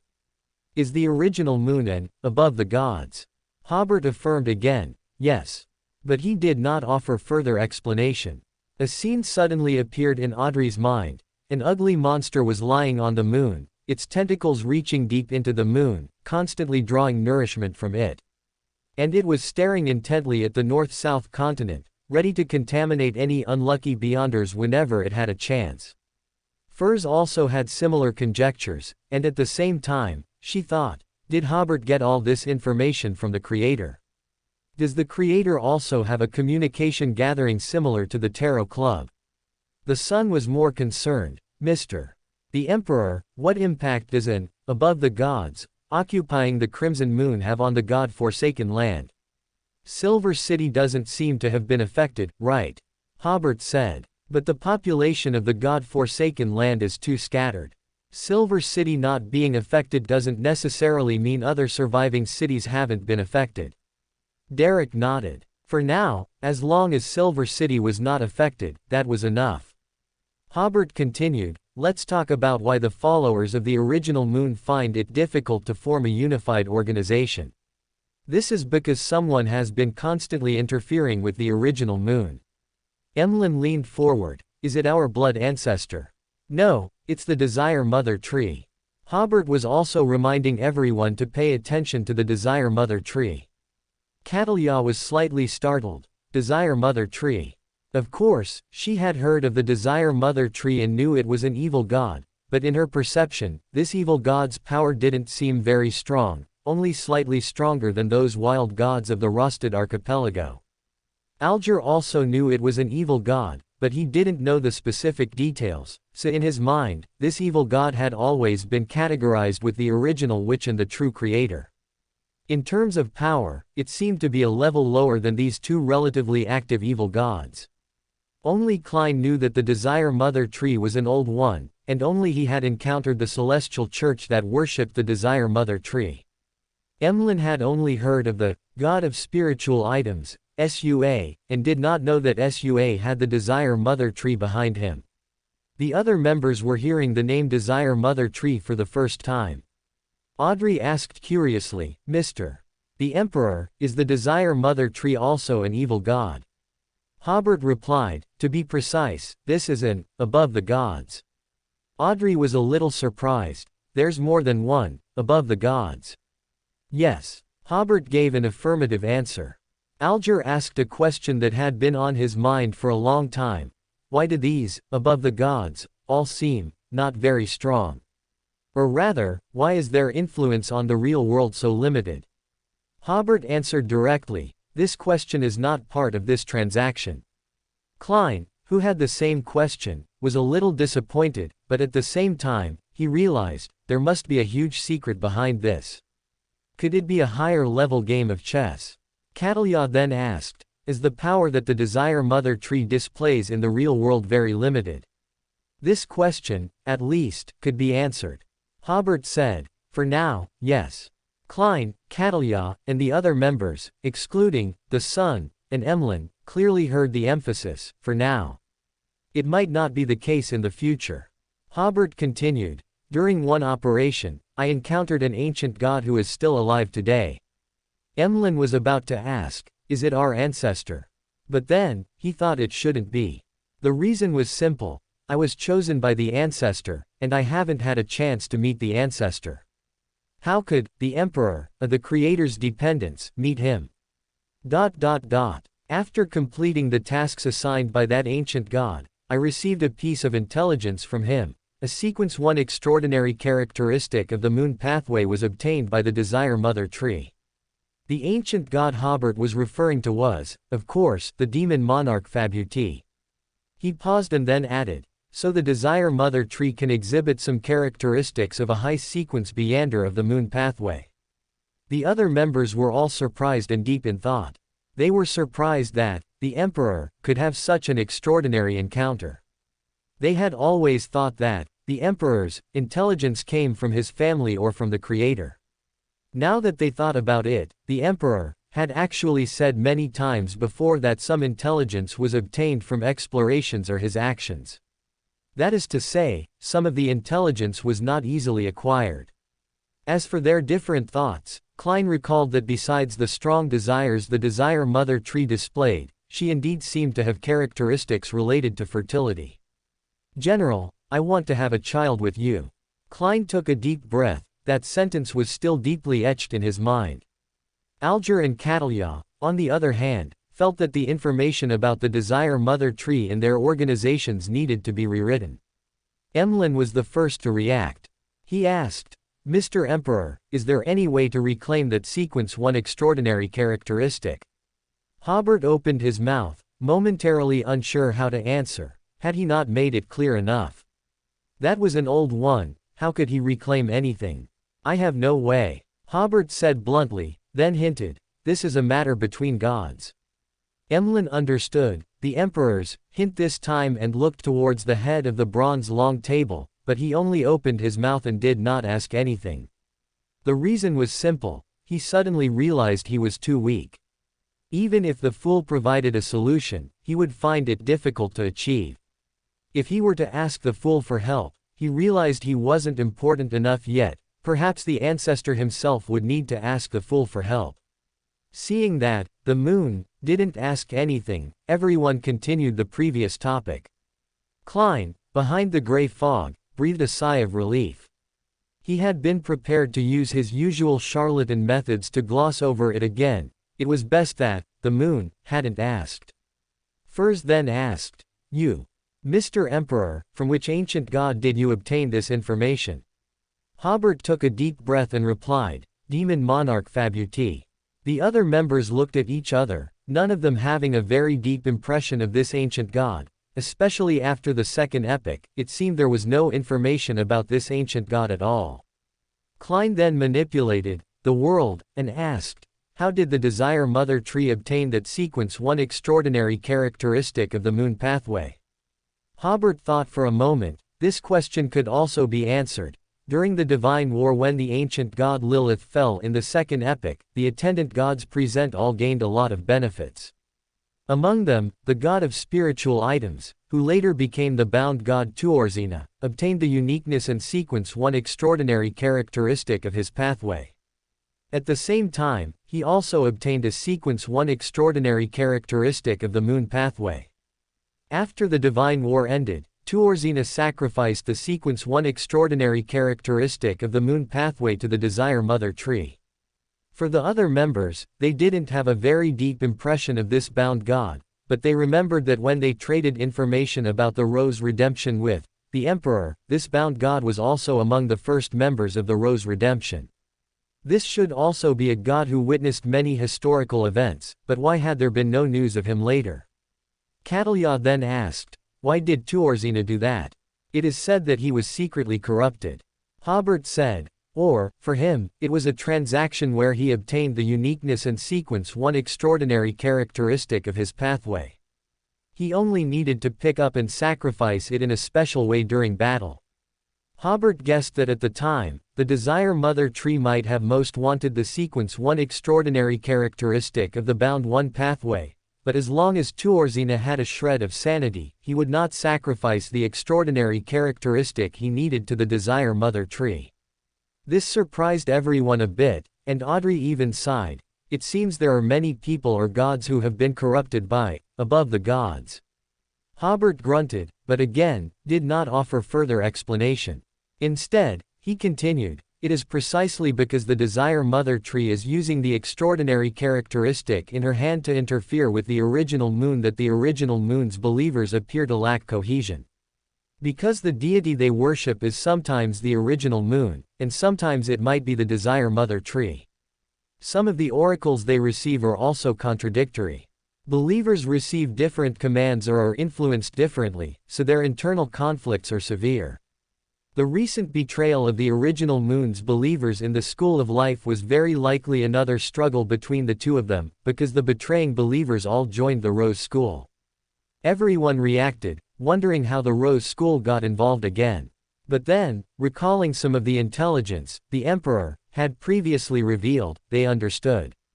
Audrey asked for confirmation. Is the Rose School closely connected to the Desire Mother tree? Hobert nodded. Yes. It was also at this moment that everyone realized that the Emperor had not provided detailed interpretations in many parts of this transaction. However, this was understandable. After all, this intelligence already far exceeded the value of £4,000. If he were to provide detailed explanations as well, this transaction would be completely unequal. Hobert finally concluded, so, Beyonders of the Moon pathway will have such a distinct sense of detachment, because the deities influencing them are the ancient god Lilith, the original moon, and the Desire Mother tree.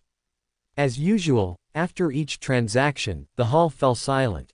Even Emlyn hadn't expected so many secrets to be hidden behind the conflict between the Blood Ancestor and the original moon's believers. After more than 10 seconds, Alger cleared his throat and said, recently, I went to Byam. Everyone's attention focused on him. Alger smiled and said, in the suburbs of Byam, a mountain peak was cut in half. The other members were stunned at first, then recalled that just half a month ago, Gehrman Sparrow escaped from Byam and triggered a battle at the Saint and Angel levels. At that time, Catalya had imagined what an angel-level battle would be like, but she found she couldn't imagine it at all. Now she finally realized how intense an angel-level battle could actually be. So the other members looked at the Emperor again. Hobert smiled and said, that was indeed the impact of the previous battle. At this moment, a concept appeared almost simultaneously in everyone's minds. At the angel level, their battles could already change the topography of small areas. Then Klein manipulated the world and asked the Emperor, what are the main aspects of above the gods influence on the real world? He, of course, knew that this question was quite valuable, but if the Emperor was willing to answer it for free during the free discussion phase, that would be even better, saving some money. That's why he asked this question during the free discussion phase. Even if the Emperor charged for it, it didn't matter. The previous question was like a warm-up, making everyone intensely interested in above the gods. Klein estimated that even if a fee was required, everyone would immediately start a crowdfunding effort. Hobert did not answer the question immediately, but considered it for a moment before saying, thinking back, I have indeed encountered some influences of, above the gods, on the real world. To be honest, this information is quite valuable. But to help you all be prepared, for £1,000, I will tell you all the influences I know, to prevent you from being unknowingly corrupted. Everyone expressed their gratitude to the emperor. During the crowdfunding, they found that if they were to split the cost equally, 6 people couldn't divide it. If some paid more and some paid less, it would require calculating in tens of pounds. So, simply, the 3 ladies each paid £300, while the world, who asked the question, only needed to pay £100, and the other members could listen for free. While Klein was very satisfied with this result, he once again lamented, "The ladies of the Tarot Club are truly wealthy." After the crowdfunding ended, Hobert began, "First, please note that from now on, do not casually gaze at the starry sky. Because, above the gods, we're all in the starry sky, and you don't know what you might inadvertently see when you gaze up. Although the probability of being affected is extremely small for now, it is not zero." Everyone was stunned, not expecting that the first precaution, the emperor, mentioned would make them feel a bit unable to react for a moment. The starry sky at night had always been above everyone's heads, and before this, no one had felt it posed any danger. Klein, behind the gray fog, smiled slightly. "I don't have this problem now, because in Backland, you can't see the starry sky at all." The emperor's warning was like telling everyone that water is a poison, giving a sense of subverting common knowledge. However, based on what Hobert said earlier, everyone immediately understood, the starry sky is very dangerous. Catalia simply asked, "Mr. Emperor, how many, above the gods, are there in the starry sky?" Hobert replied, "I don't know. This question cannot be answered for now, at least not in this kind of semi-gifted question. It should at least wait until he and Klein both become angels. I heard there's a celestial cult in the Rostad archipelago," Hobert continued. "From what I know, it's a subordinate organization of the Rose School. I heard rumors that the origin of this cult was that a Beander who loved astronomy accidentally saw something they shouldn't have through a telescope." Klein behind the gray fog, "I know too much about this cult, and I know they have an association with the Rose School. I didn't expect their death-seeking behavior to manifest in all aspects." Furs felt a shiver of fear. "Fortunately, even though I like the starry sky, I've never looked at it through a telescope.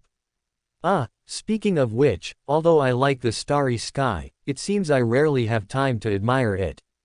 I used to be busy writing books, and now I'm busy with the auction house and entertainment center." Audrey, on the other hand, sighed, "Without the starry sky, life would seem to lack a lot of romance. Now that I think about it, I seem to rarely look at the starry sky. Not only because of the thick fog in Backland, but even in the manor in the fief, I rarely look at the starry sky. Little son had no starry sky to see, and Alger and Emlyn didn't notice this." Catalia thought for a moment and suddenly asked, "Mr. Emperor, now that you mention it, I suddenly recall that unless it's for ritual needs or necessary mystical observations, I don't seem to look up at the starry sky. I didn't think much of it before, but now it seems a bit incredible."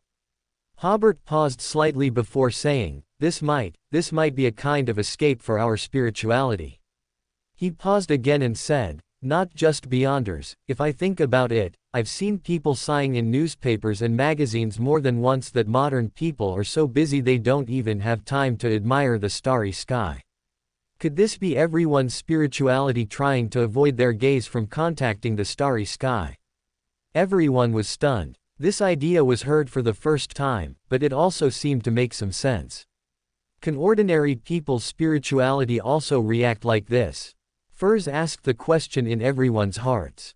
Hobert pondered for a moment before saying, "I didn't used to take ordinary people's spirituality seriously, but if I think about it carefully, it should be possible.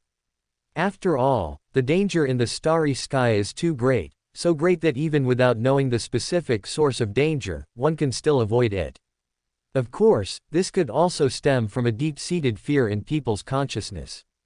In ancient times, someone might have seen that immense danger, and the level of danger was so great that it could be written into the common consciousness of humanity. So, people's current spirituality is just a reaction based on subconscious information. Finally, he spread his hands. This is just my guess. These words once again made the hall silent. Klein nodded secretly behind the gray fog. This is very mystical. Audrey also said after a few seconds of thought, based on my experience exploring the collective consciousness ocean, that time, I did seem to feel a common human fear in the collective consciousness ocean. Logically speaking, those fears would affect people's subconscious and make us react instinctively from the subconscious. Other members also recalled that they had discussed earlier that those common human fears might include the fear of ancient gods from ancient people. Above the gods should be even more terrifying than ancient gods, and the fear of them would definitely leave an indelible mark in the subconscious.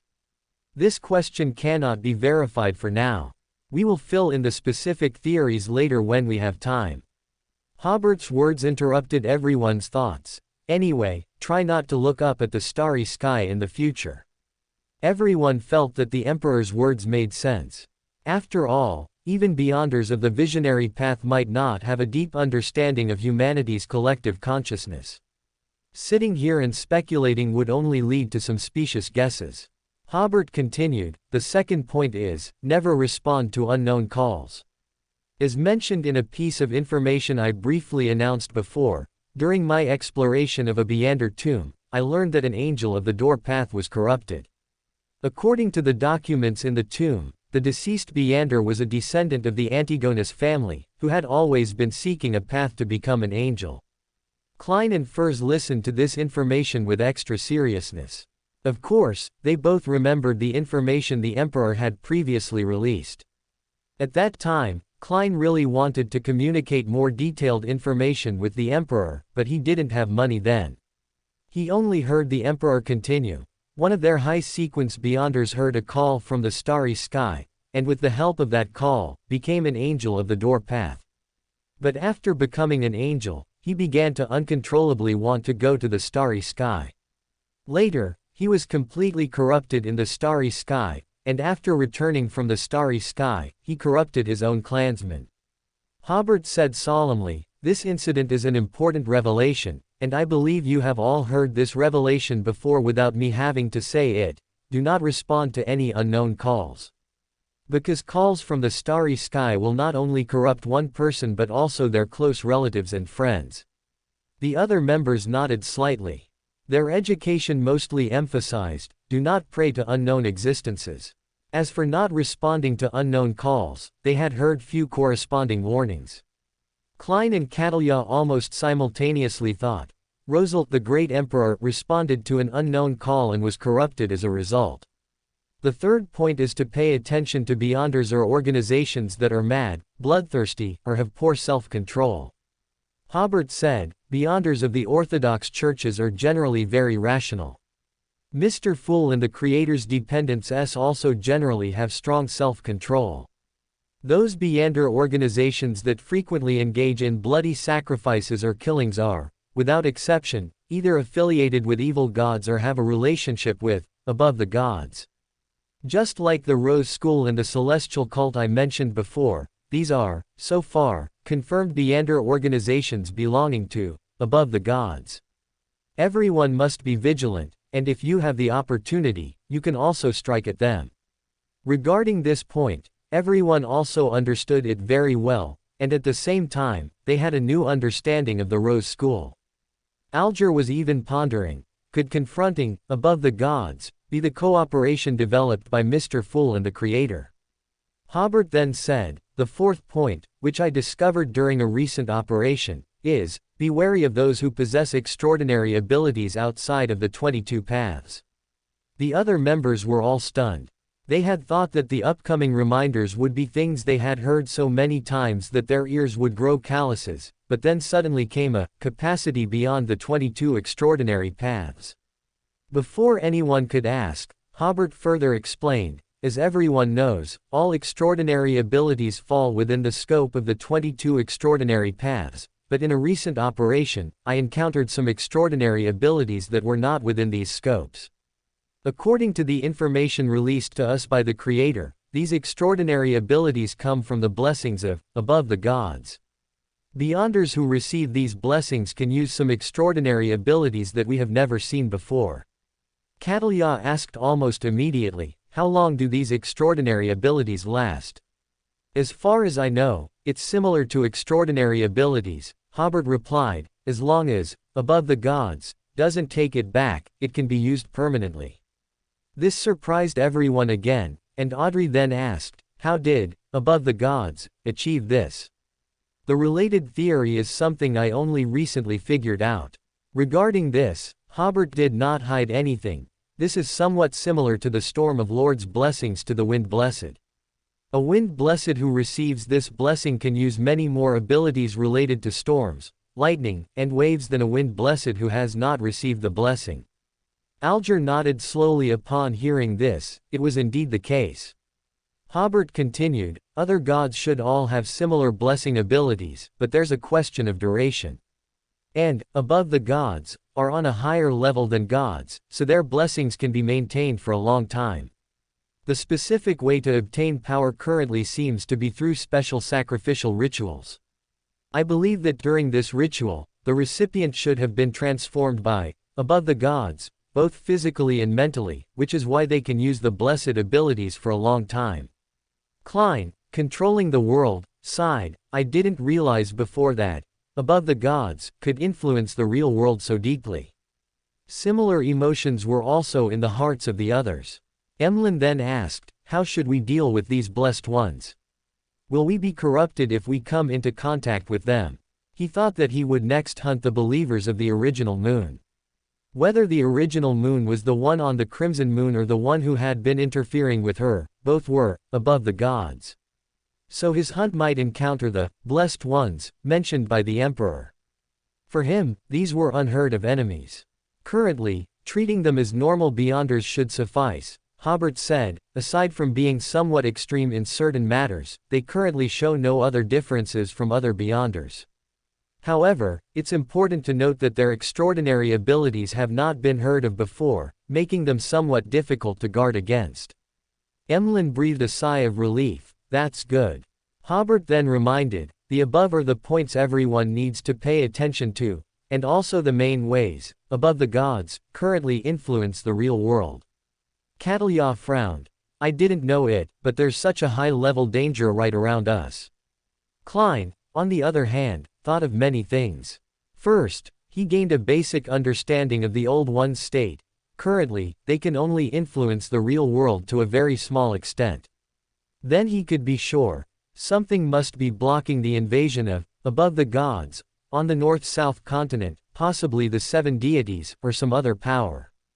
The others also made similar associations, but basically, they were all lamenting how dangerous this world truly was.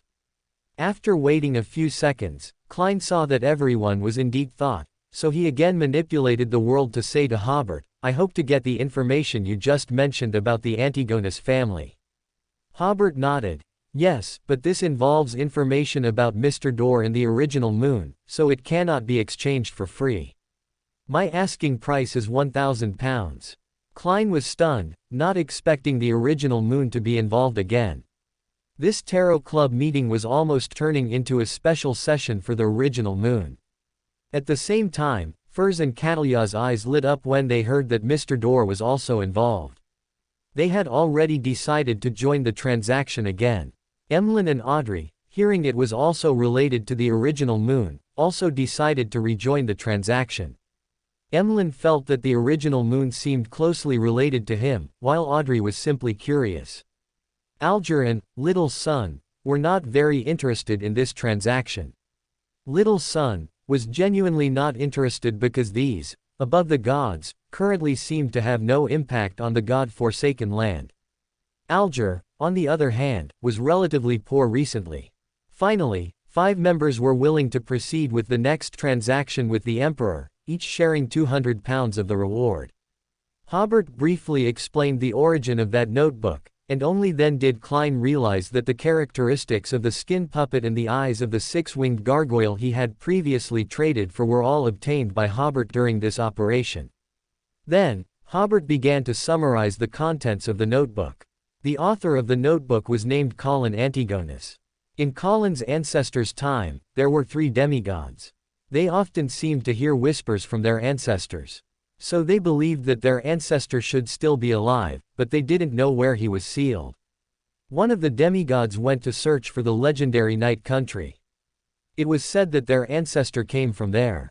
Finally, he found definite clues, believing that the Night Country should be in the Hornassus Mountains. After making thorough preparations, he went to the Hornassus Mountains to search, but never returned. Hearing this, Klein thought to himself, "Fortunately, I resisted my curiosity before and didn't go to the Hornassus Mountains.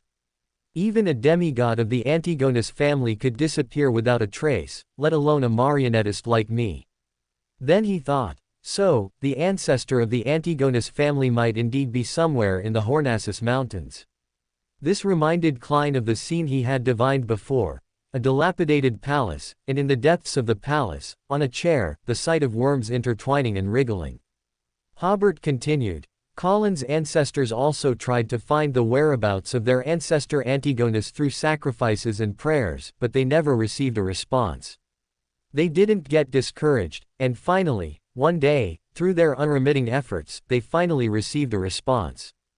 However, everyone in that ritual lost control or went mad, and another demigod was lost. Klein, behind the gray fog, smiled slightly. I know this is a tragedy, but I just really want to laugh. Furs, as if realizing something, said, perhaps this is what extraordinary families are like. When there are no enemies to bring them danger, their ancestors are the greatest danger. If you think about it carefully, the Abraham family and the Antigonus family are in similar situations, except that the Abraham family had to search for Mr. Door due to a curse, while the Antigonus family brought it upon themselves. The other members participating in the transaction also had various emotions, basically all lamenting the omnipresent dangers of the extraordinary world.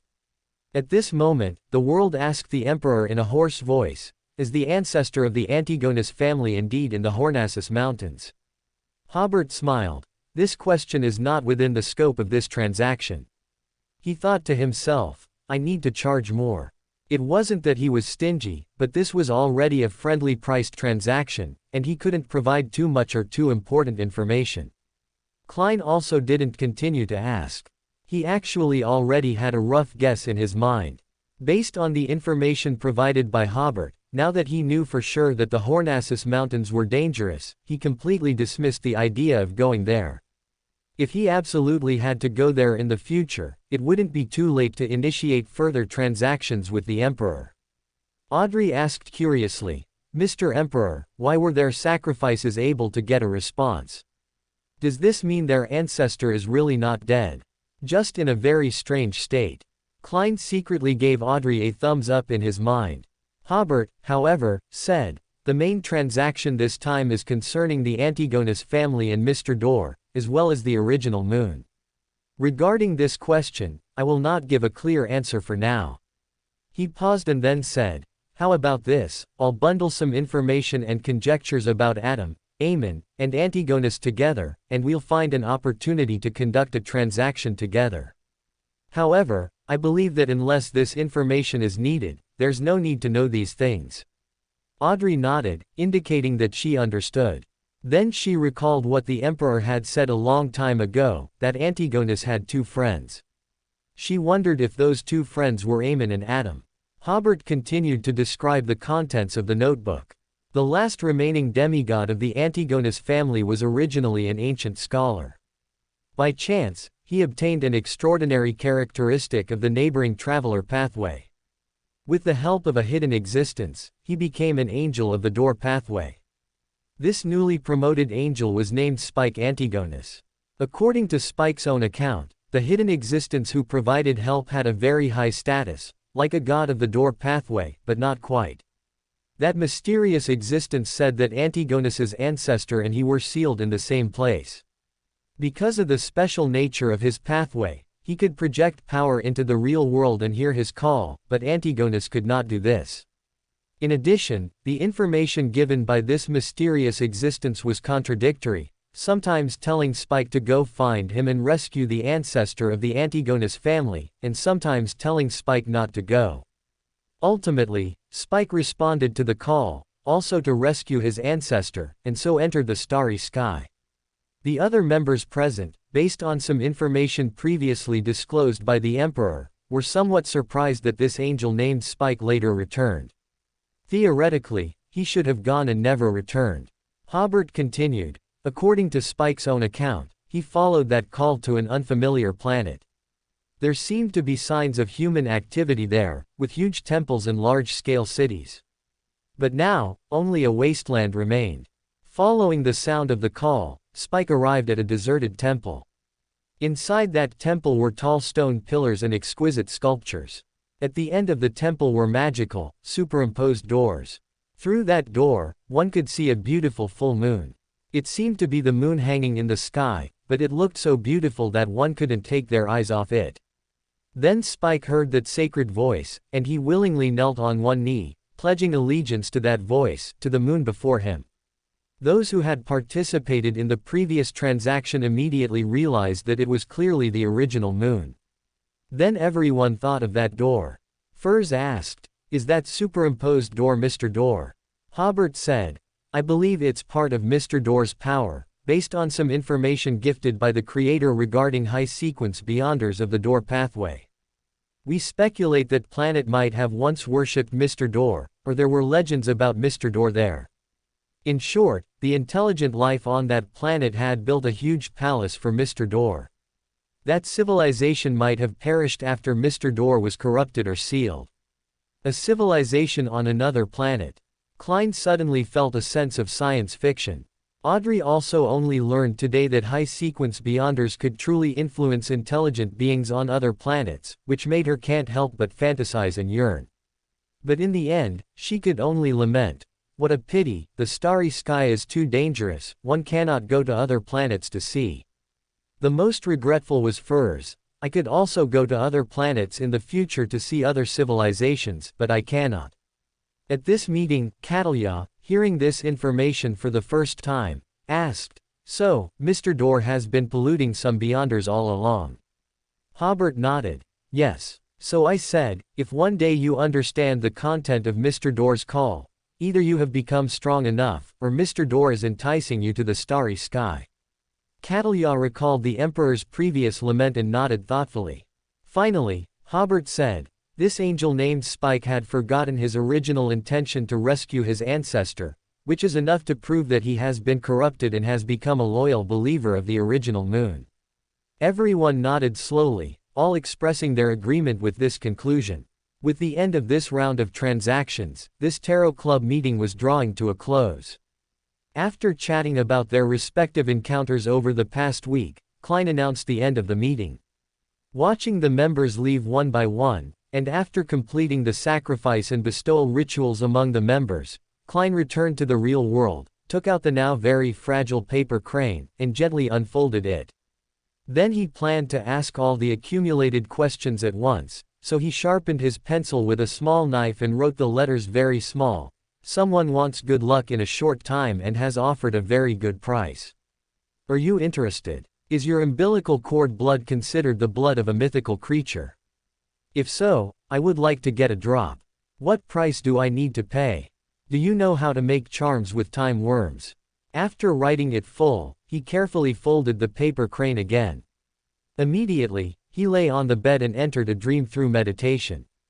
In a daze, Klein suddenly woke up and saw that barren black plain. He entered the dark spire in the middle of the plain, passed through the chaotic layout, and arrived at the depths of the high tower. Here, as usual, a circle of tarot cards was scattered. In the middle of the tarot cards, a black baby carriage glided out from the shadows, with an unidentifiable baby wrapped in black silk lying inside. Klein greeted politely, "Mr. Snake of Life."